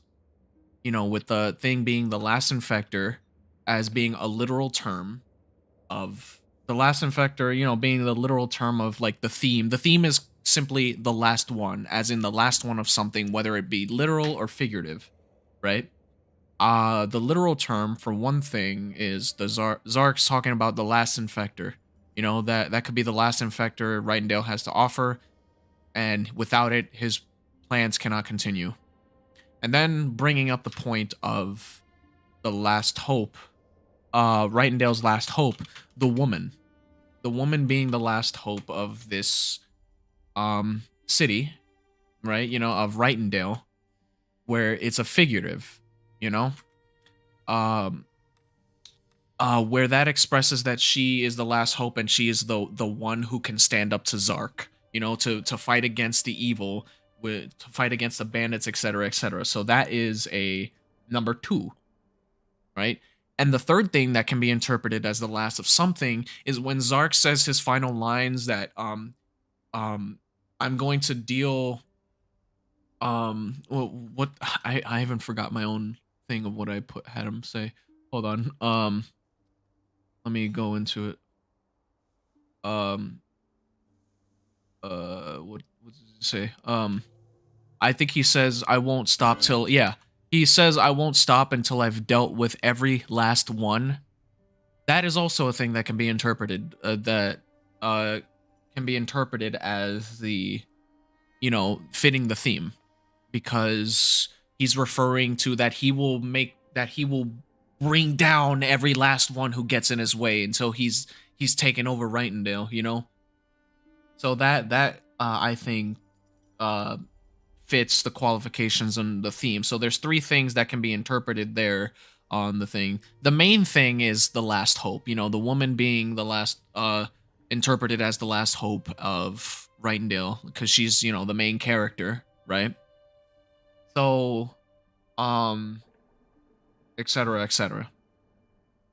And another thing that can be, but I didn't like, it's not it's more of a deeper thing that not a lot of people would get, but the last hope could also be interpreted as the infector itself. So it's kind of blending the first and second, or rather like the first with the last hope being like also referring to, well, the woman in possibly using the infector as a hope to save Rightendale. Like, because the infector can be researched and possibly find a cure. The parasites, etc., can be used to find like a cure for whatever is going on. And here's the thing: if you play the mission, of spoilers for the mission, but it's kind of necessary to get my point across. But at the mission, that infector, right, that was released onto the boat and started killing everyone. In the mission that comes after, he's captured by rats, depending on what you choose. If you pull the lever, he's captured by rats and so on and so forth. But that infector is still human technically. Like, he has his consciousness of when, like, as a human. That is a fellow survivor that you meet early on, right? So when are you playing? So you're just so calm. Talking. I'm like having a good time just talking about film stuff. You know what I mean? Um, but yeah, like that can be something that can also interpret the main. Well, not the main, but like as a focus of like the last of something. The last hope could be like, oh, the last hope of finding a cure, which is why, like, the rats want it so much. They can find a cure for it or whatever, if that's their intentions. That's what you may think of their intentions, right? So yeah, uh, Stan the Infector tells you otherwise. However,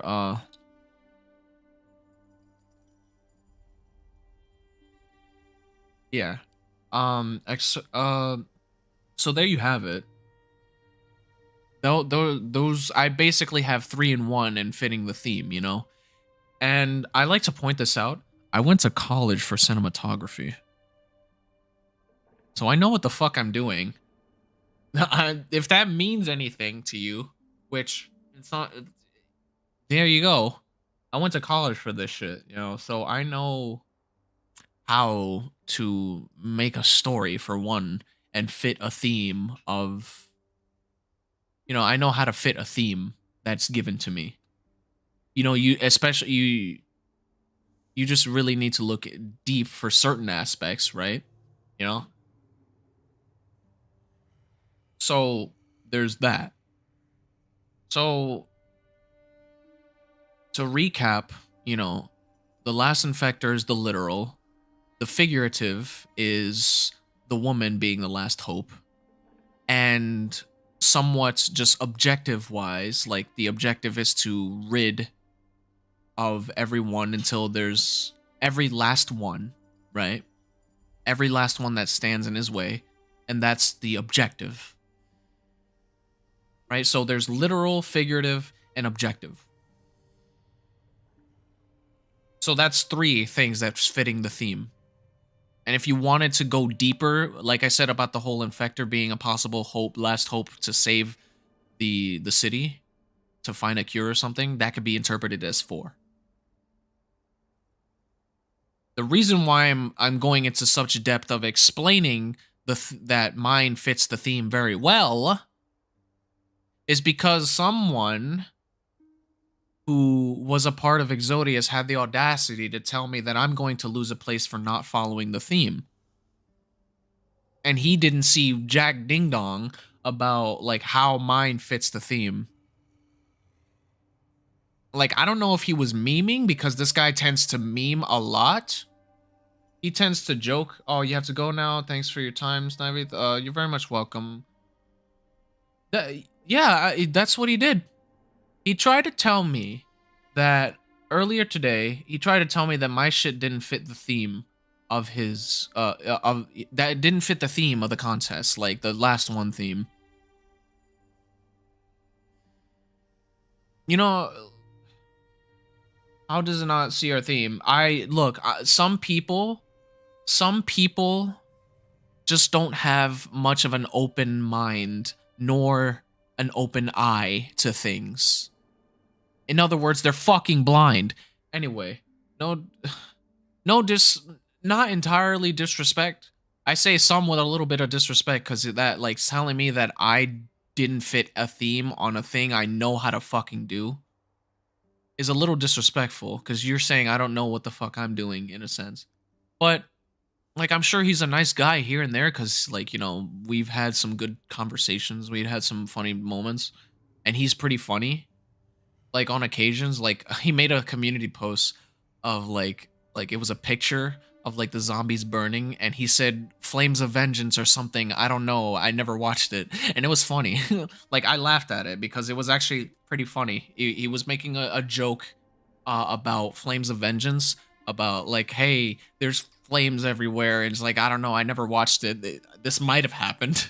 Like, it's a funny little humor in that aspect. But, you know, he could be a cool guy, but, like, saying something like that to me, I find a tad disrespectful. You know, that saying that I don't fit the theme of the the the contest, and outright saying that I'm gonna lose a place, right? So it's a little disheartening, but I don't think I'm not gonna lose a freaking place.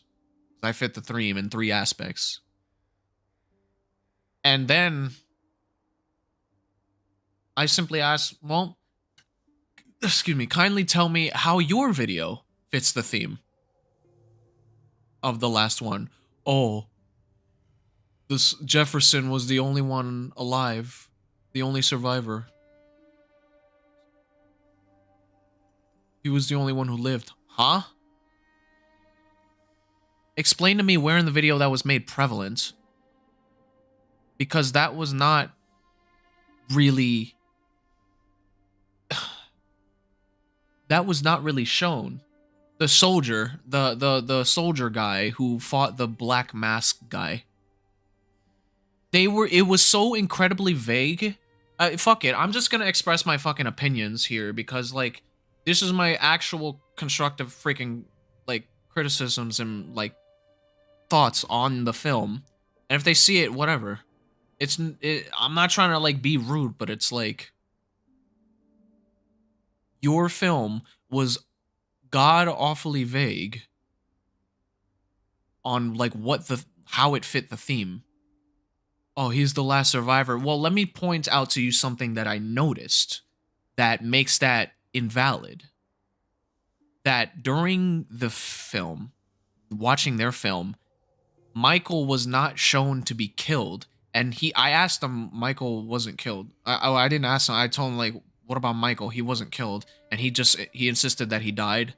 But I rewatched the clip, and it showed that Michael wasn't really killed. I did not see him drop.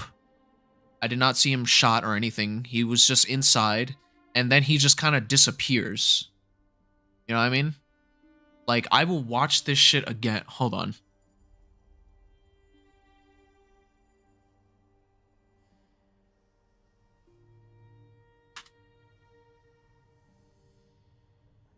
Funny, I type in Exodius, and a thing that pops up is mine.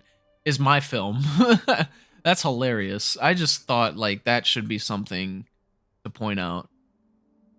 But anywho, where is Exodius? There it is. So let me go. Hold on, wait, stop, shut up. I don't want a copyright claim on my own stream. So let me go back to the part. Okay, so Michael gets in, right? Some guy gets shot by the guy outside. Guy is hovering over, like, standing over the body. Oh, he's dead. Turns to face the door. Bandit busts in and shoots this guy in the face with an M60. Huh? Wait, hold on. Okay, I thought that was a glitch. Okay. He busts in, starts unloading on everyone. But the only two people that I see drop is Jane and Carlos. Michael is nowhere to be seen. You can see him just kind of, like, behind cover. Like, right there. Yeah. He's just kind of, like, there. Like, behind Jane's head. When her head falls, you can just see Michael just... I believe that's Michael. The fucking video is too goddamn... Hold on. Oh, let me increase the quality. The video is so damn, like, low qual. Like, even with 1080p, it's hard to tell. Yeah, okay, I believe that's Michael behind Jane there, but he doesn't drop. He's just kind of standing there, right? I'm looking there. Guys climbing to the roof. Excuse me. Yeah, Michael is just kind of, like, he's behind that shelf. He didn't die. So technically the soldier is not the last survivor. Jefferson is not the last survivor. He's just kind of there. What the... How did Michael die? I don't know. You could... This guy would argue that, like, oh, he got shot by the M60. How? I didn't see him drop. He just kind of, like, let me go back. Right? Okay. So, he gets shot. And wait, hold on. And here's a funny mistake. Here's a stupid mistake. Michael is standing by the door. And when the guy gets shot through the window, the guy with the red scarf who gets shot, Michael's standing by the door. And then all of a sudden, he's over by the freaking desk, just sitting there. And then, you know, this guy is kneeling down over the dead body. Look, I'm just gonna say, it's not good. It's poor writing. It's bad writing.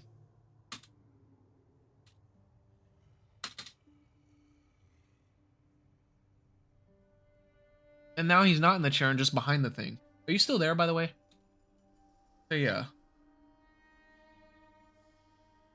Oh, he's the last survivor. It would have been more likely if you used the last bullets of the freaking revolver to get attention of the soldiers.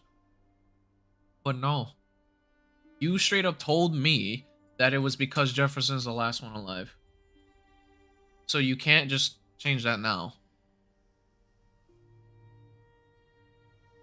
Then somehow there's another bandit with a crowbar coming out of Sundays. Which I feel like that may have been... Hold on. Unless I see them die. I don't know if that was the same one, so I guess it's irrelevant.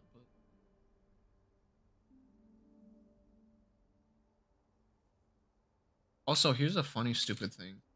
Like, why would the guy in the black mask just put his revolver away and just get shot? Like, oh boy.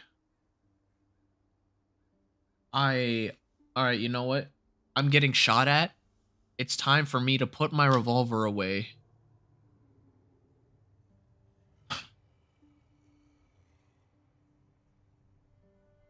And then there's no reason as to why the soldiers show up, like the other one, the Canadian soldiers, I guess, because they have Canadian flags on them, on their Canadian patches.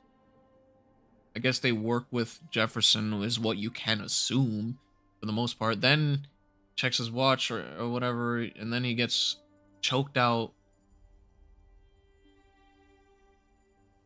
Takes his revolver, then boom, shoots the guy in the fucking face.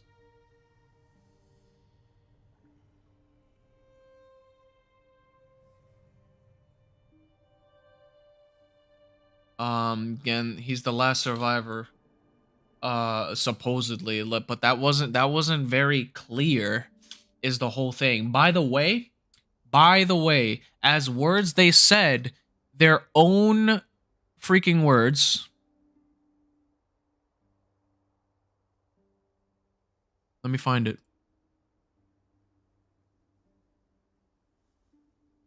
If we had more time, it definitely would have been more polished. We had to rush a bit in the end because the textures got corrupted. So this, by their words, this is a rushed project. Mine was not rushed whatsoever. I had the whole freaking month, and which we did. And even after it was done, I still had plenty of days to freaking to find any mistakes, and then boom. I made my own theme for it, my own music for it, and yada yada yada. So the whole point here, they did not fit the theme. They did not make it prevalent. Meanwhile, mine has a title, like emphasizing what it could be, what it is. I mean, not what it could be, but like, blah, blah, blah. You know what I mean?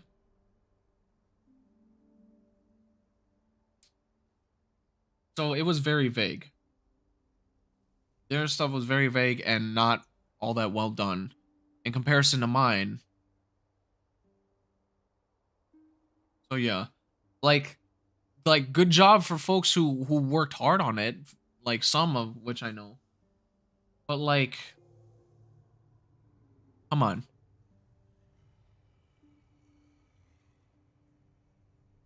Yeah, especially since I'm a director of things like audio dramas and films. So I know how to direct. So saying mine is very well directed. Thank you. That it's true. But anywho, like, I know I'm going on like a long tangent of like talking about this, but it's like, hey, if you're gonna say my stuff doesn't fit this and that, and so on and so forth, then like, we got a real problem, you know.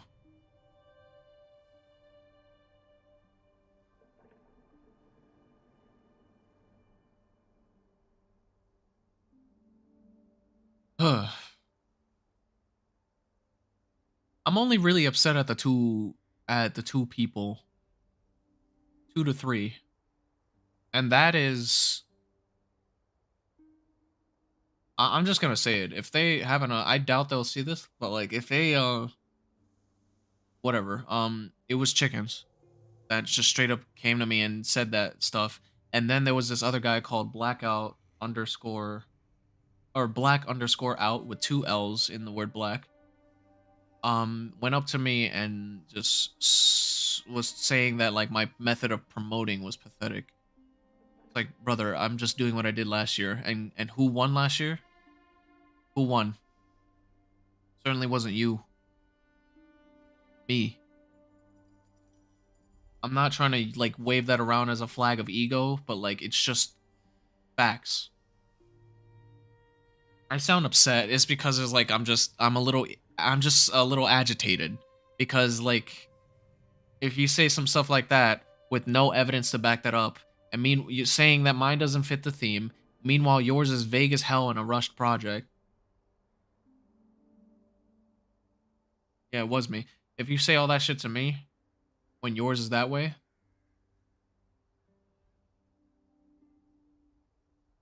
just no. You're fucking Garbage. like but I still, like hey, good luck to you, whatever. Like let's be good sports about it. Let's not insult each other. Which what I'm saying is not really like insultive. I'm actually like pointing out your flaws in like what you do. And uh, in fact, you insulted me firstly. So if I actually just started outright insulting you, then hey,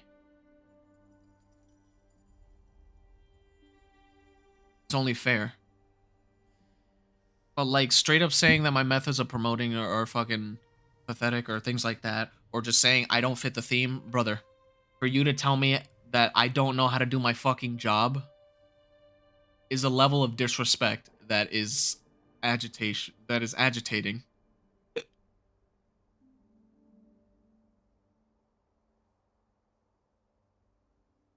You know what I mean? So, like don't freaking tell me that I don't fit a theme of such. But I don't know. Whatever. Hopefully we win this day. It's the first day, which sucks because like I got on because I wanted to get some early votes because early bird catches the worm, yeah. Candidates for voting don't just sit idly by. Yeah, ours fits better than theirs, honestly, and we put more time into it. We're the only film that did the full 8 minutes.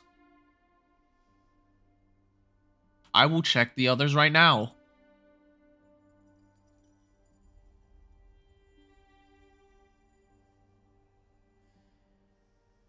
Playlist.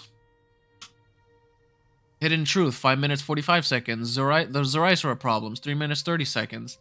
Peanuts 100% Awesome Adventure for the last one.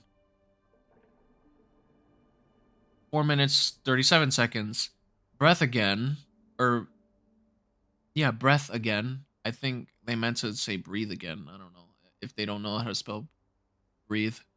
But Breath Again, Survivor's Diary Part 1, 720. Exodius 420. The Last Genesis Run, 639. The Day Mason Broke His Ass, 321. The Day Mason Broke His Ass is actually a really good one. Like the animation is actually really good. Um Rydendale's Last Hope, 8 minutes. I know it says like when you look at it in the thing it says 8 minutes 1 second, but YouTube does that thing does a weird thing where it adds an extra second, but it's actually not. If you actually click the video, it will say 8 minutes. And I know it's 8 minutes because in the timeline of editing, I can cap it at 8 minutes, which I did, and I can't go over. And like it tells me the timestamp and I can't go past the line, and I did not. So yeah.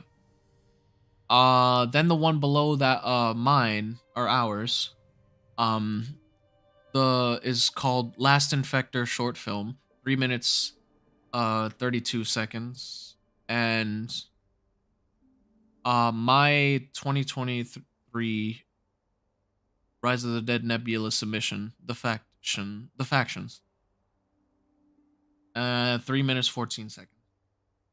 Notice how the only one that came close is like Breath Again, and that one's not. It's one of the submissions. Is all I'm gonna say. It's not the best. I'll say that too. Fuck it. Um, like, but hey, they put effort because they had fun. I can. But mine did the full 8 minutes.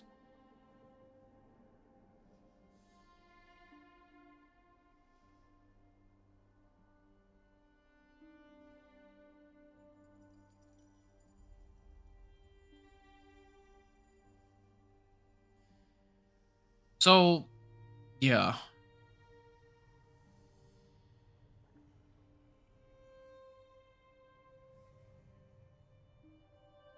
Ours was fantastic. It was great. Ours is fantastic. It is. And that's not being.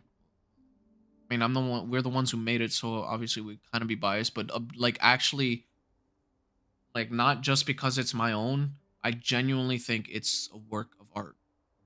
Because, brother, who else would go through that much effort to get all that with in-game footage? No one else here. I made my own freaking brother. The dev, I made my own music for it, and the dev got goosebumps from listening to the freaking theme, the rendition of the theme, and he even promoted it on Twitter. So that's saying something. Like I said before, just know what you're voting for, and what you're voting for with Exodius. Well, you heard it here. From their words, it was a rushed project. It's not really all that polished. I'm just gonna like be upfront, the constructive criticism here. And if anyone from their team happens to find this part of this live stream and cannot handle the actual criticism I'm giving here without keeping, if they can't handle it without keeping their emotions in check, then brother, you shouldn't be in this game. Like, and clearly we were and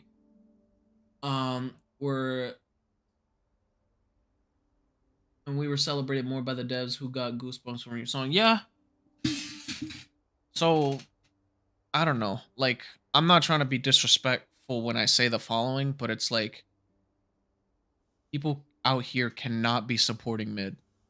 like, and there's, trust me, like, they're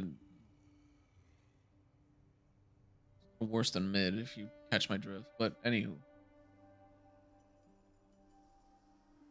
But like, they tried. Like animation, tough. Yeah, I know. But like, if you actually worked on this like for a lot longer, and actually like, if you took it seriously, let me say this now: if you took it seriously, it would be a lot better. But like,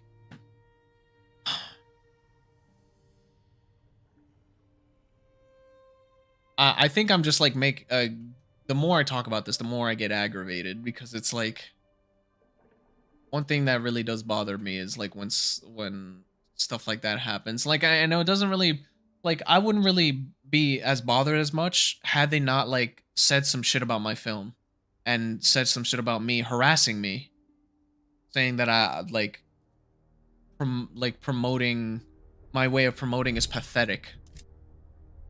And then like this guy was saying like, oh, we don't need to do like promoting such as putting vote for my film in the title to do good and etc etc. It's like, first of all, if you're that confident, then by all means, I guess. But if you lose because you didn't do enough promoting, that's on you. Oh, but we weren't gonna do promoting and we weren't doing promoting until you got on and started promoting. Well, that's on you. That's a skill issue on your part. You should have been like a step ahead, but you weren't. And furthermore, he tries to like at one point they try to like tell me that like, oh, my ego is showing. And firstly, you don't know me from a goddamn doorknob, right? You don't know me at all, so you don't know how I act when it comes to like I don't really get egotistic or anything of the sort. But how is it that you're gonna tell me that my ego is showing or anything that I'm getting egotistic when you're saying, "Oh, we don't need to promote ourselves. We were just letting we just sit by and let people, decide for themselves or whatever." It's like, if anything, that's egotistic of you because you're so confident in that you're gonna win that you don't need to do anything. You know what I mean? That's just a point that I feel if that shows the ego that you have. Like that you're getting egotistical or you're just being an asshole. Because like how you gonna get whatever. I mean, and again, it's only the first day and oh my god. It's not looking good for well, it was looking good for a time, but Caleb, these votes are strange. They already have 80 and we have 65. It's a little strange, but whatever.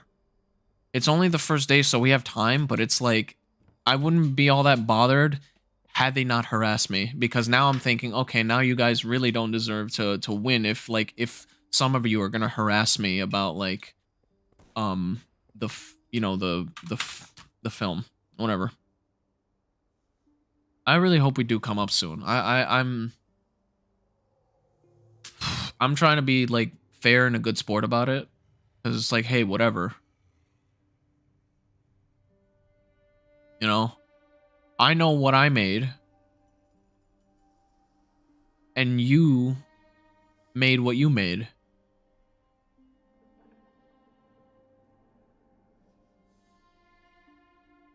Now, it's not everyone on their team. It's just a few. Folks like Garrett, he's pretty cool. I talked to him earlier, and I told him like some of your people on your team were harassing me on because of like the way I promoted myself, like in my film. As a content creator, I have to promote myself, my content. Hello, how you get things, you know what I mean?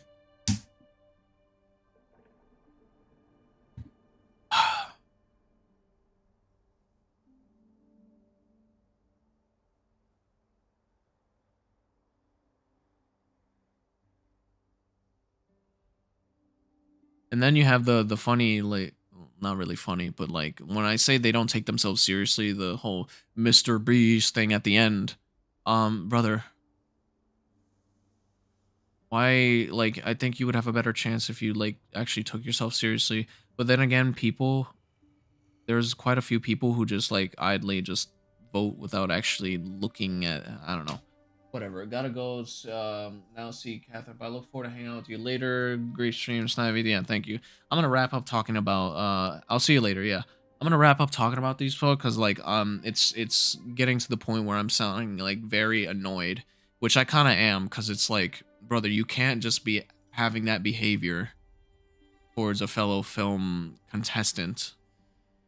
It's not right, honestly.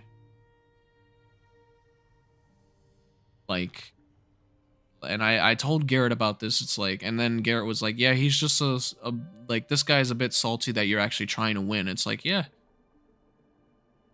I'm glad you understand, Garrett, but like, it's a competition. Firstly,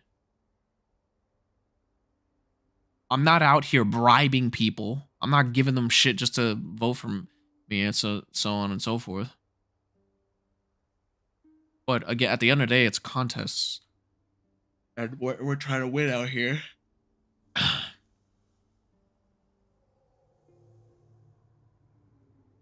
But anyway, yeah, um, like I'm still being a good sport about it, but like, just don't come harassing me or insulting me or saying that I don't fit the theme when your film is very vague as hell on how it fits the theme. Especially since yours is a rushed freaking job, where I had the whole month to work on it, and we did it with many days to spare. 2 freaking people, like I did last year in one. But like, you know, mine fits the theme very well. Meanwhile, theirs is vague.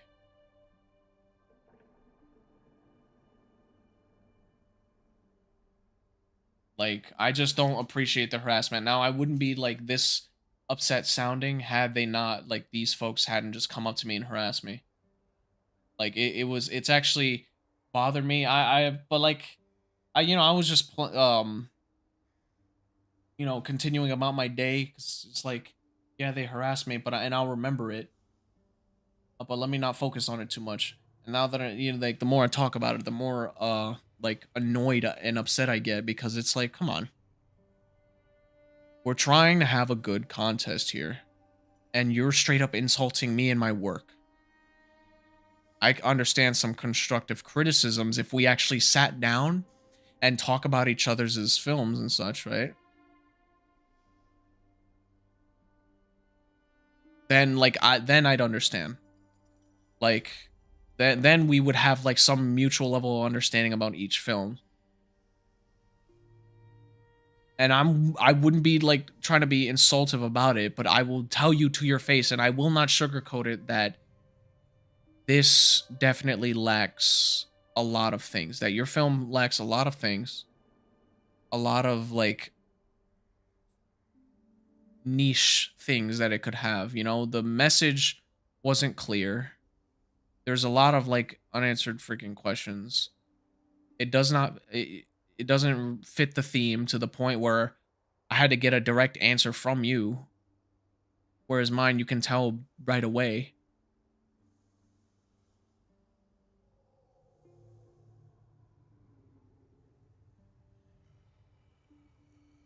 But like, hey, at the end of the day, I still think that, like, except for Blackout, he's a jerk. He's already shown me that by fucking getting on my case about the film and how I'm promoting myself, my film. I mean, so fuck him. But like, yeah, I still think, like, Chickens. He's a pretty okay guy. He jokes around a lot and he's pretty funny on occasion. Garrett is 110% cool because he's pretty chill. You know, I talked to him about the situation and like he understood it's not okay for folks to do that. Like, hey, can you get them to just stop? The filming vote stuff just started. I'm getting harassed. Why? Why am I getting harassed? This did not happen last year. I remember I was like talking with Copygraph about like his film last year, Sector Z. Like and we were good sports about it with each other. Like, he's a cool guy.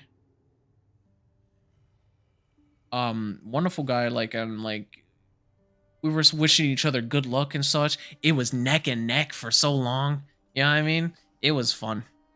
It was nice.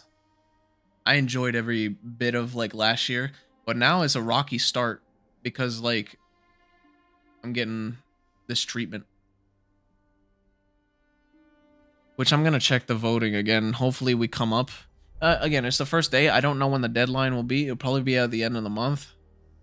Quite a long way away. But hold on. What was that? Hold on.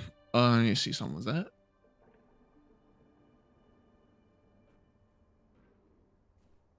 No. I thought it was something else. All right. Vote. 66 and they have 83. That's a shame. Need 22 to get. Okay. I'm just gonna like do a little bit of promoting real quick. Just get my copy and paste thing that I have sitting somewhere.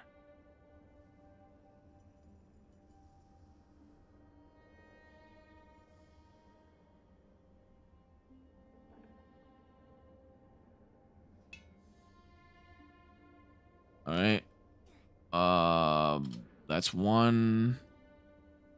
And then I'm gonna do it in the global chat. And then there's two. Lamau. Everything in global chat is censored, apparently. Alright, let me leave this. I'm done with it. I don't want to check the thing until, like, later. But, again, keep in mind, Snivy, it's just the first day. But it's just a rocky start because of the harassment. It was just aggravating. Like, oh, whoa, what the hell are you doing? We're trying to have a friendly competition here, and you're insulting my stuff. You're insulting me, insulting what I do, brother. And don't even get me started on one of the excuses like, oh, you won last year because the voting was rigged. The Google Docs one, yes, but then they excluded that entirely. They excluded the Google Docs one, and then just switched it to in-game voting, and from there it was just all fair game. All fair game. So you can't claim voting fraud. You can't claim voter fraud for that. Um I really need to stop talking about it. I need to drop this conversation here in a moment because like I'm getting more aggravated the more I talk about it. I think I'm just aggravating myself or just by like I'm just very expressive about how I feel when it comes to that stuff because it's at first like I don't um like it'll bother me for a bit and then I'll just move on with the rest of my day. But if I'm sitting here talking about it, I'm gonna get up there when it comes to like my aggravation on it because it's like there we go. Now it's loaded. Uh, hmm. Anyway, like, but yeah, no, like I still think we can have a nice, fair, friendly competition. But if the harassment happens again and it keeps up, then we're gonna have a freaking problem. But anywho, yeah, hopefully it'll stop.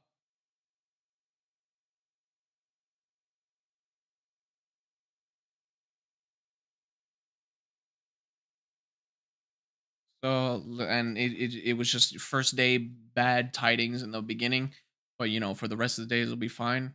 I still do wish everyone the best of luck with the films, you know, because it's a competition. So you know we're doing what we can to come out on top. So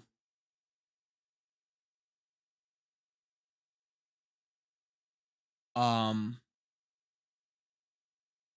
you know, but let's just enjoy ourselves and not make enemies because we don't need that. We're just trying to have a bit fun here, a bit of fun. We make some of us we make like really great things, others we just make things that maybe not might not be as good, but it's still something we like and enjoyed making. You know, like some of the ones that are not getting as many votes. I'm sure they enjoyed making it, you know? But anywho, like there you have it. Like anywho, if you're eligible, you play Rise of the Dead, check it out in the link of my last video from this live stream. Uh check that video out on how to vote and vote for yourselves. On which friend like check out my film, Dale's Last Hope, and check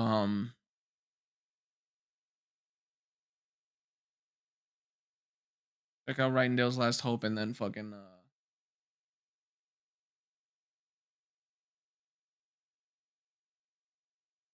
if you like what you see and you feel it deserves first place, then give it a vote. Right? So on and so forth. That's all I really wanted to say. So I wish everyone the best of luck with it because I still have fun with the competition as it's going on because I do like seeing the votes climb and so on and so forth.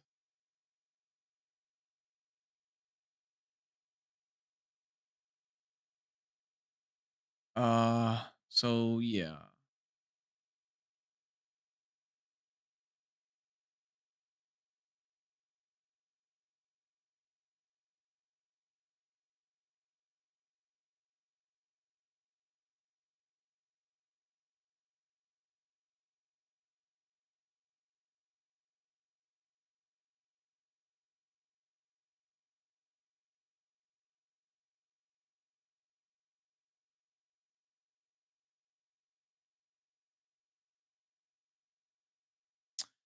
Sorry, I was just checking some messages. But anywho, I'm gonna wrap up the stream. I'm gonna finish eating this food, then take a nap, wake up later, and see how things go. Wish me the best of luck when it comes to the film thing, because me and Caleb, we worked pretty dang hard on it. And I just saying, all in game, all of that you saw in my film, all in game footage,